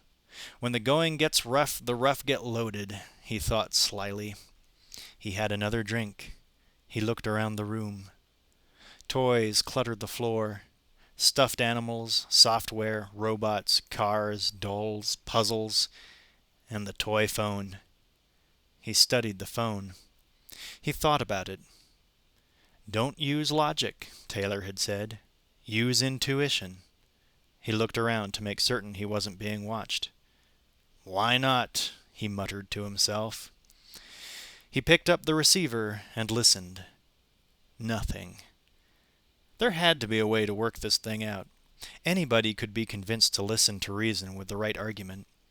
Phone in hand, he walked out the back door and into the garage. And there, in the cluttered darkness, he spoke softly into the mouthpiece. Hello? Hello? Listen, if anybody's there, I mean Jess, or anybody, please listen to me. This is Steve Freeling. You've been trying to make contact. Is anybody there? Hello? No response. Only the silence of the garage. The loneliness of the night. Steve suddenly felt foolish. A grown man sneaking make-believe conversations on a toy phone. Really dumb. He tossed the phone in a corner and resumed his post in the den, bottle in hand. Now here was an inanimate object he knew how to have a conversation with. How do you do? He said silently to the golden liquor, bringing the bottle to his lips and tilting his head back. A few more exquisite gulps flowed down his throat as the worm at the bottom slid along the upturned glass to the very mouth of the bottle, to Steve's very lips, before he put it down again and the worm slid back to the bottom. And the worm at the bottom, as if awakened, slowly opened a demonic eye and waited.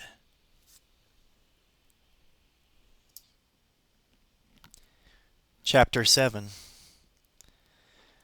Diane and Carol Ann were taking a bubble bath together upstairs, telling stories to each other to avoid the stories that kept playing inside their heads. "So after Alice fell down the hole," Carol Ann asked at one point, "why'd she drink from that bottle?" Carol Ann knew bottles were bad. Her mother had told her so. "Because it said 'Drink me' on it," Diane explained. "Oh," said Carol Ann. Were they going to capture Alice and take her someplace bad? She knew all about that story.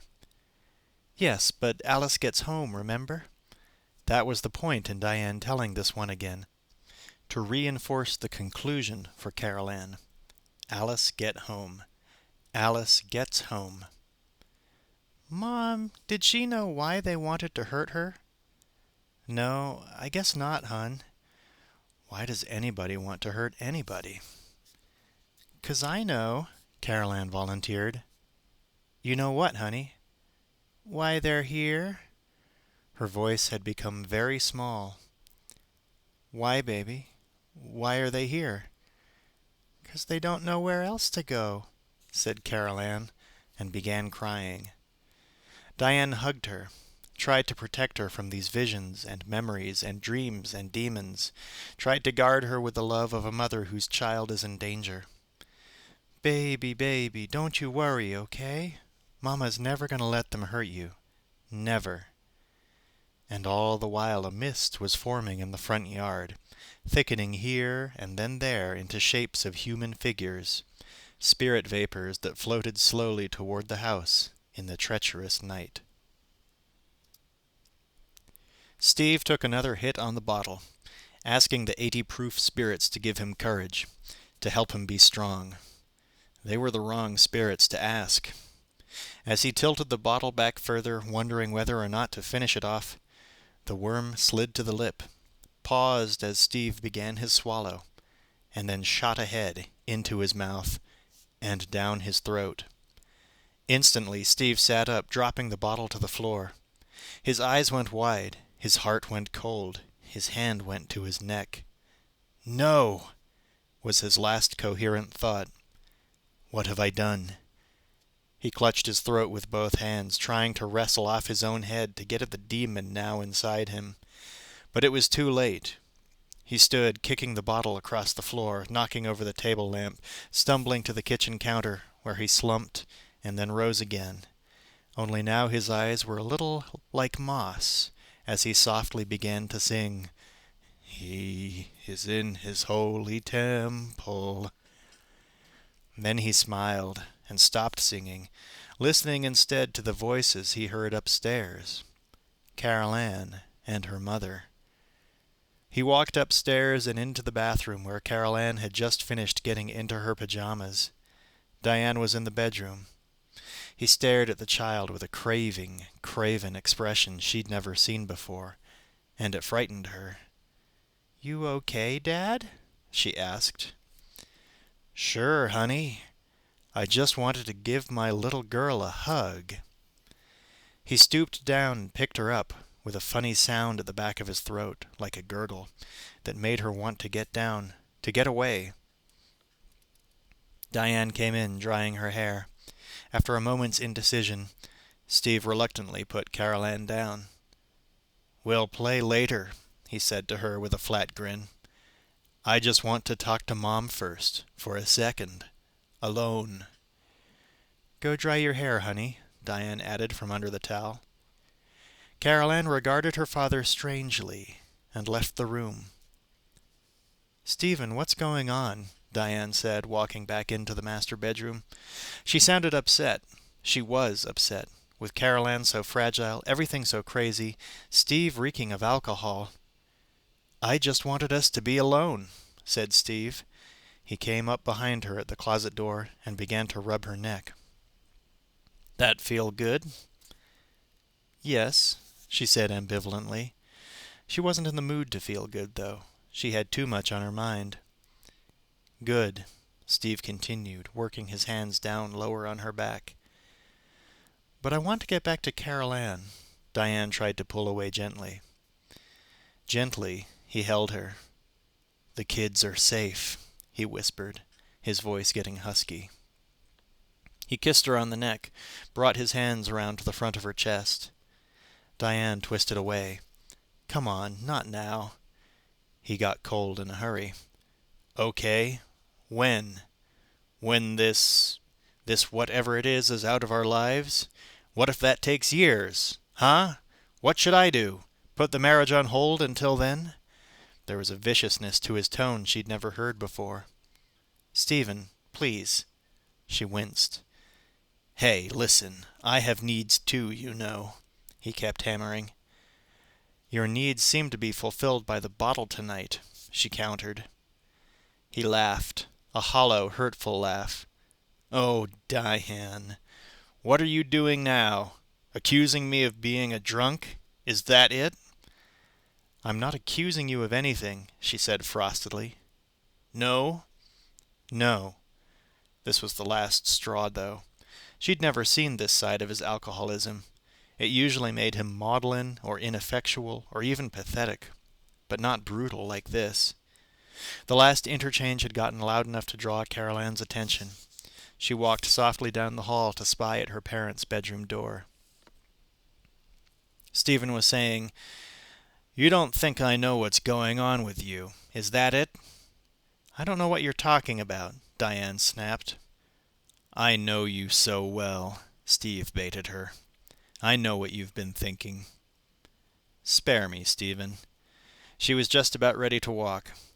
"For instance, I know that the other day, the morning after your mother died, you remembered helping her plant flowers in the garden when you were 7. You saw it clearly."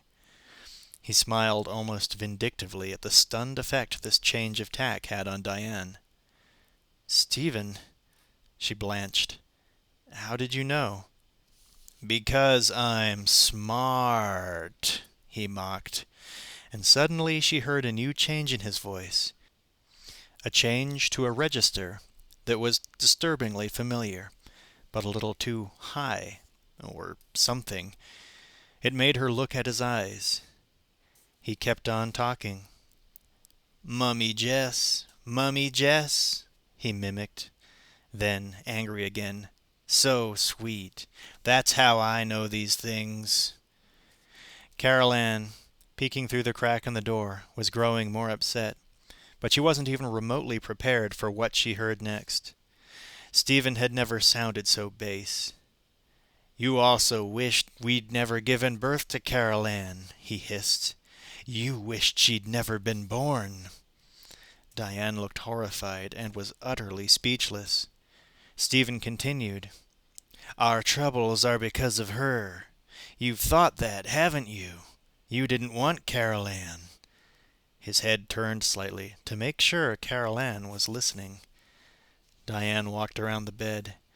She just couldn't deal with this kind of abuse. Steve followed her closely, though, whispering after her. "You've thought about it. You've thought about it," he gloated. That was all Carol Ann could take. Her last refuge was self-destructing. Now she had nothing. She ran back to her room, closing the door. Steve cackled hoarsely. Diane burst into tears, trying to run from this maniac she thought she knew. He caught her by the arm, though, and pulled her close. "See? I know you pretty well, don't I?" He breathed heavily on her face. His breath was pungent, fetid. "So what about it?" he said suggestively. His thick hand roughly groped at her breast. The thought of his hand on her now made her physically sick. She pushed him away. "Don't touch me!" she shrieked. He moved on her, raised his arm. But then a thought struck him, and he paused. Forget her, was his thought. It was the child he wanted. His lip curled. "I'm going to leave you. I'm going to leave you alone, Diane. That's what you want, and that's what you're going to get." He turned and headed for the door. And suddenly, that's just what she felt. All alone. And she couldn't do it all alone. She didn't know what had gotten into Steve, but he was probably just cracking up from the same stresses she was under. He was just coming unglued faster. More than ever, it seemed this was a time they had to draw together, not collapse. They'd made it through horrible times before. They could get through this one. They had to. "Stephen!" she shouted. "Damn you!" She ran up and grabbed his arm. "Stephen, we've got to stick together. If we don't, if we fall apart, it all falls apart." He was ignoring her but moving toward the door at a slower rate. She kept talking, pleading. "I'm just human, Stephen, just like you. I'm not perfect, and I'm sorry if I've hurt you, but—" But what? She didn't know what else to say. He was pulling away from her, and she wanted to tell him it would all be okay. They'd work it out. "I love you," she rasped. He stopped cold, as if he'd been hit by a hammer. She said it again. "I do. I love you. Believe me." His face turned pale. His body began to shake. Her love grew stronger with concern. "Stephen? Stephen! Oh, God, what's the matter with you? What is it, honey?" He was convulsing violently, still standing up. He pushed her away, fear on his face. He gagged once and jolted forward, bent over as if he were going to vomit. He gagged again. His mouth opened, and it began to come out. A thick, translucent, gelatinous, snake-like thing started slithering from his mouth.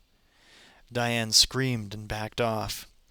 The thing kept coming, writhing, dripping mucus, grayish-pink, thick as an arm at first, then bursting with knobbly, tumorous lumps the longer it grew, like a deformed embryo, pulsing, the size of a small dog by the time it was extruded completely on the carpet. Stephen collapsed in a heap as the thing wriggled under the bed. The trail of slime it left behind it smoked like an acid pit. Under the bed, it visibly began to grow. Diane knelt beside Stephen, trying to revive him. The puddle of ooze where the thing had first been spit up smelled so foul it made her gag. She pulled Steve away a couple of feet and shook him. "Stephen! Stephen! Wake up!" The thing crawled out from under the bed. It was twice as big now, like a huge mutant fetus. Bloated, viscous chest, its ribs exposed and dripping matter.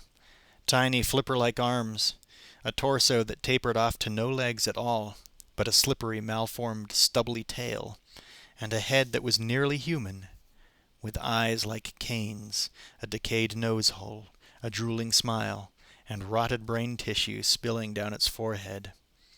A face of primitive evil.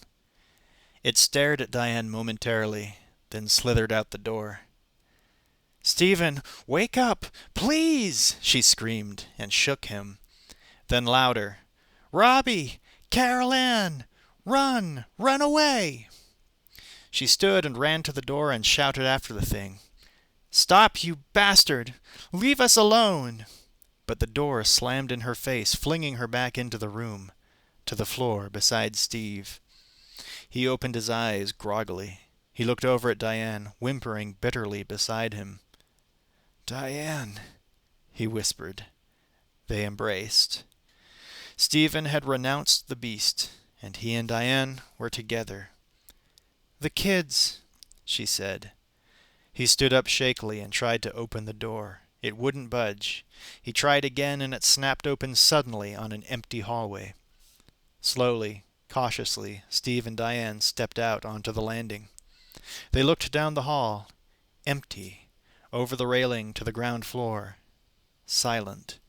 Timidly, they inched toward the children's room.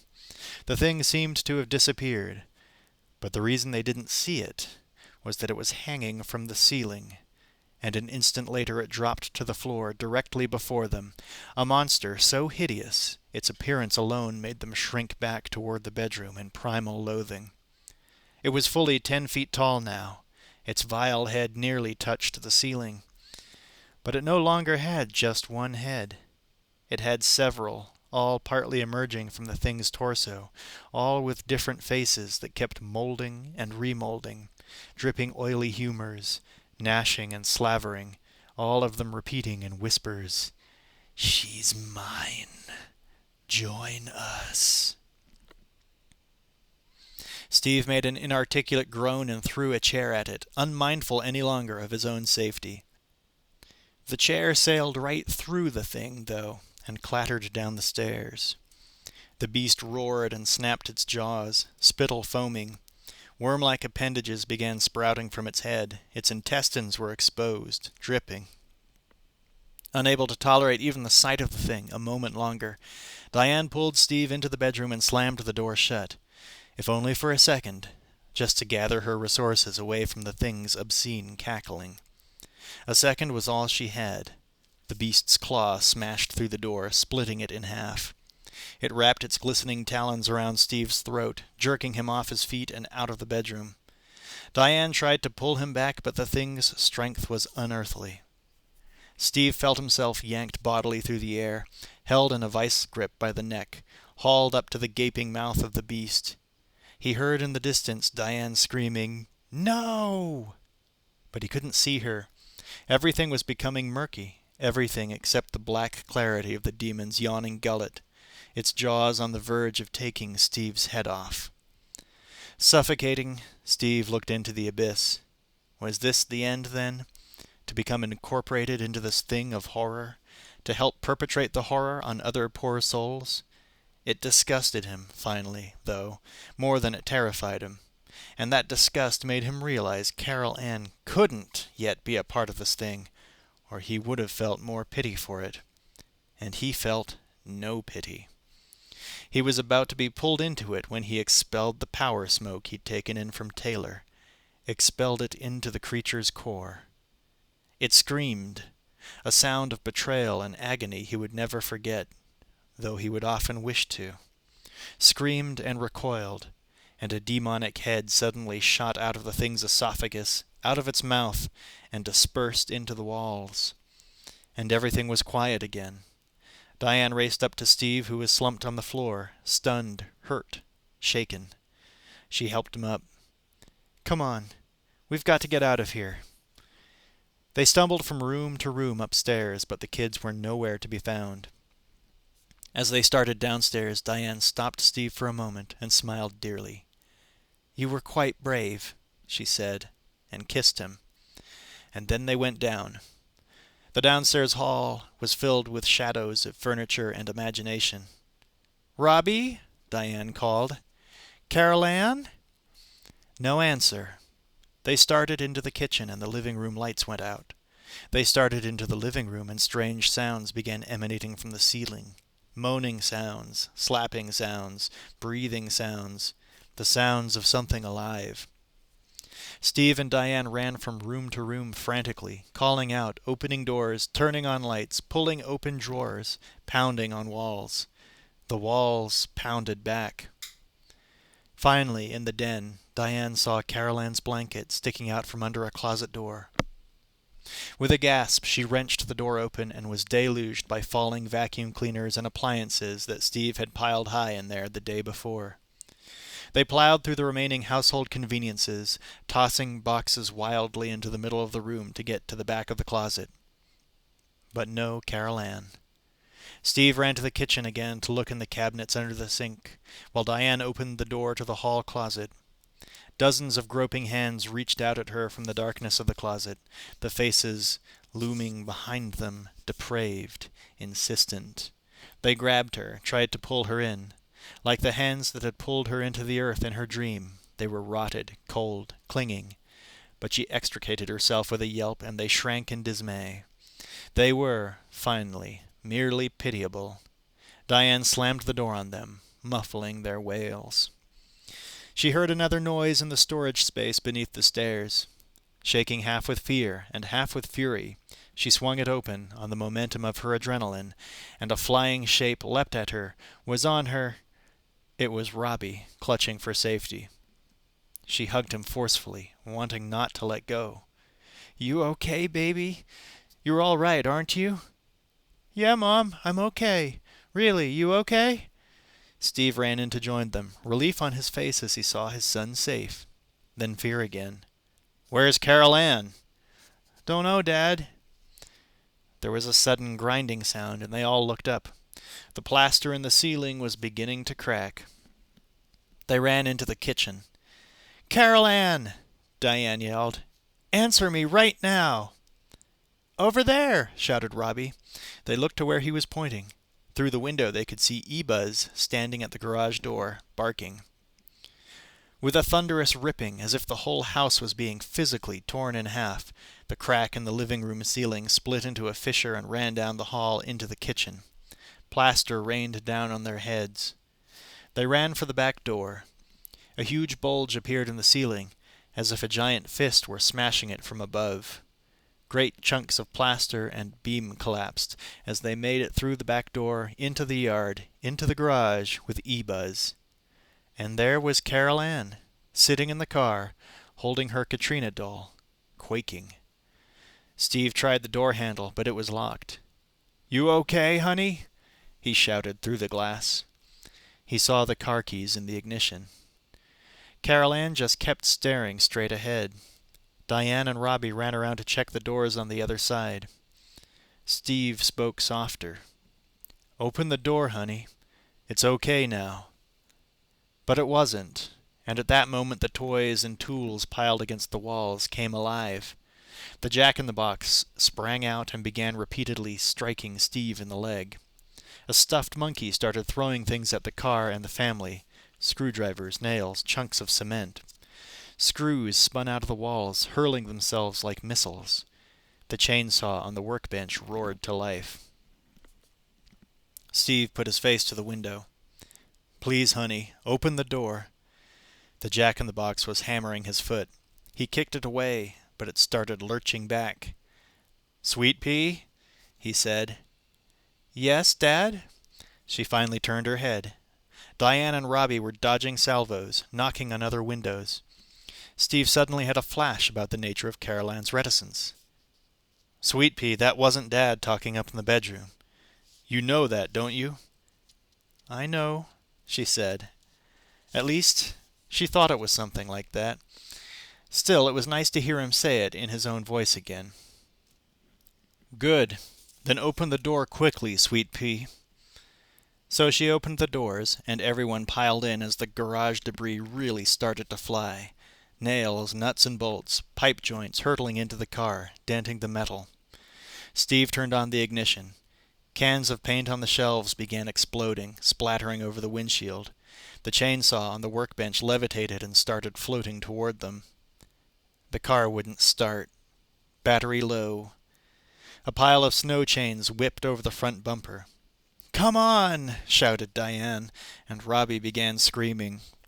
Carol Ann buried her face in her mother's chest. The chainsaw started ripping through the hood. Steve turned to see Robbie's clown staring at him through the driver's window. Suddenly it smashed its head against the glass, cracking the windshield from end to end. The engine finally caught, turned over. Steve put it in reverse, slamming on the gas. The car didn't move. The wheels were spinning, burning rubber, but the chains on the front bumper were wrapped around a supporting pillar, so nobody was going anywhere. The chainsaw buzzed into the roof, narrowly missing Steve's head. Robbie screamed again and kept screaming. Tires smoking. A rafter fell from the roof, crashing into the door. The chainsaw moved toward Diane and Carol Ann, and their screams joined Robbie's. "Damn it!" Steve roared at the car. "Move!" With a final burst of power, the car tore loose of its bound bumper and squealed backward through the garage door amid flying splinters of wood, glass, rakes, and hose. He screeched out of the driveway, sending the chainsaw spinning off into the garden, and he peeled off down the street in a car full of cries and whimpers. And the last thing he saw, looking back at his demolished garage, was the figure of Henry Kane. Driving the anonymous midnight freeway, passing lights, passing darkness. Carol Ann and E-Buzz dozed in the back seat beside Robbie, who slept deeply, gripping the baseball bat Taylor had made potent with magic designs and left for him here in the car. Steve drove silently, unblinking, tense, chewing the inside of his lip, his knuckles white on the steering wheel. Diane, now that they seemed to be out of immediate danger, felt a certain kind of calm resolve.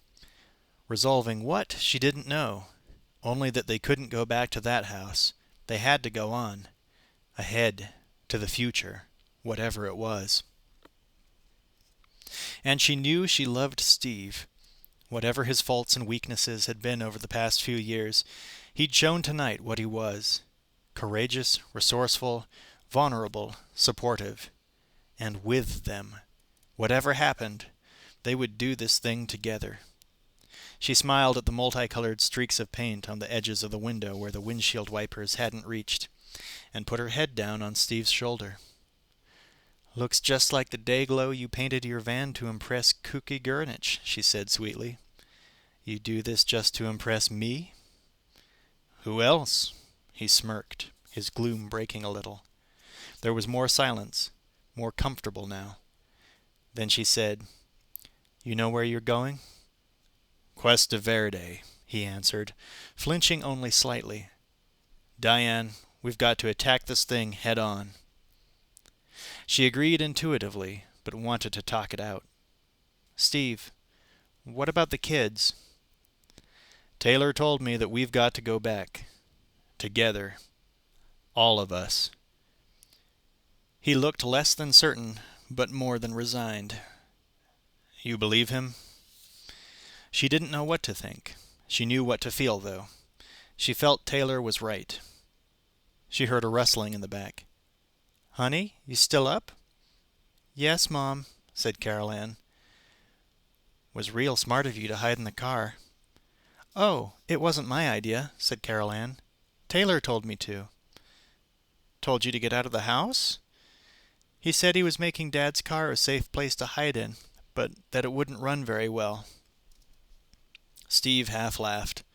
"Good thing we didn't have to get it started in a hurry," he muttered. Robbie was awake now, yawning. "Are you angry at Taylor, Dad?" "No, I'm not angry at him." He was angry at himself for living in a coma the past 4 years. Diane looked around at her little family, little knights on a little crusade. "Stephen, I believe Taylor," she said, "and I trust you." The car limped through the desert night, dented, painted, sawed, and torn, to the outskirts of Los Angeles, up around its northern perimeter, to the housing development once known as Cuesta Verde Estates. The Freelings became intensely silent as they drove slowly through their old haunts, curving avenues, once manicured lawns. Cuesta Verde, where dreams come true. The houses were boarded. The dreams were dead. All but one nightmare that refused to die. Steve pulled the car to a stop in front of the lot on which their house had once stood. Just dusty clay now, surrounded by a high chain-link fence. Off to the side, a bulldozer slept its spiritless sleep. They just sat inside the car, watching, for a long time. Painful memories resided here still, waiting to be roused. The Freelings walked toward the excavation site. It was lit only by the moon, though sodium vapor overhead arc lamps still stood, dark, ready to be disassembled tomorrow, when the site would be closed by authorities. At the moment, these light poles looked like giant insects, standing with their glassy eyes until the right moment to pounce. Steve, Diane, Carol Ann, and Robbie edged past the gate to the rim of the pit. The wind blew dust into their faces. The moon went behind a cloud bank. Darkness became substance. Suddenly there was a loud "gachink," and the arc lights flared on with blinding intensity, filling the excavation with an orange radiance, throwing the tunnels and landfalls into dark relief, casting ominous shadows from the piles of earth and rock. Squinting, Steve could barely see the hunched-over figure that sidled up on his left. "Looks kinda like hell, don't it?" said Tangina, pointing her flashlight toward the shaft they were to descend. Chapter 8. "Thank God it's you," breathed Diane, bending down to hug their diminutive companion. "I knew you'd be here," said Tangina, So I had to be here too." "We had to come," Steve began to explain, but he didn't know how. "I know." Tangina looked sad. "But there are many dangers you must consider, Stephen." "We know that, Tangina," said Diane. This was hard for her. If this didn't work, and she had no plan of attack or any reason to believe it would work other than sheer desperation, then they'd lose everything. "This is our last hope, Tangina. We've got to try to free ourselves." Tangina nodded. "Follow me," she said. She led them to the manhole that plunged to the caverns below and climbed down the ladder. The others followed. Once they were below ground, the light of the brilliant arc lamps disappeared immediately, and it was dark as a tomb. Tangina kept her flashlight on the ladder until everyone had made it safely to the stone floor. Then she turned off even that feeble glow. "It was so bright up top," she whispered. "I want to give your eyes a chance to get used to the dark." Their other senses were quickly heightened. The cool, musty smells, the damp walls, the deadened sounds of distant water dripping, the taste of fear. After a minute, she flipped the switch on again. The beam illuminated a series of cavernous pathways, twisting down into the bedrock.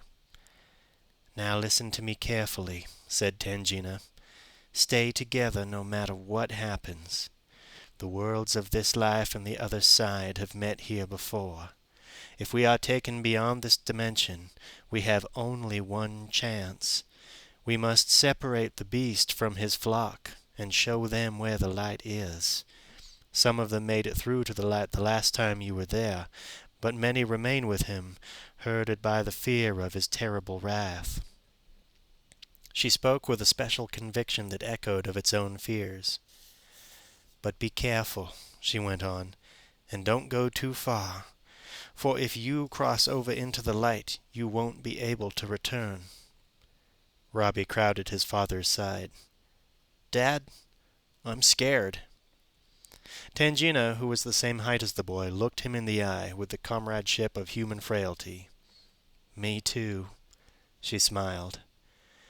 "And so am I," added Steve, lest Robbie fall under the false notion that fear was the province of women and children. "But being brave is doing what you've got to do, despite how scared you might be. Understand?" "Yeah, Dad," said Robbie. "I'll be brave." "Good," whispered Steve, and hugged his son with the love of a man afraid he was about to be remembered fondly. Diane took Carol Ann's shoulders in her hands. "Honey, if you don't want to do this, it's okay. We can leave here now." "No, Mom. I want to." She wasn't sure why. It had to do with dreams and pasts, and like everyone else here, she knew it was just something she had to do. "I love you very much," Diane whispered proudly, almost crying. "Don't ever forget that." She wiped away a tear then for the innocent bravery of children. "Okay, everybody, let's go." And so they went, deeper into the cavern, Tangina in the lead, Diane bringing up the rear. Massive old support beams balanced the earth above them as they wound to the next lower level. Here and there disintegrating corpses, half embedded, reached out at them, eternally imploring. Carol Ann clung to her mother. Robbie was wide-eyed and tried to walk the way he imagined a man was supposed to walk in such a situation.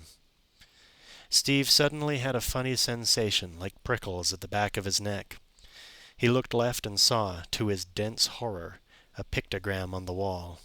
The figure of a bending man, arms akimbo, a snake curling out of his mouth. The image echoed nauseatingly through Steve's soul.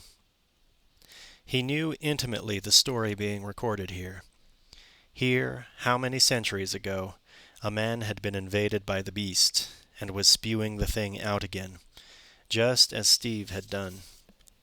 He shivered, steadied himself against the wall, labored his breathing for a few seconds. Diane came up to him, put her hands on his shoulders. "You okay?" she said. He nodded but remained pale. He'd come so close, alone with his bottle, to total annihilation, and now, together, they'd come so far.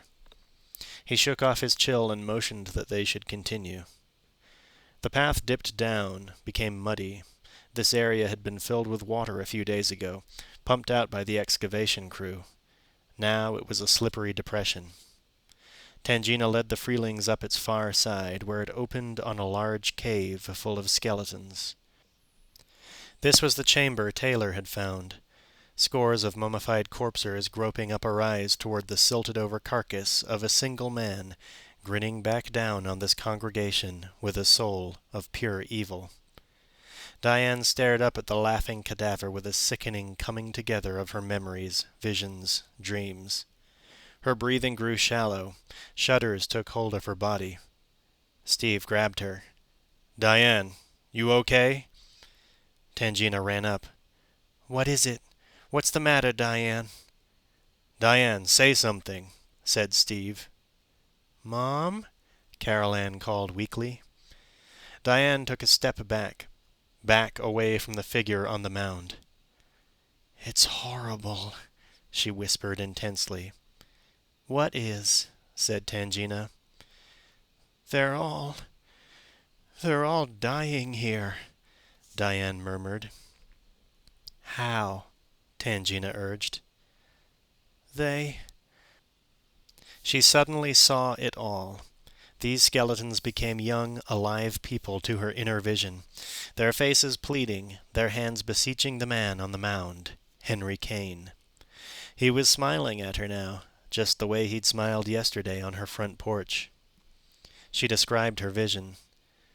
They lock themselves in this cavern because he tells them the end of the world is coming." Kane placed his hands on the face of the woman reaching up to him, tears of joy streaming from her eyes. "You're not dying here," said Kane. "You're not." Diane stared into the depths of her trance. "But the day he predicted for the end comes and goes," she said, as if it were happening right then. "And a new day begins." Kane raised his arms to the congregation. Candles flickered in the small cavern, his underground cathedral. "Follow me to a better place," he enjoined them. "Don't fear. Your little ones are surrendering to me. Look at them. They'll be reborn into a better world with me. Follow their lead. This is a beautiful day, a joyous day. Come with me to God."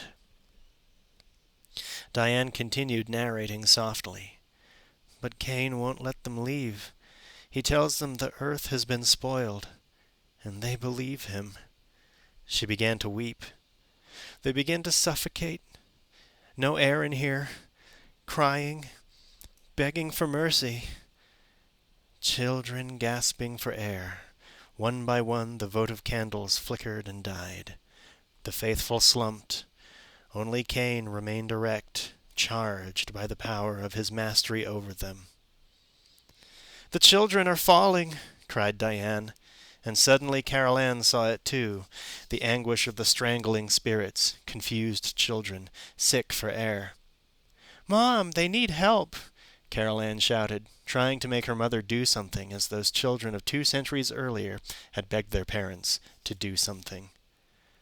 One by one they dropped, tears streaking their faces, tongues lolling out the sides of their mouths, dropped to the cold earth. Some hugged their children, some tried to claw their way to freedom. Too late. Kane stared on, triumphant. Diane's voice was getting weaker, as if her own oxygen were being cut off. "Everyone, everywhere confused, hurt, lost beyond words, reaching out for help that never came." She turned her head to stare directly at Kane with a loathing that penetrated the grave. "Because they worshipped him," she muttered. At that, the ground began to tremble. Diane's vision of Kane, and Carol Ann's vision, reached up his arm and pointed his terrible finger at Carol Ann. But then it wasn't their vision anymore. They were back in the unsealed cavern, surrounded by skeletons, and it was the mummified body of Kane lifting its bony hand to point accusingly at them. The trembling of the earth increased as a hurricane wind vented through the cave. All at once a blinding light burst behind Kane's corpse, sucking it into a vortex at its center. The wind roared like a wounded animal. Tangina backed away in terror. This was it. The opening to the astral plane, the dimension that she'd tried for so long to avoid at all costs, and that had been denied her by her own blindness. "It's happening!" she yelled over the racket. "Maybe we should run." Maybe Steve would make her leave. Maybe she wouldn't have to... "No!" shouted Steve. "We've got to stay." "Stephen!" Diane groped for him. She, too, was wavering. He grabbed her hand tightly. "No!" he bellowed loud enough for Kane to hear on the other side. The light grew brighter yet, flooding the cave, making the seekers avert their eyes. "Diane!" Steve yelled, pulling her close. She hugged him. "I'm with you!" The light flared, unbearably bright, like the center of a magnesium flame, and then went out. The wind stopped. The earth stilled. Tangina picked up her flashlight and turned it on. Before her stood Steve and Robbie. Diane and Carol Ann were gone. Steve turned in circles. "Oh, my God! Where's Diane? Where's my baby?" And then Carol Ann's disembodied voice, so chillingly familiar in character that Steve knew in an instant where it was coming from. "Daddy! Help me!" It was coming from another dimension. Steve began banging his fists against the stone walls, searching helplessly for the portal to the astral plane. But it was closed again. "Diane!" she shouted. "Carol Ann! Where are you?" "Come back to us!" screamed Robbie. "Keep talking to them," Tangina urged. "Don't lose contact." She felt heartsick. She could have entered the ether with them, but she didn't, frozen with fear of what lay in wait for her. Steve turned on her angrily. "What the hell do you mean? We've lost contact. They're gone." "Don't argue," she yelled back. "Just keep talking to them before they drift too far." "Talk to us, Carol Ann," Steve called. "Diane, do you hear me?" From far, far away came his wife's voice, filtered by the membrane that separated the two universes. "Help me! Stephen! Please! We're lost!" Steve shook Tangina. "There's got to be a way over. We've got to go help them.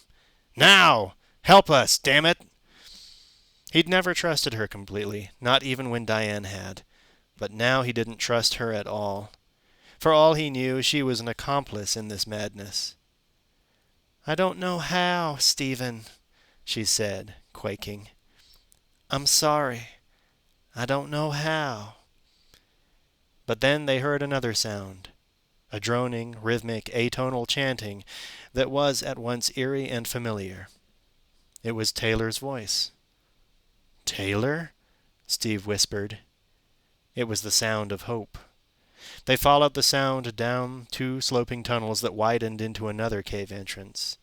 There they found Taylor stoking a small ritual fire, surrounding the blaze with a length of rope he'd laid on the ground. As they rushed up to him, he threw something into the fire pit. Flames leaped high, licking the low ceiling of the cavern. He stared deeply into the fire and spoke without greeting. "I can see her. This is the way in." He appeared to be entranced. "But I'm not sure it's the way out." His face was painted dark green, the color of the inner earth, with white lightning running from his eyes and down his cheeks, denoting the source of his power. "Is she all right?" pressed Steve. "We have work to do," Taylor rumbled, ignoring the question. He continued glowering into the fire and began to chant. After Taylor had left Steve at the truck, he had walked many miles in the desert, looking for a sign. He turned north at two scorpions fighting, then east at a dry waterhole in the shape of a goat horn. He gathered up a handful of buffalo grass, which he stuffed in his shirt. And finally he came to what he was looking for, though he hadn't known it until he had seen it. Lying in the sparse shade of a tall cactus was the bleached skeleton of a burro.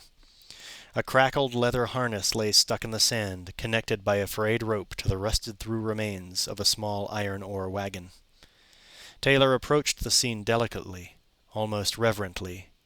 He had no doubt he'd find the miner's skeleton nearby, but he wasn't interested in that, nor in the pouch of rich ore the miner possibly still clutched to his bones. Taylor was interested in the rope, the connection, the thing that connected laborer to burden, animal to iron, wildness to civilization, the thread that wove two things into one, making a pattern, a harmony, the connector, the thing that binds. Gently he untied the rope from the harness and the cart. It was so thin in parts that it shredded in his fingers. He coiled carefully what was left. He cut his thumb on the jagged metal of the hitch-up, but rather than close the wound, he let it bleed freely into the rope. When it finally clotted on its own, Taylor pressed it to the dust to seal it. He cut a wedge out of the cactus with his knife and sucked the morsel for water. Then he set off walking again.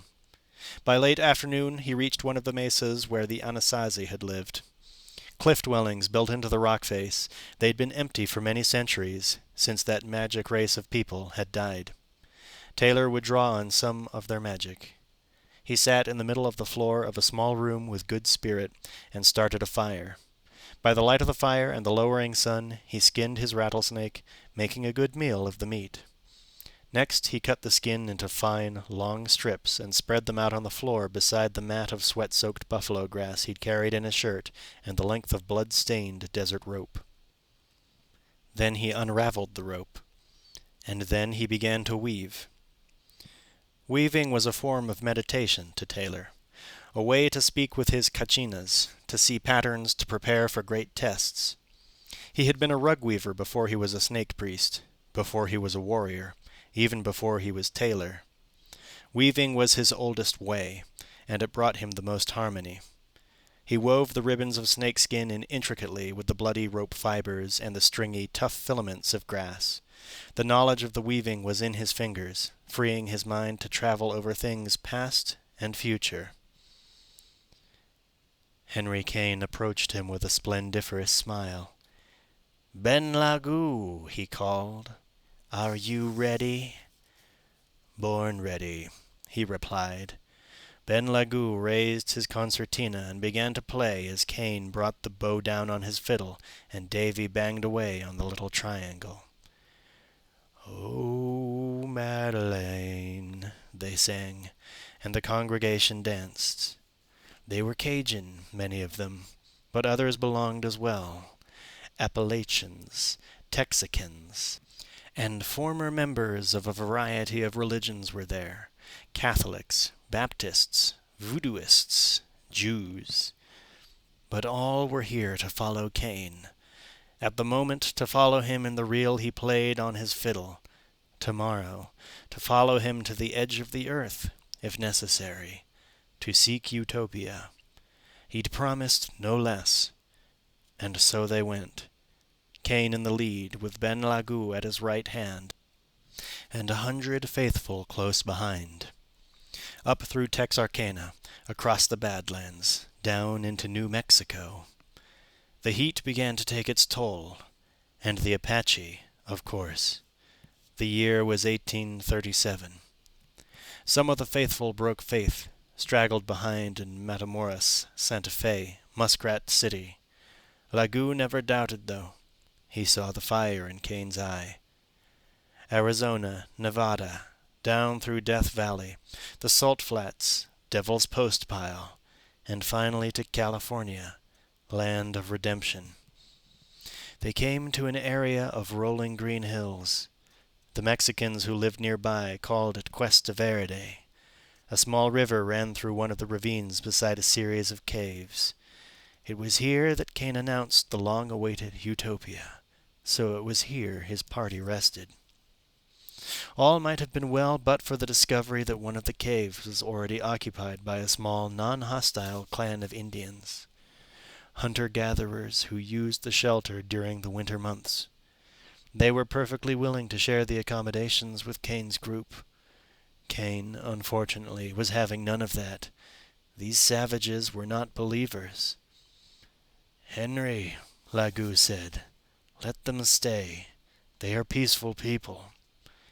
"They are barbarians," said Kane, "and will but fog the spirits of our brethren. They must go, for this is our utopia." So Kane armed himself and a dozen of his men and ran the Indians out of their cave shelters, at some cost to life. That was when Lagoo first noticed the change in Kane's eyes. He said nothing, but he watched. Winter turned to spring. Crops were planted, trees felled to build small homes. There was a drought. A few more followers left to head further west on their own. Kane began holding seances. Lagoo protested. "The Lord works in strange ways," said Kane. "His wonders to perform." Kane began demanding that the women visit him at night, or he would send a flood. The faithful hesitated, and there was a flood. "My wrath is swift," he scolded. They sent their women to him. Then he demanded that their children visit him at night, or he would send fire. The women protested, and a brush fire swept through the valley, destroying crops and houses. They sent him their children. Lagoo denounced him. They fought, and Lagoo beat him senseless.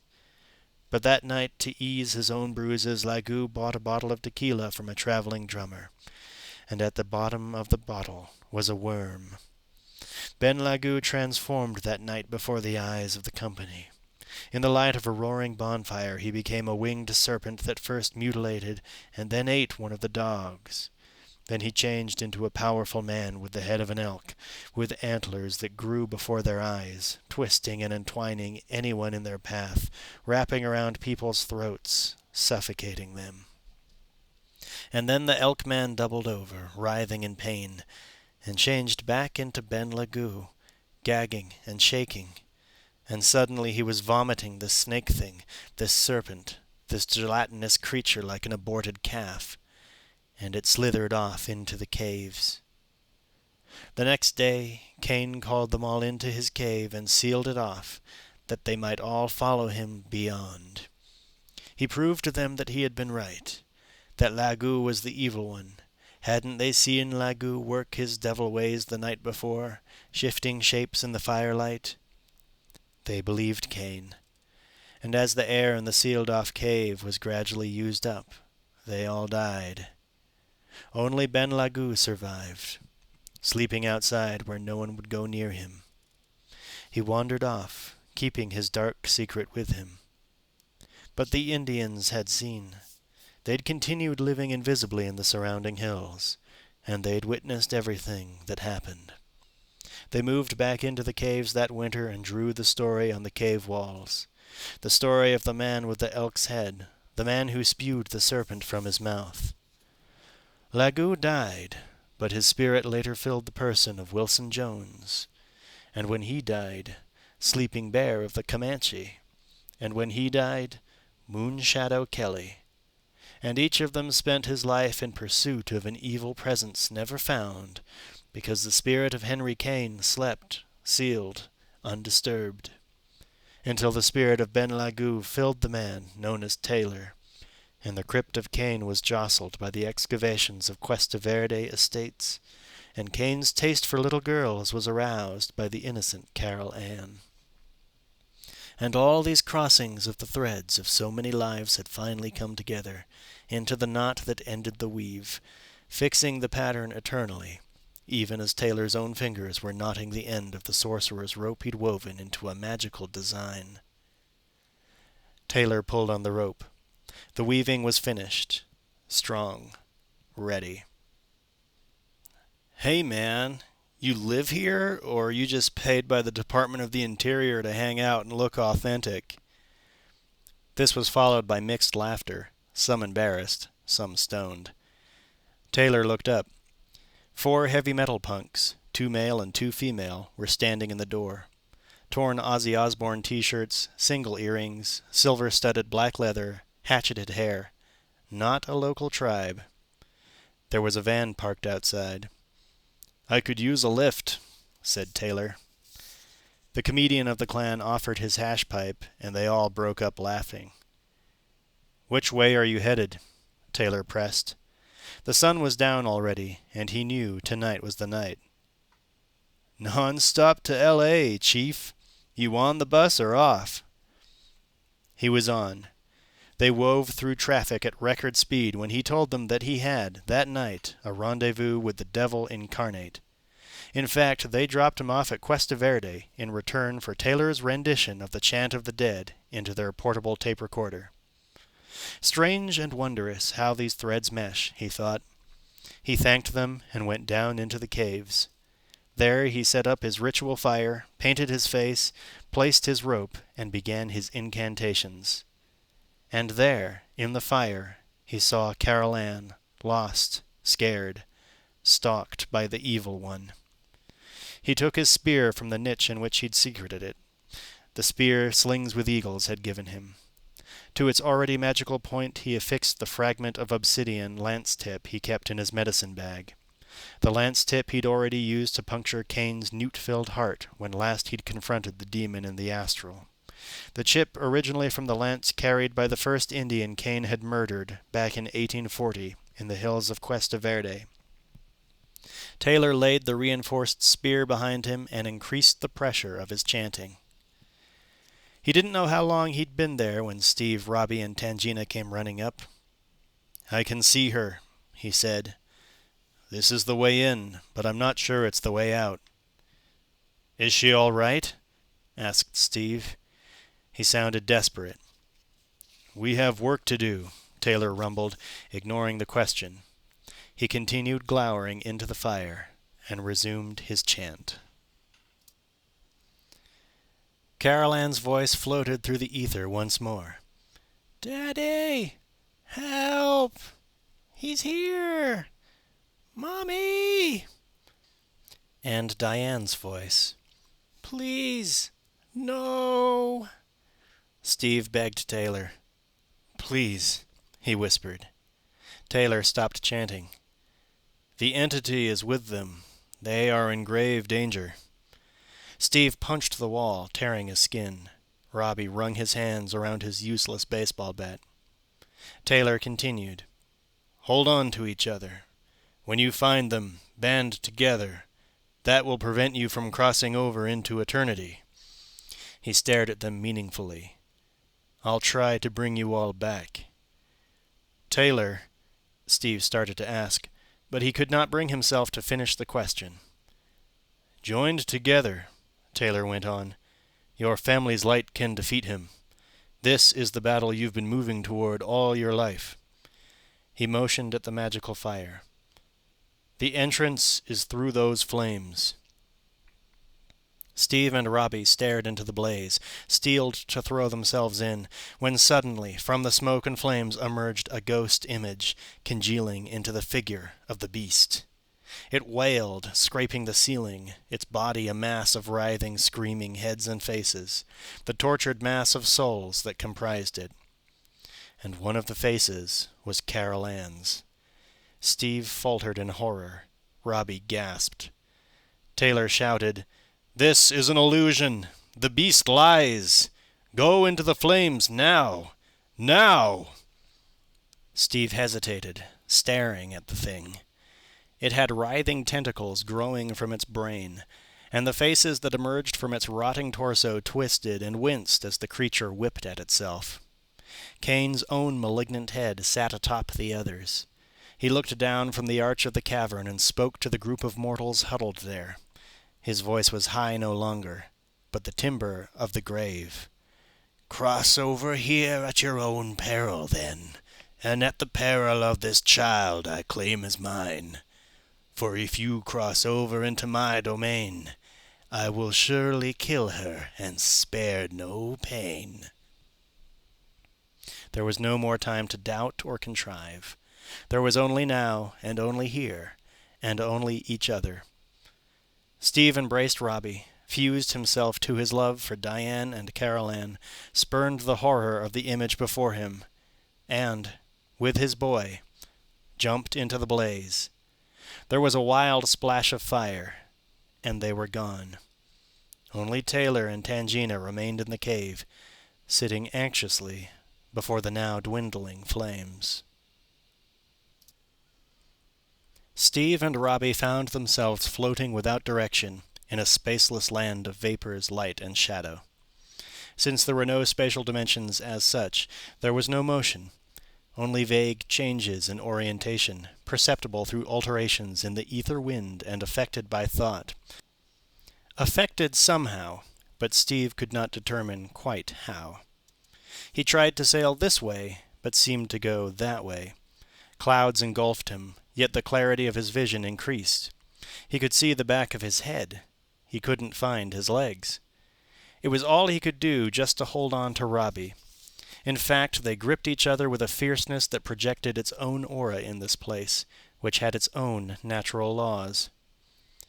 It was some time later, though how much was hard to tell since there was no time there either, that they saw Diane and Carol Ann clutching each other, floating amid dozens of vaporous shapes that Steve realized were spirits, just as he realized he'd been seeing them all over and regarding them as wisps of cloud. Carol Ann saw him at the same moment.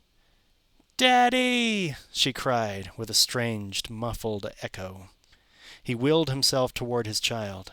He hadn't a clue how he did it, except he focused all his being on that spot, and he was there, but upside down and backward with respect to Diane. So there was a lot of frantic grasping and twisting and trying not to try, until finally they were all holding some part of one another and wrestling themselves together and wrapping arms around shoulders and waist, all in a bunch. Except Carol Ann was just hanging onto Steve's wrist, a little apart from the rest. "What's happening?" whispered Tangina. The fire had rapidly burned down to coals, smoldering red in the blackness of the cave. Taylor stared ferociously into the embers. "They've found one another," he said. Her heart jumped. There was still hope of its working out then. "Oh, God, can you bring them back? Taylor?" Then another skipped beat, and it was, "Taylor, what's the matter?" Taylor saw something in the glowing charcoals that worried him, so he didn't spend any energy answering her. Instead, he tightened the sorcerer's rope snugly around the fire pit, tight enough nearly to singe it, and then he began to chant. Steve felt a tugging at his waist, and realized Taylor's rope was somehow in place there, binding him to Robbie. He loosened it enough to loop it over Diane's head and shoulders, so it was now fast around the three of them. But as he tried to draw Carol Ann in closer to encompass her too, a shadow passed over them all. Steve looked up. It was the shadow of the beast. The thing was enormous, far bigger than all of them. The face that looked as if it had once been Kane's face was deformed by sores that bubbled, jaws that could not close. Its body, too, was horribly defiled, erupting with the faces of the souls it had eaten. And it was still hungry. It moved toward them as they struggled to hold together, unable yet to tie Carol Ann onto their tether. It moved toward them with its mouth opening wider and wider, growing blacker and blacker in its greed to engulf them all. For a moment they froze in shock at the sheer image of it. But Robbie realized he was still gripping his baseball bat inscribed with Taylor's protective symbols, and he threw it with all his might into the creature's reeking teeth. The bat broke half a dozen of the beast's fangs and lodged upright in its mouth, preventing its jaws from closing.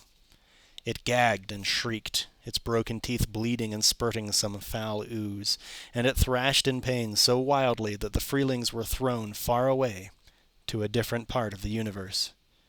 It was still full of mists there, but in the distance they could see the light.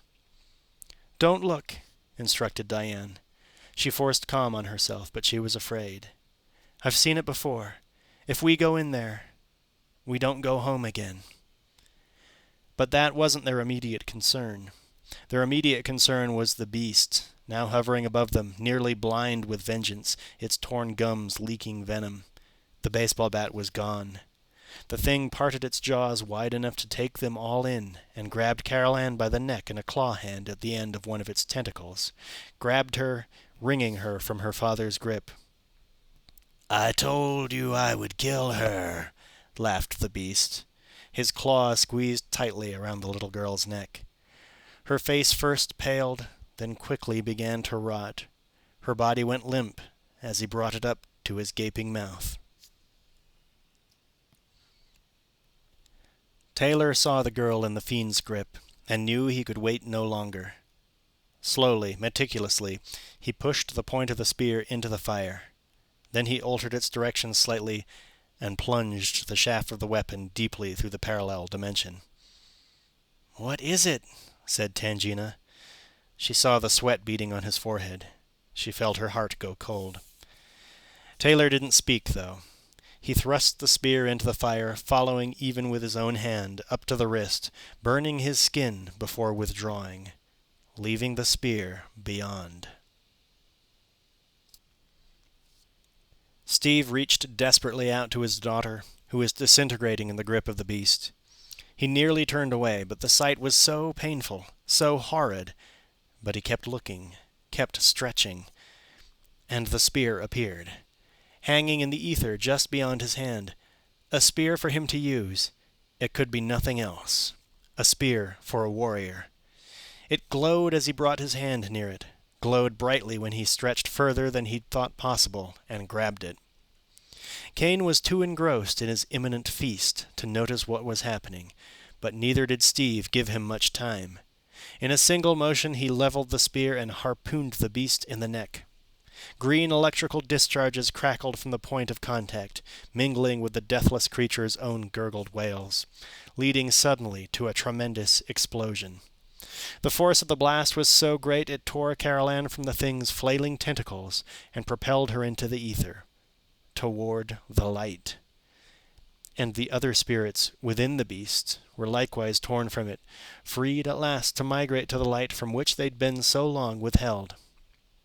And the beast, spear in throat, annihilated by Taylor's wizardry, was blown away by the power that ripped from his core all the souls he'd imbibed over the years, and the fiend was expelled, howling, into a black void from which there was no known return.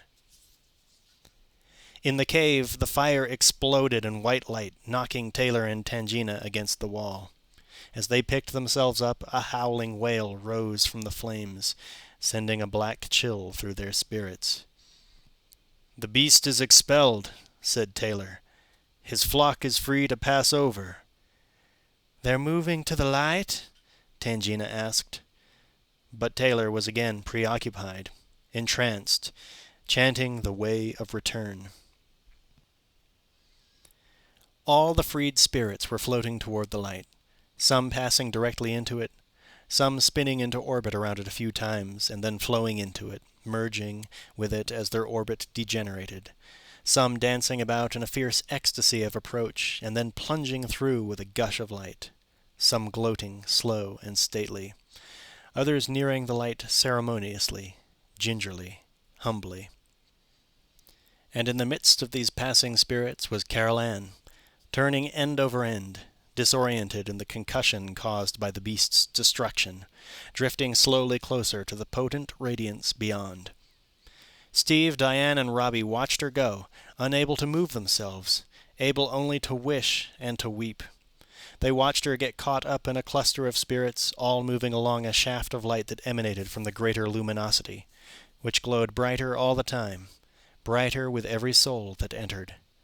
They watched this crossing over with awe, with a wonder that silenced them, and then with a great sadness as they saw Carol Ann pass over, through the light, into the light, beyond the light, to the other side. Tangina felt it, like a constriction in her chest, like a terrible and irremediable loss. She stared into the fire. "Taylor," she whispered, "bring her back." Taylor only continued chanting, shaping the smoke with his hands. Taylor, she repeated loudly. Carol Ann is in great danger. Bring her back. His chant grew louder. Taylor, she cried, near tears. Please bring her back. She is near lost. Or maybe it was already too late. He merely shook his head. The moment was not right. The pattern was not harmonious. He could lose them all if he was not careful, if he tried to rush the ordered progression. A weaver could not pull the final warp without the proper thread. Tangina sobbed. Oh, please, please. But the tears filled her words, and she let go, finally, of all hope. She's gone. This was her worst fear realized. This innocent little girl who'd believed in her and depended on her, gone. Tangina could neither help nor control, nor sacrifice, nor salvage.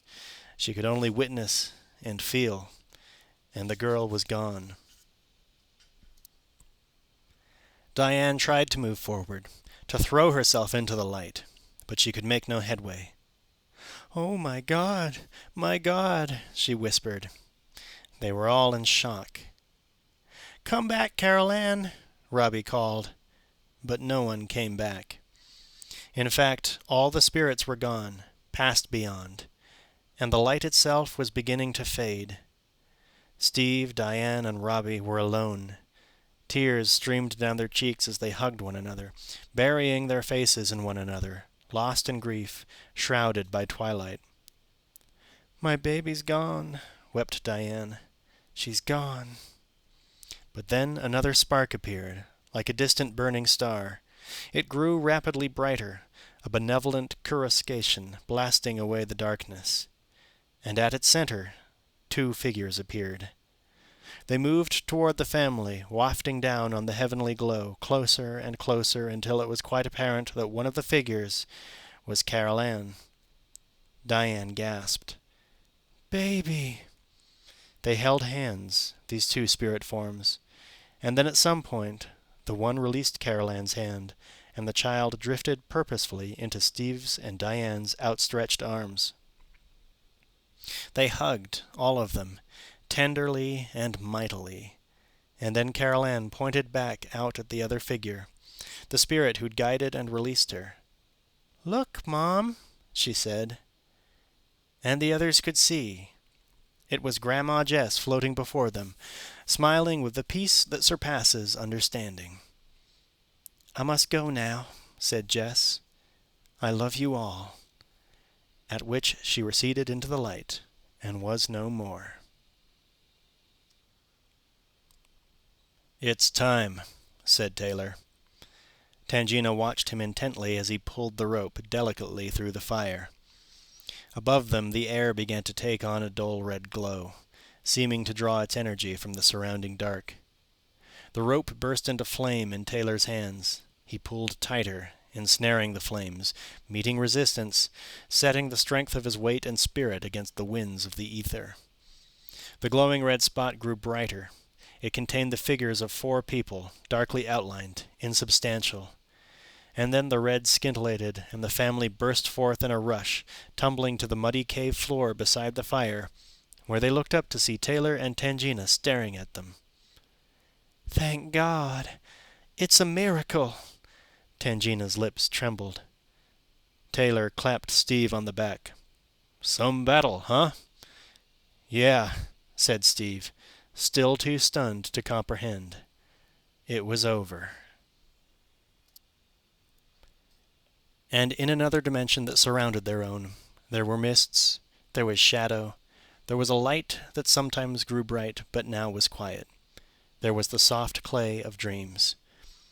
But there were no spirits, weeping or waiting, for all therein had passed to another place.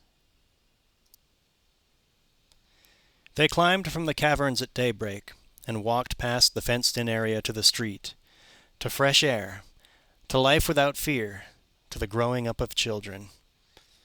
Tangina hugged them all goodbye, though they protested her going. She'd faced her fear, though, and accepted it about herself. Things of the spirit were beyond her power to control. So be it, and so it was. She owned that knowledge of who she was, owned herself. She could go on with her life, and she would. And she did. She walked off into the wilderness of the ghost town and beyond, to find the rest of her life. A noble goal for all of them. As they approached the half-demolished station wagon, Taylor touched Steve's shoulder. Your car." Steve smiled. "It's happy?" "Not yet." Taylor frowned. "How are we going to make it happy?" Steve asked. He wanted everyone and everything to be as happy as he was. He was in control of his life once more. Taylor paused, uncertain how best to tell him. "It wants to go home with me," he said. "You asked it?" "Yes." Taylor left no room for doubt. "It's sure," Steve pressed. If there was ever a car that could have an identity crisis, this was certainly the one. Taylor nodded his certainty. "Well, I came into the world with nothing," thought Steve. "Okay, take it," he said, handing Taylor the keys. Taylor nodded acceptance, got in the car, and drove slowly toward the main road. Diane tapped Steve on the arm. "Stephen, we need a ride home." "Hey, Taylor!" Steve called out. Diane hung back a few steps, just to look at her family. The kids were whispering excited stories to each other. Steve was trotting after the car with more vigor than she'd seen in years. The dawn was blossoming warmly into day.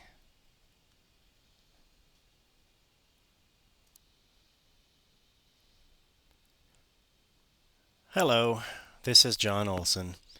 Thank you for listening to me reading Poltergeist II for the Damned. I had a rather fun time reading this book. I enjoyed it. It's another novelization by James Kahn, who also novelized the original Poltergeist. I was a little more nitpicky with the novelization of the first Poltergeist, and I regret my nitpickiness now. It was a fun book to read, too. The snark bug must have got me by the throat that day. This film, while it's nowhere near as dear to my heart as the first Poltergeist, is also a film I like quite a bit. The actor who plays Henry Kane is incredibly creepy and effective. The Jerry Goldsmith score is beautiful, and the chemistry between the Freeling family members, or rather the actors who play them, is compelling. And I enjoy Poltergeist 2 a great bit. The first time I saw it was back in the early 90s when my parents bought me a second-hand VCR from a pawn shop so that I could watch movies in my room. And unbeknownst to whoever had pawned it, and apparently to the pawn shop owners, there was a cassette tape in the VCR, and when I plugged it in and turned it on and ejected it, I saw Poltergeist 2 on the sticky label. And so I thought, what the hell, and I watched it. And I don't really remember my impressions of it. I just have, until I watched it again recently, I had a vague recollection of Steve Freeling and Taylor climbing on top of a huge mesa and inhaling smoke from a fire, and I remember the tequila worm at the bottom of the bottle turning into a gargantuan, vaguely H.R. Geiger-esque. And yes, H.R. Geiger did do some design on the creatures in Poltergeist 2. And yeah, that's about it. Anyhow, that's about all I have to say, and I hope you had a reasonably good time listening to this. And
Congratulations! You have found the hidden track at the end of Poltergeist II, which is hidden after exactly 666 seconds of silence. On another hidden track, a long time ago, I read a story by Nigel Neal called Minuk, and I talked about how some believed it may or may not have influenced the film Poltergeist, the original Poltergeist. Frankly, although there are similarities, I find that notion a little bit dubious. However, there is another original short story by Richard Matheson called Little Girl Lost, which was adapted by Matheson into an episode of the original Twilight Zone series. And it is a little bit more likely that this story, or rather the Twilight Zone episode based on it, could have influenced the creators of the film Poltergeist. And so, let's give it a listen, and let's compare notes and see if it's similar at all. Spoiler alert, it is pretty similar. Little Girl Lost by Richard Matheson. Tina's crying woke me up in a second. It was pitch black, middle of the night. I heard Ruth stir beside me in bed. In the front room, Tina caught her breath, then started in again, louder. "Oh, God," I muttered groggily. Ruth grunted and started to push back the covers. "I'll get it," I said wearily, and she slumped back on the pillow. We take turns when Tina has her nights, has a cold or a stomach ache, or just takes a flop out of bed. I lifted up my legs and dropped them over the edge of the blankets. Then I squirmed myself down to the foot of the bed and slung my legs over the edge. I winced as my feet touched the icy floorboards. The apartment was arctic. It usually is these winter nights, even in California. I padded across the cold floor, threading my way between the chest, the bureau, the bookcase in the hall, and then the edge of the TV set, as I moved into the living room. Tina sleeps there because we could only get a one-bedroom apartment. She sleeps on a couch that breaks down into a bed. And at that moment, her crying was getting louder, and she started calling for her mommy. "All right, Tina. Daddy will fix it all up," I told her. She kept crying. Outside, on the balcony, I heard our collie, Mac, jump down from his bed on the camp chair. I bent over the couch in the darkness. I could feel that the covers were lying flat. I backed away, squinting at the floor, but I didn't see any Tina moving around. "Oh my God," I chuckled to myself, in spite of irritation. "The poor kid's under the couch." I got down on my knees and looked, still chuckling at the thought of little Tina falling out of bed and crawling under the couch. "Tina, where are you?" I said, trying not to laugh. Her crying got louder, but I couldn't see her under the couch. It was too dark to see clearly. "Hey, where are you, kiddo?" I asked. "Come to Papa." Like a man looking for a collar button under the bureau, I felt under the couch for my daughter, who was still crying and begging for Mommy, Mommy. Came the first twist of surprise. I couldn't reach her no matter how hard I stretched. "Come on, Tina," I said, amused no longer. "Stop playing games with your old man." She cried louder. My outstretched hand jumped back as it touched the cold wall. "Daddy!" Tina cried. "Oh, for—" I stumbled up and jolted irritably across the rug. I turned on the lamp beside the record player and turned to get her, and was stopped dead in my tracks, held there, a half-asleep mute, gaping at the couch, ice water plating down my back. Then, in a leap, I was on my knees by the couch, and my eyes were searching frantically, my throat getting tighter and tighter. I heard her crying under the couch, but I couldn't see her. My stomach muscles jerked in as the truth of it struck me. I ran my hands around wildly under the bed, but they didn't touch a thing. I heard her crying, and by God, she wasn't there. "Ruth!" I yelled. "Come here!" I heard Ruth catch her breath in the bedroom, and then there was a rustle of bedclothes and the sound of her feet rushing across the bedroom floor. Out of the side of my eyes, I saw the light blue movement of her nightgown. "What is it?" she gasped. I backed to my feet, hardly able to breathe, much less speak. I started to say something, but the words choked up in my throat. My mouth hung open. All I could do was point a shaking finger at the couch. "Where is she?" Ruth cried. "I don't know," I finally managed. "She—" "What?" Ruth dropped to her knees beside the couch and looked under. "Tina!" she called. "Mommy!" Ruth recoiled from the couch, color draining from her face. The eyes she turned to me were horrified. I suddenly heard the sound of Mac scratching wildly at the door. "Where is she?" Ruth asked again, her voice hollow. "I don't know," I said, feeling numb. I turned on the light and— "But she's crying," Ruth said as she felt the same distrust of sight that I did. Chris, listen." The sound of our daughter crying and sobbing in fright. "Tina!" I called loudly, pointlessly.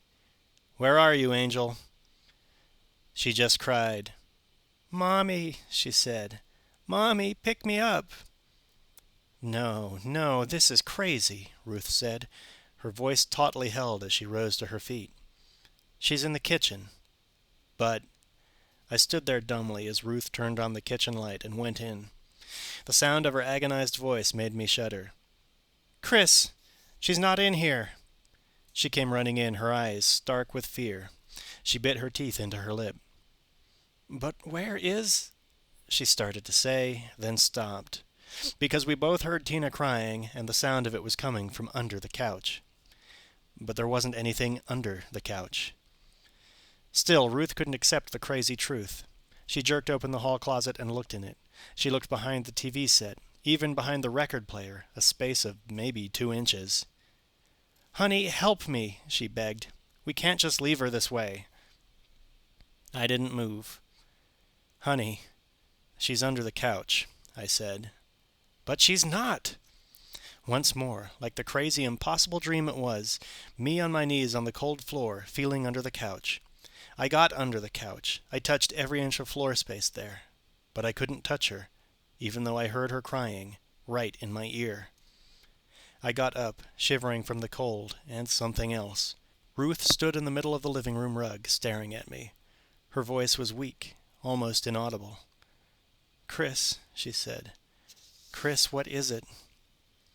I shook my head. "Honey, I don't know," I said. "I don't know what it is." Outside, Mac began to whine as he scratched. Ruth glanced at the balcony door, her face a white twist of fear. She was shivering now in her silk gown as she looked back at the couch. I stood there, absolutely helpless, my mind racing a dozen different ways, none of them toward a solution, not even toward concrete thought. "What are we going to do?" she asked, on the verge of a scream I knew was coming. "Baby, I—" I stopped short, and suddenly we were both moving for the couch. Tina's crying was fainter. "Oh, no," Ruth whimpered. "No, Tina." "Mommy," said Tina, further away.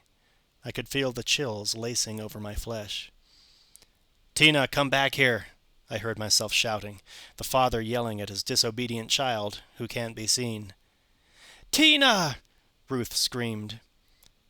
Then the apartment was dead silent, and Ruth and I were kneeling by the couch looking at the emptiness underneath, listening to the sound of our child peacefully snoring. "Bill, can you come right over?" I said frantically. "What?" Bill's voice was thick and fuzzy. "Bill, this is Chris. Tina has disappeared." He woke up. "She's been kidnapped?" he asked. "No," I said. "She's here, but she's not here." He made a confused sound. I grabbed in a breath. "Bill, for God's sake, get over here." A pause. "I'll be right over," he said. I knew from the way he said it he didn't know why he was coming. I dropped the receiver and went over to where Ruth was sitting on the couch, shivering and clasping her hands tightly in her lap. "Hun, get your robe," I said. "You'll catch cold." "Chris, tears running down her cheeks. "Chris, where is she?" "Honey." It was all I could say, hopelessly, weakly. I went into the bedroom and got her robe. On the way back, I stooped over and twisted hard on the wall heater. "There," I said, putting the robe over her back. "Put it on." She put her arms through the sleeves of the robe, her eyes pleading with me to do something. Knowing very well I couldn't do it, she was asking me to bring her baby back. I got on my knees again, just to be doing something. I knew it wouldn't help any. I remained there a long time, just staring at the floor under the couch, completely in the dark. "Chris, she's sleeping on the floor," Ruth said, her words faltering from colorless lips. "Won't she catch cold?" That was all I could say. What could I tell her? No, she's not on the floor? How did I know? I could hear Tina breathing and snoring gently on the floor, but she wasn't there to touch. She was gone, but she wasn't gone. My brain twisted back and forth on itself, trying to figure out that one.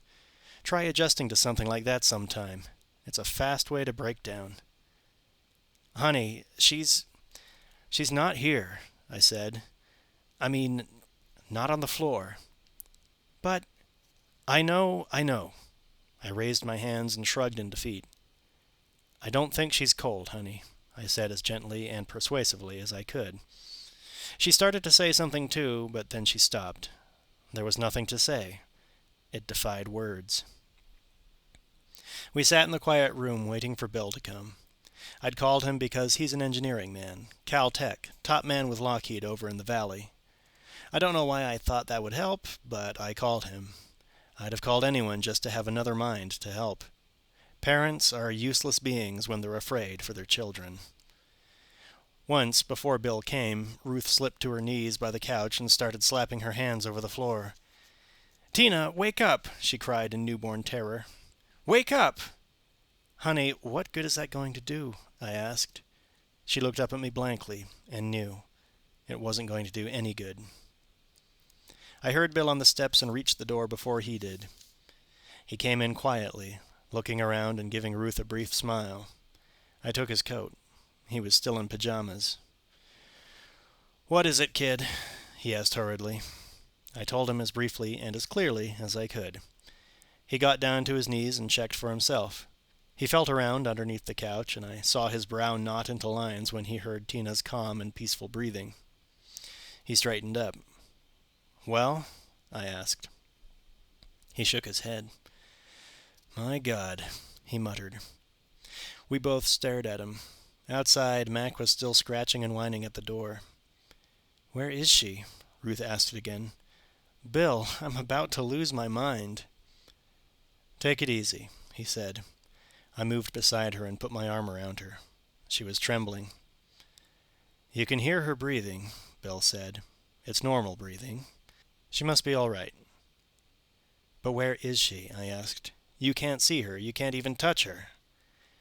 "I don't know," Bill said, and was on his knees by the bed again. "Chris, you'd better let Mac in," Ruth said, worried about that for a moment. "He'll wake all the neighbors." "All right, I will," I said, and kept watching Bill. "Should we call the police?" I asked. "Do you—" No, that wouldn't do any good," Bill said. "This isn't—" He shook his head as if he were shaking away everything he'd ever accepted. "It's not a police job," he said. "Chris, he'll wake up all the—" I turned for the door to let Mac in. "Wait a minute," Bill said, and I was turned back, my heart pounding again. Bill was half under the couch, listening hard. "Bill, what is—" I started. "Shh!" We were both quiet. Bill stayed there a moment longer. Then he straightened up, and his face was blank. "I can't hear her," he said. "Oh, no!" Ruth fell forward before the couch. "Tina! Oh, God! Where is she?" Bill was up on his feet, moving quickly around the room. I watched him, then looked back at Ruth, slumped over the couch, sick with fear. "Listen," Bill said. "Do you hear anything?" Ruth looked up. "Hear? Anything?" Move around," Bill said. "See what you hear." Like robots, Ruth and I moved around the living room, having no idea what we were doing. Everything was quiet except for the incessant whining and scratching of Mac. I gritted my teeth and muttered a terse, "Shut up," as I passed the balcony door. For a second the vague idea crossed my mind that Mac knew about Tina. He'd always worshipped her. Then there was Bill standing in the corner where the closet was, stretching up on his toes and listening. He noticed us watching him and gestured quickly for us to come over. We moved hurriedly across the rug and stood beside him. "Listen," he whispered. We did. At first there was nothing. Then Ruth gasped, and none of us were letting out the noise of breath. Up in the corner, where the ceiling met the walls, we could hear the sound of Tina sleeping. Ruth stared up there, her face white, totally lost. "Bill, what the—" I gave up. Bill just shook his head slowly. Then suddenly he held up his hand and we all froze, jolted again. The sound was gone. Ruth started to sob helplessly. "Tina!" She started out of the corner. "We have to find her," she said despairingly. "Please!" We ran around the room in unorganized circles, trying to hear Tina. Ruth's tear-streaked face was twisted into a mask of fright. I was the one who found her this time, under the television set. We all knelt there and listened. As we did, we heard her murmur a little to herself, and the sound of her stirring in sleep. "Want my dolly," she muttered. "Tina!" I held Ruth's shaking body in my arms and tried to stop her sobbing. Without success. I couldn't keep my own throat from tightening, my heart from pounding slow and hard in my chest. My hands shook on her back, slick with sweat. "For God's sake, what is it?" Ruth said, but she wasn't asking us. Bill helped me take her to a chair by the record player. Then he stood restlessly on the rug, gnawing furiously on one knuckle, the way I'd seen him do so often when he was engrossed in a problem. He looked up, started to say something, then gave it up and turned for the door. "I'll let the pooch in," he said. "He's making a hell of a racket." "Don't you have any idea what might have happened to her?" I asked. "Bill?" Ruth begged. Bill said, "I think she's in another dimension," and he opened the door. What happened next came so fast we couldn't do a thing to stop it. Mac came bounding in with a yelp and headed straight for the couch. "He knows!" Bill yelled, and dived for the dog. Then happened the crazy part. 1 second Mac was sliding under the couch in a flurry of ears, paws, and tail. Then he was gone. Just like that. Blotted up. The three of us gaped. Then I heard Bill say, "Yes. Yes." Yes, what? I didn't know where I was by then. The kid's in another dimension. "What are you talking about?" I said in worried, near-angry tones. You don't hear talk like that every day. "Sit down," he said. "Sit down? Isn't there anything we can do?" Bill looked hurriedly at Ruth. She seemed to know what he was going to say. "I don't know if there is," was what he said. I slumped back on the couch. "Bill," I said, just speaking his name. He gestured helplessly. "Kid," he said, "this has caught me as wide open as you. I don't even know if I'm right or not, but I can't think of anything else. I think that in some way she's gotten herself into another dimension, probably the fourth. Mac, sensing it, followed her there. But how did they get there? I don't know. I was under that couch, so were you. Did you see anything?" I looked at him, and he knew the answer. "Another dimension?" Ruth said in a tight voice. The voice of a mother who has just been told that her child is lost forever. Bill started pacing, punching his right fist into his palm. "Damn, damn," he muttered. "How do things like this happen?" Then, while we sat there numbly, half listening to him, half for the sound of our child, he spoke. Not to us, really. To himself, to try and place the problem in the proper perspective. One-dimensional space, a line. He threw out the words quickly. Two-dimensional space, an infinite number of lines, an infinite number of one-dimensional spaces.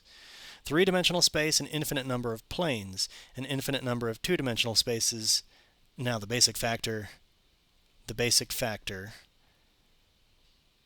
He slammed his palm and looked up at the ceiling.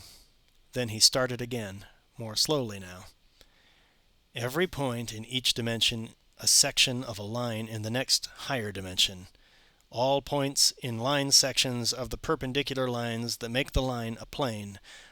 All points in plane are sections of perpendicular lines that make the plane a solid. That means that in the third dimension... "Bill, for God's sake!" Ruth burst out. "Can't we do something? My baby is in there." Bill lost his train of thought. He shook his head. "Ruth, I don't..." I got up and was down on the floor again, climbing under the couch. I had to find it. I felt. I searched. I listened until the silence rang. Nothing. Then I jerked up suddenly and hit my head as Mac barked loudly in my ear.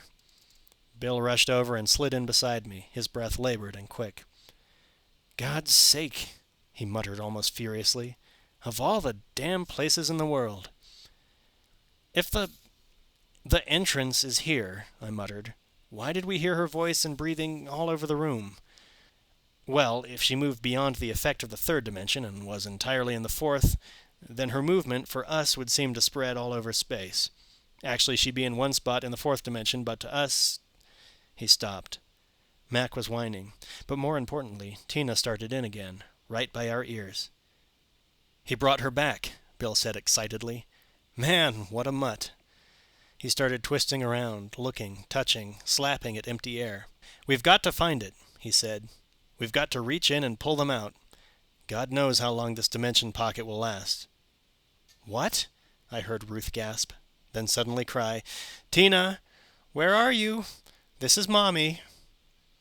I was about to say something about it being no use, but then Tina answered. "Mommy, Mommy! Where are you, Mommy?" Then the sound of Mac growling and Tina crying angrily. "She's trying to run around and find Ruth," Bill said, "but Mac won't let her. I don't know how, but he seems to know where the joining place is." "Where are they, for God's sake?" I said in a nervous fury, and backed right into the damn thing. To my dying day, I'll never really be able to describe what it was like. But here goes. It was black, yes, to me, and yet there seemed to be a million lights. But as soon as I looked at one, it disappeared and was gone. I saw them out of the sides of my eyes. "Tina," I said, "where are you? Answer me, please." And heard my voice echoing a million times, the words echoing endlessly, never ceasing but moving off as if they were alive and traveling. And when I moved my hand, the motion made a whistling sound that echoed and re-echoed and moved away like a swarm of insects flowing into the night. "Tina!" The sound of the echoing hurt my ears. "Chris, can you hear her?" I heard a voice. But was it a voice, or more like a thought? Then something wet touched my hand, and I jumped. Mac. I reached around furiously for them, every motion making whistling echoes in vibrating blackness until I felt as if I were surrounded by a multitude of birds flocking and beating insane wings around my head. The pressure pounded and heaved in my brain. Then I felt Tina. I say I felt her, but I think if she wasn't my daughter, and if I didn't know somehow it was her, I would have thought I'd touched something else. Not a shape in the sense of a third dimension shape. Let it go at that. I don't want to go into it. "Tina," I whispered. "Tina, baby." "Daddy, I'm scared of dark," she said in a thin voice, and Mac whined. Then I was scared of dark too, because the thought scared my mind. How did I get us all out? Then the other thought came. "Chris, have you got them?" "I've got them!" I called. And Bill grabbed my legs, which I later learned were still sticking out in the third dimension, and jerked me back to reality with an armful of daughter and dog and memories of something I'd prefer having no memories about. We all came piling out under the couch, and I hit my head on it and almost knocked myself out. Then I was being alternately hugged by Ruth, kissed by the dog, and helped to my feet by Bill. Mac was leaping on all of us, yelping and drooling. When I was in talking shape again, I noticed that Bill had blocked off the bottom of the couch with 2 card tables. "Just to be safe," he said. I nodded weakly. Ruth came in from the bedroom. "Where's Tina?" I asked automatically, uneasy leftovers of memory still cooking in my brain. "She's in our bed," she said. "I don't think we'll mind for one night." I shook my head. "I don't think so," I said. Then I turned to Bill. "Look," I said, "what the hell happened?" "Well," he said with a wry grin, "I told you. The third dimension is just a step below the fourth. In particular, every point in our space is a section of a perpendicular line in the fourth dimension." "So?" I said. "So, although the lines forming the fourth dimension would be perpendicular to every point in the third dimension, they wouldn't be parallel to us. But if enough of them in one area happen to be parallel in both dimensions, it might form a connecting corridor." "You mean—" "That's the crazy part," he said. "Of all the places in the world, under the couch, there's an area of points that are sections of parallel lines, parallel in both dimensions. They make a corridor into the next space." "Or a hole," I said. Bill looked disgusted. "Hell of a lot of good my reasoning did," he said. "It took a dog to get her out." I groaned softly. "You can have it," I said. "Who wants it?" he answered. "What about the sound?" "You're asking me?" he said. "That's about it. Oh, naturally, Bill told his friends at Caltech, and the apartment was overrun with research physicists for a month. But they didn't find anything. They said the thing was gone. Some said worse things. But just the same, when we got back from my mother's house where we stayed during the scientific siege, we moved the couch across the room and stuck the television where the couch was. So some night we may look up and hear Arthur Godfrey chuckling from another dimension. Maybe he belongs there."